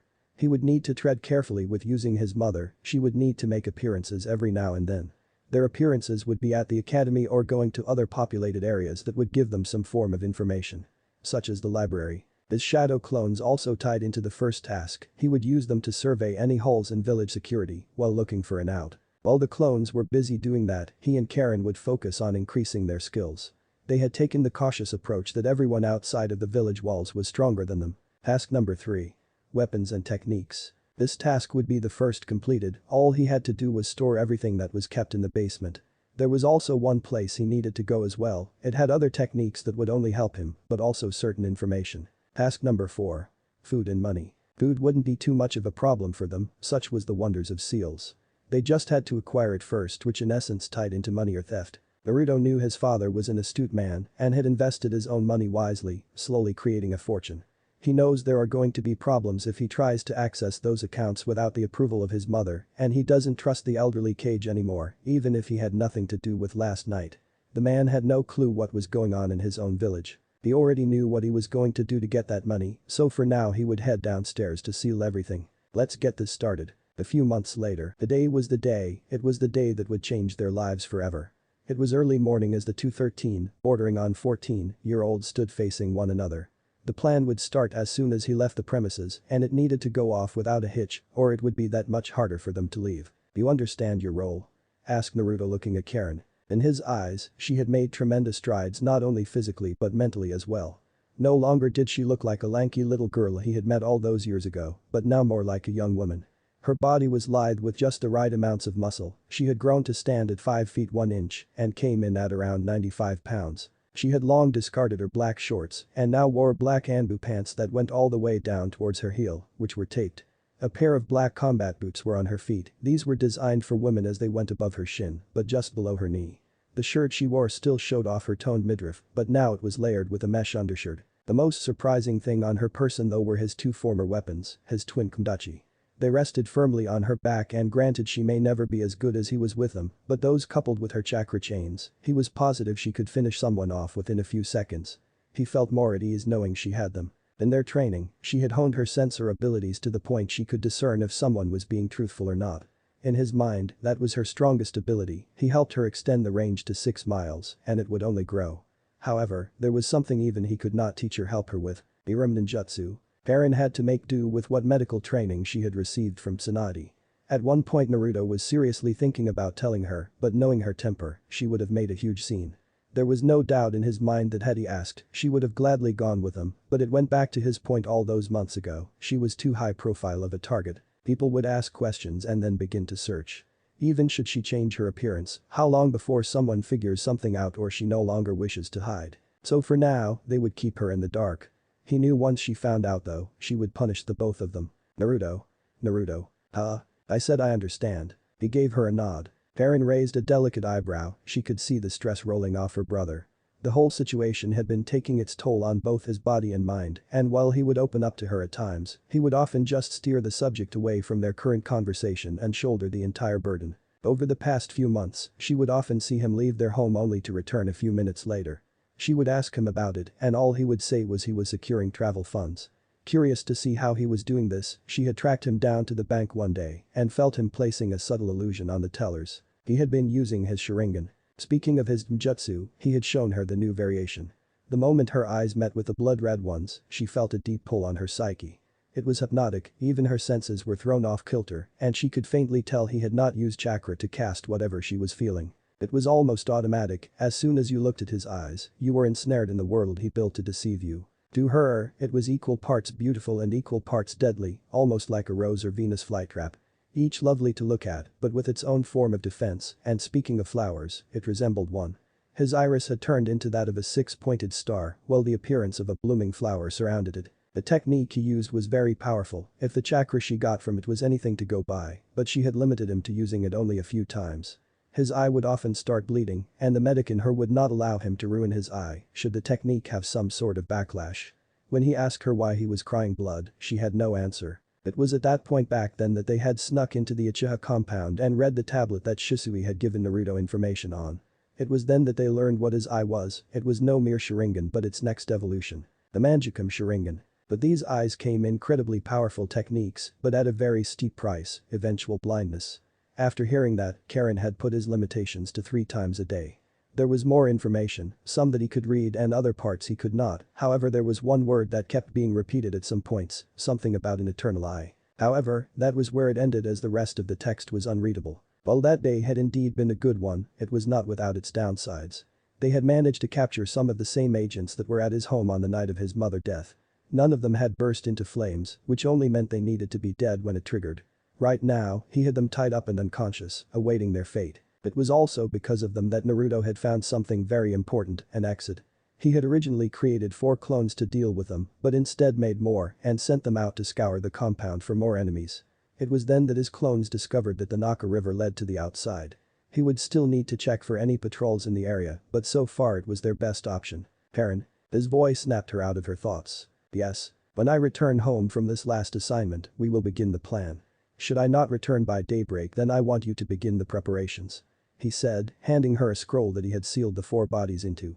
They would be instrumental in their escape. Karen nodded, her unasked question getting answered. She watched him leave the house and soon got to work herself. Naruto was outside of his home and began to walk to his destination, the library. This would be his last public appearance. The reason he was heading for the library was to look for something he no doubt was within the village. All those months ago, when those agents disappeared into the market, they did not just vanish into thin air, which meant only one thing. They went underground. He was positive the archives in the library had some information on a tunnel or a bunker being built into Konoha. His answer would come soon enough as the building came into view. He entered and immediately went to view the village charter. While searching, he thought back to the last few months and how fast they had flown by. Even with everything they had done to that point, it was rather insignificant compared to the idiotic thing he had done. He had decided to make contact. Flashback, Naruto, along with Karen, had been looking for a very specific place. It had been mentioned in his father letter, so he knew it existed. The place of his birth, the sealing chamber. It was finding the place that proved to be the challenge. It was the only place that could mask a Bijk's chakra. The reason it was hard to find was because it was not within the walls of the village. Sure, it would have been easy to have just sprinted away after finding it, but the trackers would have found them soon enough. They were taking a risk just being there. He had created a few clones and had a few hinges into someone else to keep an eye on certain things and people. He knew what he was about to do was very stupid, but this was something he could no longer afford to put off. He did not want to run into problems later because he was ill-prepared. Besides, he wasn't going to do much today anyways, at least he didn't think he would. Today was an introduction, nothing more. Well, here goes nothing. He took a deep breath, closed his eyes and dug deep into his subconscious. Everything was beginning to clear from his mind, leaving only himself and the soft hum of Karen's breath. Mindscape. This was the first time he had been inside of his own mind and he wasn't sure how to describe the feeling. It was like you were there but weren't, if that made sense. The area around him didn't look anything special and he guessed it was because his mind was clear right now. There was no indication of what was left or right, up and down. He shrugged and just went forward. After walking for what felt like an eternity, he came up to 2 very large gates. A seal was placed in the center. And that's when he saw it. It would have been the bane of his existence had he been known as a Jinchuriki to the public. There laid the Bijk that was sealed into him at birth. Hikbi no Yakum. By the looks of things, it was sleeping and he just continued to watch. Then it hit him, it had blindsided him, a massive wave of Kai was being directed at him from behind the gate. It seemed the mighty fox was awake. I knew I smelled a foul stench, and it turns out to be my jailer. The Uchiha. The fox snarled out while spitting out one of his family names. Hello, my name is. I don't care what your name is, why have you come here? Naruto paused for a moment, this was not going the way he had expected it to. In hindsight, he really should have seen this coming. It was by the eyes of one of his ancestors that had enslaved the mighty behemoth, clearly the distrust for his lineage ran deep. He needed to reassure the fox. I have not come here to do what you may think I may. I may share the same blood of my ancestor, but he and I are different. This is only an introduction between the two of us. And who knows, after I visit a few more times, we just may have a civil conversation one day as friends. HMPH, you do share his blood, but you do not reek of his arrogance. And the day you and I become friends will be a cold day in hell. Then how about a deal, to show you that you may come to trust me and soon call me a friend? Speak your piece. Despite him being distrustful of the human, he was still a demon and demons love to make deals, especially if it benefited them. What is it you most desire? My freedom. The fox crashed into the cage as he said this. Naruto remained quiet for a moment and suddenly nodded his head. I find that agreeable. I do not want you inside of me causing problems that may likely get me or my remaining family killed. I cannot offer your freedom right away, that will take some planning. How about I offer you the opportunity to see, smell, and hear the outside world once more? I find your second offer agreeable, and how do you plan on releasing me from this prison? The mighty beast had calmed down a bit when news of its freedom had been brought up. I plan on leaving this village in a few months' time, and during that time I am heading to the birthplace of Sealing. I am positive there is something there that will help. What do you gain from all of this? Like I said earlier, I don't want there to be any problems because I accessed your chakra by mistake, plus, it would be great to have a very powerful friend whom I can rely on in battle. Do you agree? The fox was silent for a moment before answering. I agree to your second offer, and only when I see that you are coming through on the offer of my freedom will I offer to help you in battle. Is this acceptable? Yes, it is fine. What do you want in return for your second offer? Naruto thought for a minute, perhaps an ability of the fox, no. He needed something that would benefit him immediately. Knowledge. It hadn't been his intention to make any deals, but one thing led to another, and here he was. He also had a feeling the fox was withholding something from him, but only time would reveal what. He also had no doubt that had his mother been alive to see him do this, she would have wrung his neck for being reckless. Putting the charter back, he had found the information he had been searching for.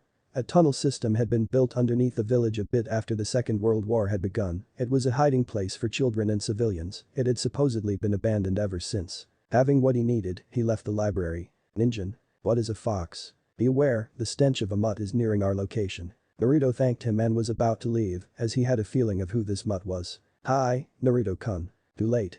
He turned around and came face to face with someone he did not want to see right now. Hey Hana. How's your day going so far? Much better now that I've run into you. Oh boy. I've been trying to talk to you for the past few months, but every time I saw you, you looked so stressed out and I wanted to help out. And then I figured it out. What did you figure out? Why? Don't I show you?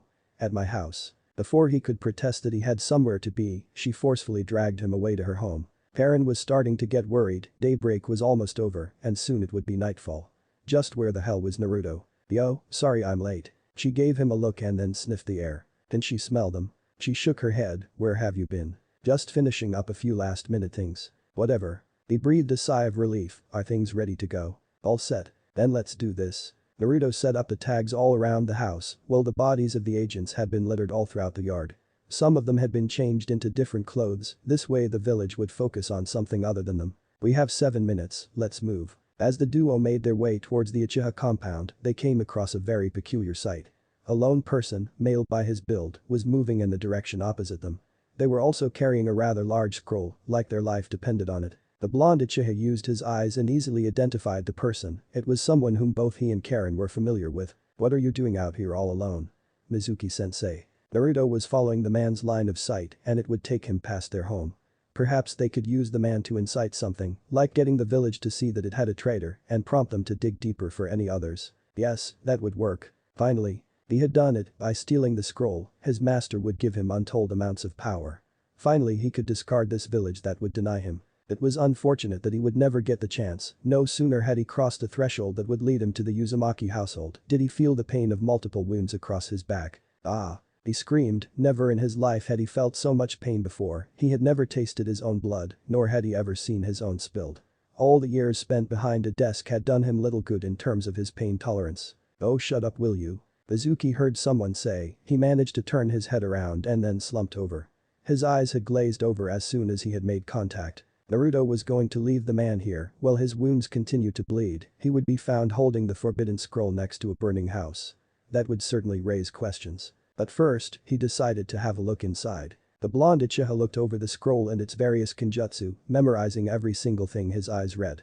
One technique in particular caught his attention, but he would look more into it later. "Well, that was easy," muttered Karen.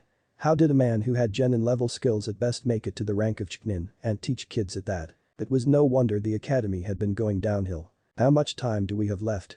she asked. 5 minutes. He replied, taking in the remaining few techniques left. She nodded her head, ready to leave any time. He placed the scroll down next to the man, he was ready as well. "Let's go." They left the trader and continued on their way. The Uchiha compound, the two shadows waited for the last patrol of the night to leave before revealing themselves. Finally, they made it to the Naka River. Once things were moving, they would jump in and let the river carry them out of the village undetected. "How much longer?" she asked. The adrenaline was wearing off and being replaced by nervousness. "Not much longer now, get ready to move any second. Rig." Boom, the tags went off and it was enough to shake the ground, even breaking a few windows along the way. The distraction went off and now all they had to do was jump in the river. "Let's go." Both of them dived headfirst into the freezing cold water and swam to freedom. The two were running as if the devil himself was chasing them, neither bothering to stop to catch their breaths. A few minutes had passed since they had left when Naruto set a sedate pace. He could keep this up, but he wasn't sure how long Karen could, training or not. The clone he had left behind to see just what their reactions were had dispelled, giving him the information he had been waiting for. It was as expected. The Hokage, Tsunade, Kakashi, Ikao, and even Hana were there trying to put the fires out. He felt a bit bad about the last four, but it didn't outweigh their needs. The group had shown up and found 3 charred bodies inside, while unconscious Iwa ninjas laid unconscious outside. Everything, even the village going to a potential war, was all so they could throw off any signs of them being alive and direct them elsewhere. "Karen?" "Yes. Is anyone following us? Give me a moment to check." She pushed her senses to their maximum and tried going even further. No one was following them. "No one is behind us." "Good, we'll keep moving at this pace for a few more hours until we reach the border, and then we can rest. Change your appearance just in case though, I'll do the same." Both changed their looks and continued on. Near the borders of Hai no Kuni, stopping to rest, the two were only a few feet away from leaving the country and entering Yuzu no Kuni. "How are you holding up?" he asked, looking at his sister. "Fine actually, let's get moving, come on." "No. Why not?" "Because if your master wishes to use my services then he should come himself." Naruto could tell that the second voice was getting annoyed by the persistence of the other. Deciding to see just what was going on, they both moved over to get better views. After all, it wouldn't do to have someone see them heading towards a desolate country with a destroyed village. It was 2 people, both older than them, but only one of them was just above them. The first teen looked to be around a year or 2 older than them, but what made him stand out were the 2 concentrated red dots on his forehead. It was a birthmark that belonged to one clan, the Kaguya. He had those 2 marks as well. He turned to ask Karen something, but could see she was way too focused on something. He turned to see what she was looking at, it was the Kaguya. He raised an eyebrow but decided not to say anything, for now. The other man was someone who was easily forgettable, he was bland, a plain-looking face with a pair of glasses. Nothing that stood out. And that's what made him dangerous. Those kinds of people were the ones you needed to watch out for. It seemed the silver-haired glasses man was trying to coerce the Kaguya, his family, into going with him to see his master. He wasn't going to let that happen. He whistled, grabbing the glasses boy's attention. He looked directly into Naruto's eyes and he was off to a blissful sleep, thinking he was still talking to the Kaguya member. And just to be on the safe side, he decided to walk through the man's memories to see just why he wanted the teen across from him. He had been telling the other man no for the past few minutes, and he had been very close to killing him, even if he didn't like it. He had heard the whistle, but didn't take his eyes off of the person in front of him, his instincts refused to let him do something so foolish. 2 individuals suddenly landed across from him, prompting him to tense a bit. Both of them were a few years younger than him. Why were they here? Did they wish to use him as well? He was about to ask when the blonde suddenly started to laugh hysterically. "Ha ha ha ha.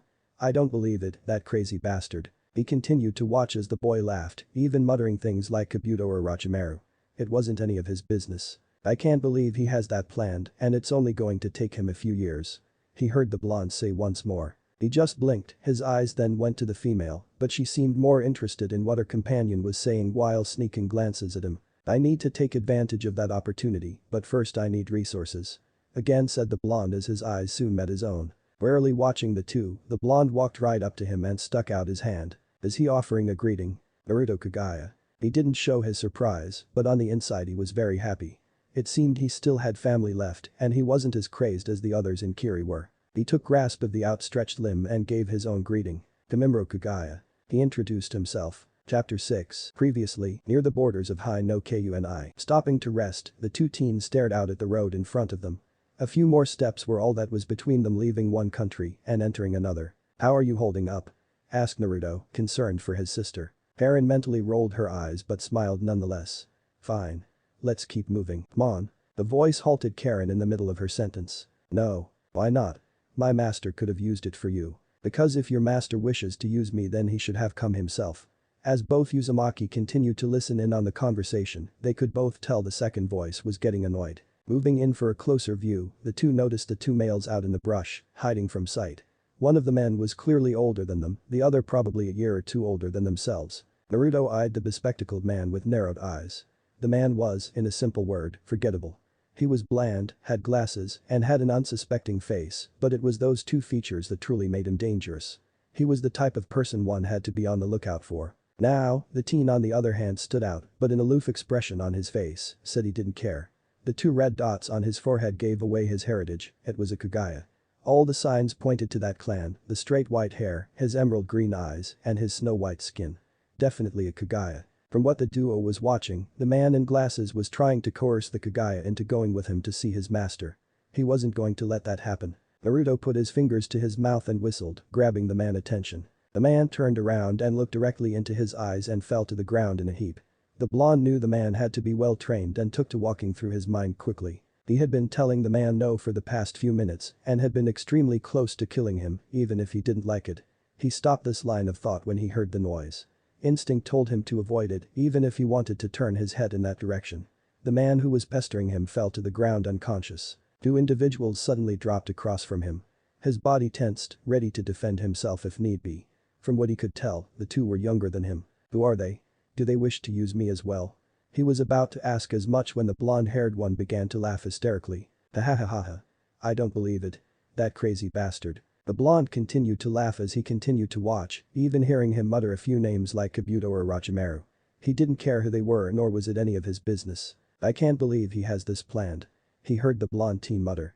And it's going to happen in a few years. Once more, it was none of his business.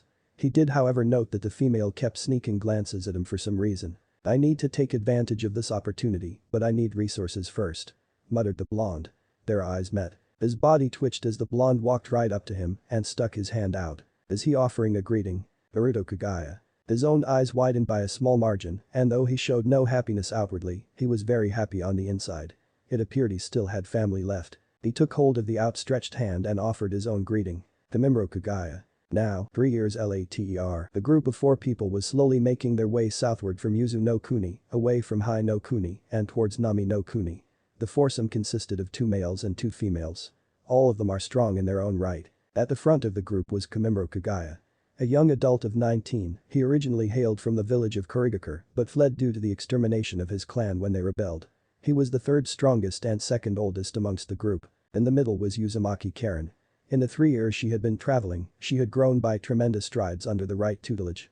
She had not only furthered her sensory skills to the point it was subconscious, but her unique ninjutsu had as well.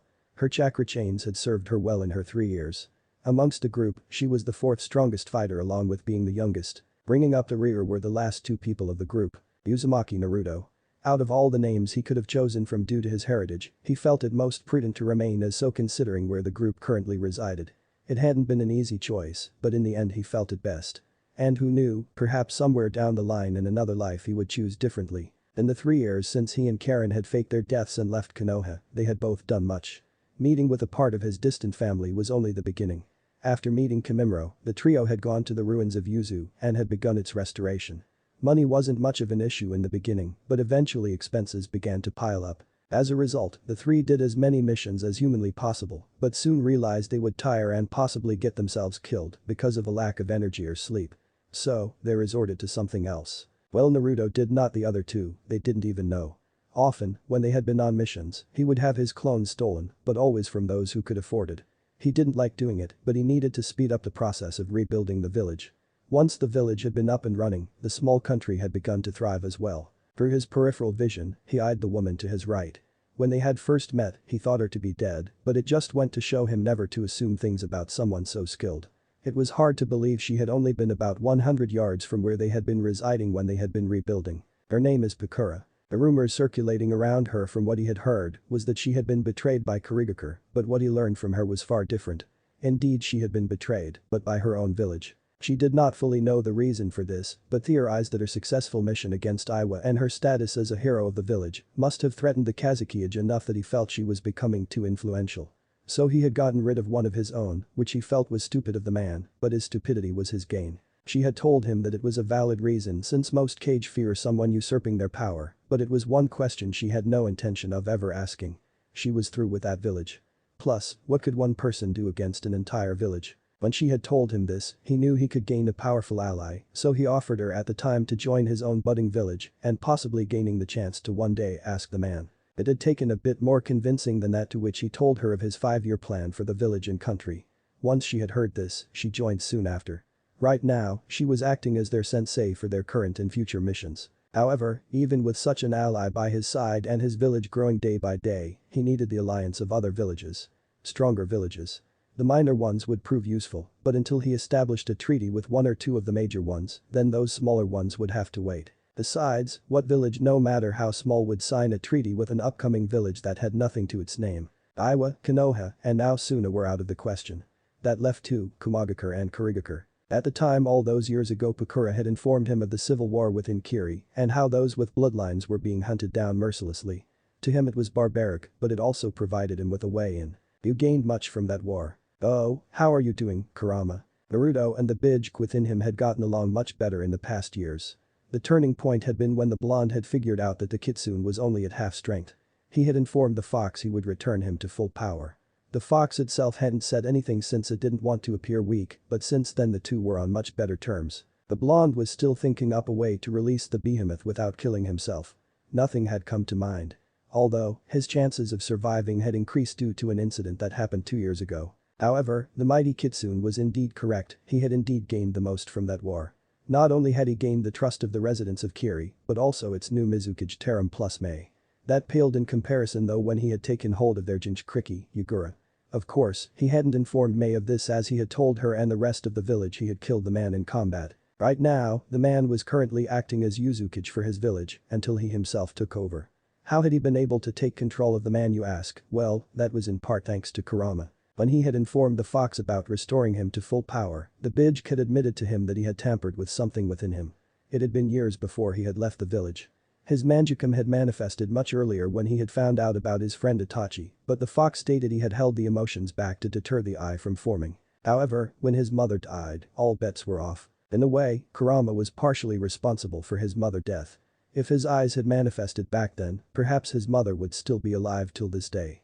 But that was the past and it couldn't be changed, not unless a person had the means. He had appreciated the information from the Bijk, but perhaps the most informative piece he had shared was the fact that something had been planted inside of his body long ago, another pair of Manjicum eyes. When he had asked Kurama the who's and how's, all he got was 2 answers. Ask his friend Itachi, and the eyes were those of the other Uchiha. When he had thought of who, the answer came to him immediately: Shisui. They were his uncle eyes and now they were a part of his own. From the knowledge provided by the fox who had allowed the melding of the eyes, he knew exactly what they were. Eye Manjicum Sharingan. His original eyes had changed to accommodate the new ones. No longer did he resemble a flower blooming. Now they resembled something different. His iris had been a 6-pointed star, but now they resembled a triangle with 3 finely pointed ends, while the flower surrounding it had morphed. Before there were 6 petals surrounding the 6-pointed star, all 6 had melded and become a total of 3 different shapes. If those 3 shapes were put together they would form a regular iris, so in a way it was almost like he had another. But those new eyes came the new technique he had gained from his uncle, with it he was able to fully put Yagura under his control. And for the next few years as well. He had felt somewhat bad for what he did to the man, but figured being controlled by him and not the other psychopath who made him kill his own villagers was the lesser of 2 evils. Flashback. How are you feeling, Naruto? Asked Karen, voice full of worry. It had been a few days since Naruto had collapsed covering his eyes. I'm doing fine. Grunted the blonde. The melding process was something he didn't want to experience again. If he had the choice, he would have rather someone numbed him and then removed his eyes and switched them. I'm going to remove the blindfold. Naruto nodded. He waited with trepidation, wondering how his eyesight would now be. Can you open your eyes? The The blonde slowly started to blink his eyes, adjusting them to the light. "It's incredibly clear," he commented, slowly looking around. Before Karen could run any tests to see just how well he had adjusted, the flap of their tent opened, and in came May. "Oh, I see you're feeling better." May hadn't shown it, but she was indeed concerned for the young man in front of her. 1. He was handsome and would only get more so, and 2. He was their best infiltrator and scout. Which is what she needed him for right now. "Yeah, I just got up." "I see." Paused May. "Are you good enough to do a mission?" Karen was just about to give the woman a piece of her mind, but was silenced. "What's the mission?" "Infiltrate Kiri and locate Yagura's exact position. Once you do, then we flank him, driving out his army, and then he's alone and we bombard him from the sky." Naruto kept quiet as he processed their plan of action. He didn't care how they planned to attack from the sky, nor did he think this plan would work. He looked at May's lone visible eye and could see that she was dead set on this plan. "If I do locate him and the chance for me arises, do you want me to assassinate him? Or would you just rather I return with the information?" Bakura had told him to follow orders from the leader, but not always to the letter. Doing so would most likely end in death, so it was best to ask questions, since a mission never goes as planned. They always have to have contingencies. May thought for a moment. "If the chance arises, then take it. Doing so will stop any further bloodshed." "Understood," said Naruto, nodding. "When do I leave?" "Tonight," May said, leaving the tent. Naruto had ditched his usual clothes and went instead with all black garments with a dark gray flak jacket. He currently had his mask on. Adding chakra to his eyes, his Sharingan activated. Pushing even more, his newest eyes were glowing for the world to see. His vision had enhanced beyond belief. "It's time to get to work." Muttering, his body began to turn intangible as he sank through solid materials and made his way over to the location provided by May and her group. He could only keep the intangibility up for a while before he could use it again, even if the time frame got longer because of his new eyes. Traveling unnoticed, he made it to his location and spotted his target. It would have been easy to kill the short man, but something else popped into his head. "I can use this man. It would be a waste to kill him because someone else is controlling him." It was then that Naruto made his decision. Taking a silent breath, he positioned himself around to the point that all he needed was eye contact, and it was over. His intangibility dropped. Immediately Yagura reacted to his presence. "Who are you?" Naruto saw the Jinchuriki drawing on his Bijk's chakra, looking him in the eyes, and he muttered one word. "Kotoamatsusukami. Distinguished, heavenly gods." The blonde knew his uncle Shisui was very talented at illusions, but not that he had such a technique hidden away. A technique such as this would be highly coveted by many should they ever find out about its existence. Even he wouldn't have known about it if not for the melding. Looking at Yagura's prone form and glazed over look in his eyes, he entered the man mind and began to rearrange things for his benefit. It was a deplorable thing to do, but the short cage would be better off with him under his control than the other psychopath who had been doing it. He later returned to the rebel camp and informed May he had taken the opportunity and had killed Yagura. She hadn't asked many questions of his body or head, nor would he bring it up. For now he let the camp celebrate their liberation from the mad tyrant. Flashback END. "I am doing fine, Naruto," responded Kurama. He remembered the day Naruto had used his eyes after that lustful rebel leader sent him on an infiltration mission. "That's good to hear. Where are we headed now?" asked Kurama. The giant kitsune was still surprised at how well he could get along with a human, let alone an Uchiha. But he guessed stranger things have happened. "Is it going to help get me at full power or my freedom?" "No, not yet I'm afraid, friend. We're currently going to a small island country at the behest of a client to help her." "I see." Kurama wanted his power and freedom once more and could almost taste it. But he figured that a few more weeks or months whatever it would be wouldn't be that bad if he got what he wanted in the end. Yes, unfortunately his friend would have to wait. He needed more allies first. Wave was only the first country, while Kiri was the first village. Kumo was his next big target, especially after his meeting with a particular group of Kumonin during the Civil War. Flashback. Naruto sighed. He and Kimimaro had just returned from a reconnaissance mission that had turned ugly. As the duo had been leaving the area to return back to base, they had run into a four-man cell. The shock of running into another group quickly dissipated for the two teens, and they immediately put down the enemies. This had been the most action either of the two remaining Kaguya had seen in months since they had come to Kiri. The missions at first had been few, which was mostly due to mistrust. The rebel leader had said it best. "Why am I going to send out two men albeit handsome whose clan is partly responsible for this entire mess?" She had of course been referring to the Kaguya clan, since it was their own rebellion that had planted the initial seeds of distrust within Kiri and its people. However, that being said, the more successful their recon missions became, the more battles the rebels won. Which in turn earned them trust, little it may be. Things became even better for them when it was found out that Yugura was being controlled by someone. So while their clan was still partly to blame for this mess, it has since shifted onto another. It also helped that Karen was a somewhat skilled medic with her own unique healing powers. The only person of their small group who had seen battle directly was Pakura, who was currently using an alias. "Hey, how did it go out there?" Naruto looked up and met Pakura's eyes. "It went well at first, but then we ran into a snag." He explained just what had transpired a few minutes ago. "My blood is beginning to boil after this fight. I can keep myself under control, but I feel I am better suited for combat and not recon." He vented his frustrations. "I understand your reasoning, but you need to understand that you are not in charge here, Mei is. She is the leader of this army and you agreed to follow her orders to fight in this war." She lectured. "That means following whatever order she gives you, even if you don't like it." She often found herself giving out little pieces of wisdom to her students. It felt nice to teach again. "I know this," sighed Naruto. "But it just doesn't make things easier." He muttered. He needed to think of something else, anything. "Has anything happened while we were away?" "As a matter of fact, yes, something has happened," she began. "An envoy from Kumagakure arrived not too long ago." Now that caught his attention. This could be a golden opportunity for him and his village. "Really now? What do they want?" "They are offering shelter to those who wield bloodlines." This didn't really surprise him. He knew how much Kumo greedily wanted more bloodline users to add to their ranks. The village wanted more power and didn't care how it went about getting it. Even if it meant poaching other villages in their times of need. "I do believe I can use the Raikage greed to my advantage." He finished his talk with Pakura and went to see if he could have a few words with the Kumo nins. "No." Naruto stopped in his tracks, a few feet away from Mei's tent. He had heard the rejection, it wasn't loud or anything, but the force behind the words were loud and clear. "But surely you would allow those who do not wish to fight the opportunity to." "You already have my answer," growled Mei. "I have been courteous enough to listen to your fantasies, but I must return my attention back to the war. Have a good day." The blonde was impressed with the woman's take nothing from no one attitude. Even if her village was doing poorly. He could respect that. The flap of the tent opened up and out walked the Kumo team and he was stunned at just who exactly had been sent. It was a genin team. The first two out of the tent were a male and a female, perhaps a few years older than him. Both of them dark-skinned, each of them carrying blades. The female had crimson hair that reminded him so much of his mother, while the other had hair as white as snow. But it was the next one that took his breath away. Her hair was a rich shade of gold. It flowed in waves to adorn her glowing cream-colored skin. Her eyes, framed by the bangs of her straight blonde hair, were a cold sky blue that seemed to penetrate into your very soul. A straight nose, full lips, she seemed the picture of perfection. To him, she was perfect. She was someone who took her role as a kunoichi seriously, judging by her gear. A short skirt and red handguards, high boots, and a tantum strapped horizontally to her lower back.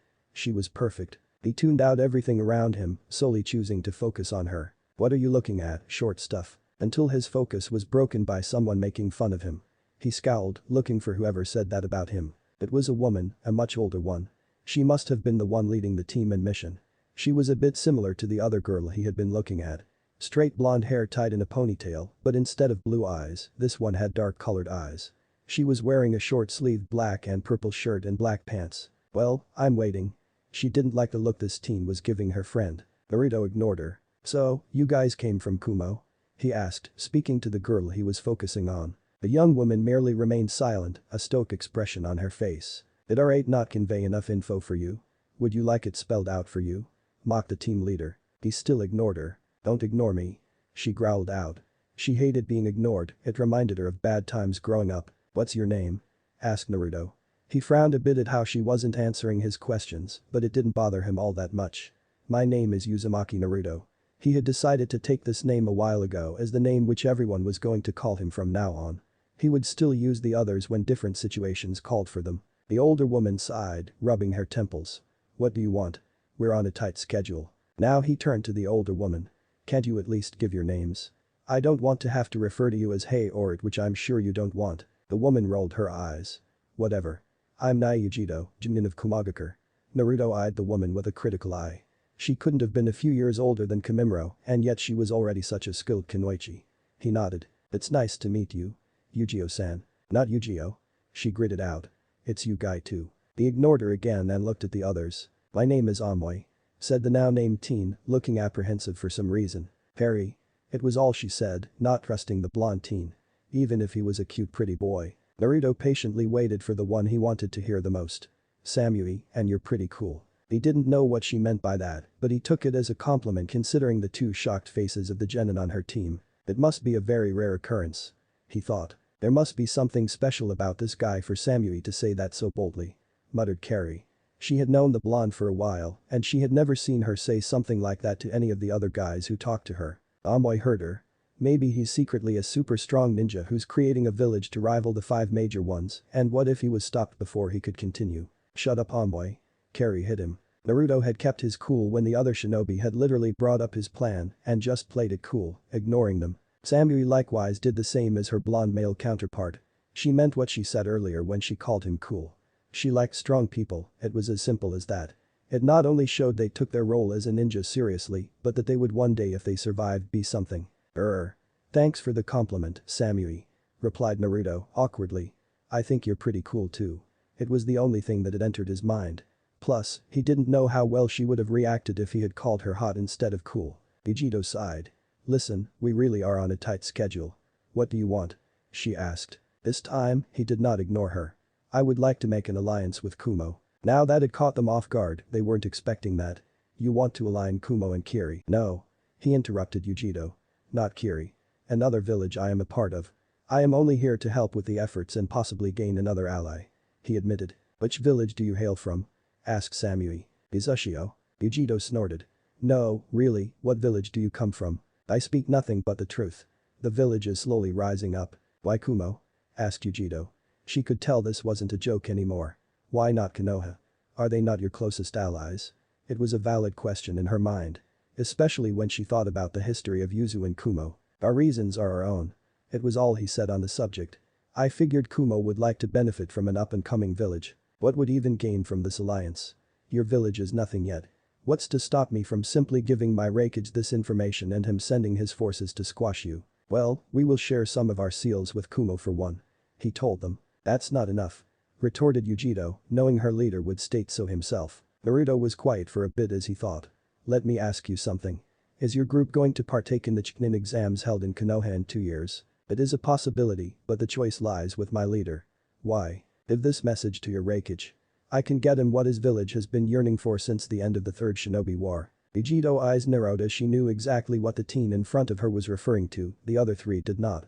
You realize that if this deal between you and the Raikage is struck, then you will have to deliver. If you do not. She trailed off. Naruto nodded, he knew the risks. The event in Konoha would be the only time to get the man what he wanted while he handled his business. I do. I will inform him of your offer.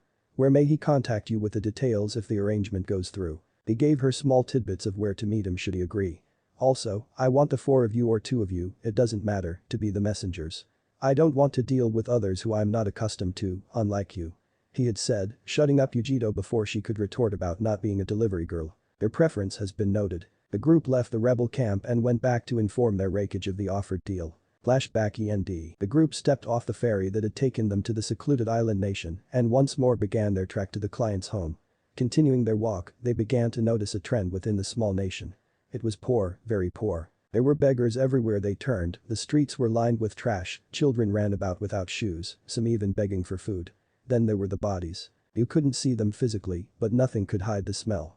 Then there were those that were strung up, meant as a message. I didn't know things were this bad here. Commented Pukura, softly. The things seen here reminded her of the previous war, only not as bad. Naruto didn't say anything, instead choosing to continue forward. The client had reached out to their village specifically, but did not say what she wanted them to do for her. Stating she would inform them when they arrived. They stopped in front of a small home. This was the place written on the instructions. Knock, knock, humming. Opening the door was a woman, late 20s early 30s, long blue-colored hair, fair skin, and dark eyes. Her attire consisted of a short-sleeved pink shirt with red sleeves and a blue dress. No man would have any qualms about calling her beautiful. Are you Tsunami? Yes, may I help? Recognition passed through her eyes, knowing exactly who these people were. She broke down crying. Thank you. Thank you for coming. Please, come inside. She ushered them inside. After she had calmed down, she got to work on making some tea for her guests. So, tell me, Tsunami-san. What exactly do you wish for us to do? Asked Pukura, wanting to complete the mission as fast as possible. The woman was a bit taken aback by the other woman's abrasiveness, but calmed herself. I want you to help liberate the waves. Pukura gave the woman a long and hard stare, looking to see if she was being serious. You do realize that liberating a small country is no small feat, yes? I know, which is why once the country is liberated, we will pay you what you deserve. So she doesn't even have money yet. The Scorch Release user shook her head. I'm afraid we cannot take this mission if you do not even have half of what we would be asking for. I'm sorry. A hand landed on her shoulder. She looked to see it was the blonde who stopped her. Naruto had stopped Bakura before she said too much. Even if they didn't have the money right away, they could always get that after they did their job. We will do this job and we will expect payment after its completion. Tsunami looked up in hope. I also want to add something as well. What is it? When we free this country, your country will form an alliance with ours. This country is known for its shipping of commerce and trade. This will benefit Yuzu and your country in the long run. You want a piece of the shipping business? Something like that. Deal. Tsunami saw this as a good deal. She had been afraid they would have asked for much more than what the country could give. Naruto nodded. Very well then, we have a deal. How do you wish us to free this country? She hesitated for a moment, feeling very uncomfortable all of a sudden. There is a man, his name is Gato. You want him killed. I didn't say that. Now she was incredibly uncomfortable with this conversation. No, you didn't, but your body language suggests otherwise. Naruto commented before frowning at the woman. Is there something else you wish to tell us? She shook her head. She's lying, thought the group. Tsunami. The woman looked up on instinct and into the hypnotic eyes of the blonde. Naruto searched her most recent memories and found something he did not like. He got out and put the woman to sleep. When she woke up she wouldn't remember ever looking at him. Is there a problem? Asked Karen. She knew her brother did what he felt necessary, especially if she was indeed withholding info. Yes. Her father Tazuna went to Konoha to ask for help and should be back any day now with Shinobi. This brought up a situation.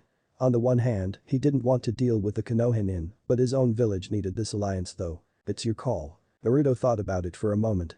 We can make this work. He said. Put on disguises and hold any interaction with them to a minimum while we accomplish our task, which is in fact different from her father. Oh, what does the other group have? They are a protection detail for the old man while he completes his bridge. We stake our claim on our objective to them and we go out and finish it. Very well then, that sounds like a plan. Bakura, Karen and Kimimura went outside to scout suitable living places for them since they did not want to share a home with other shinobi. Naruto meanwhile once more entered Tsunami mind and erased the knowledge of Yuzu. All she knew was that they were there to help her and her country. Thanks for listening. I do hope you enjoy it. Turn on that bell notification. Like, subscribe and comment down below. And also check out the others videos I have created and enjoyed it. See you guys next video.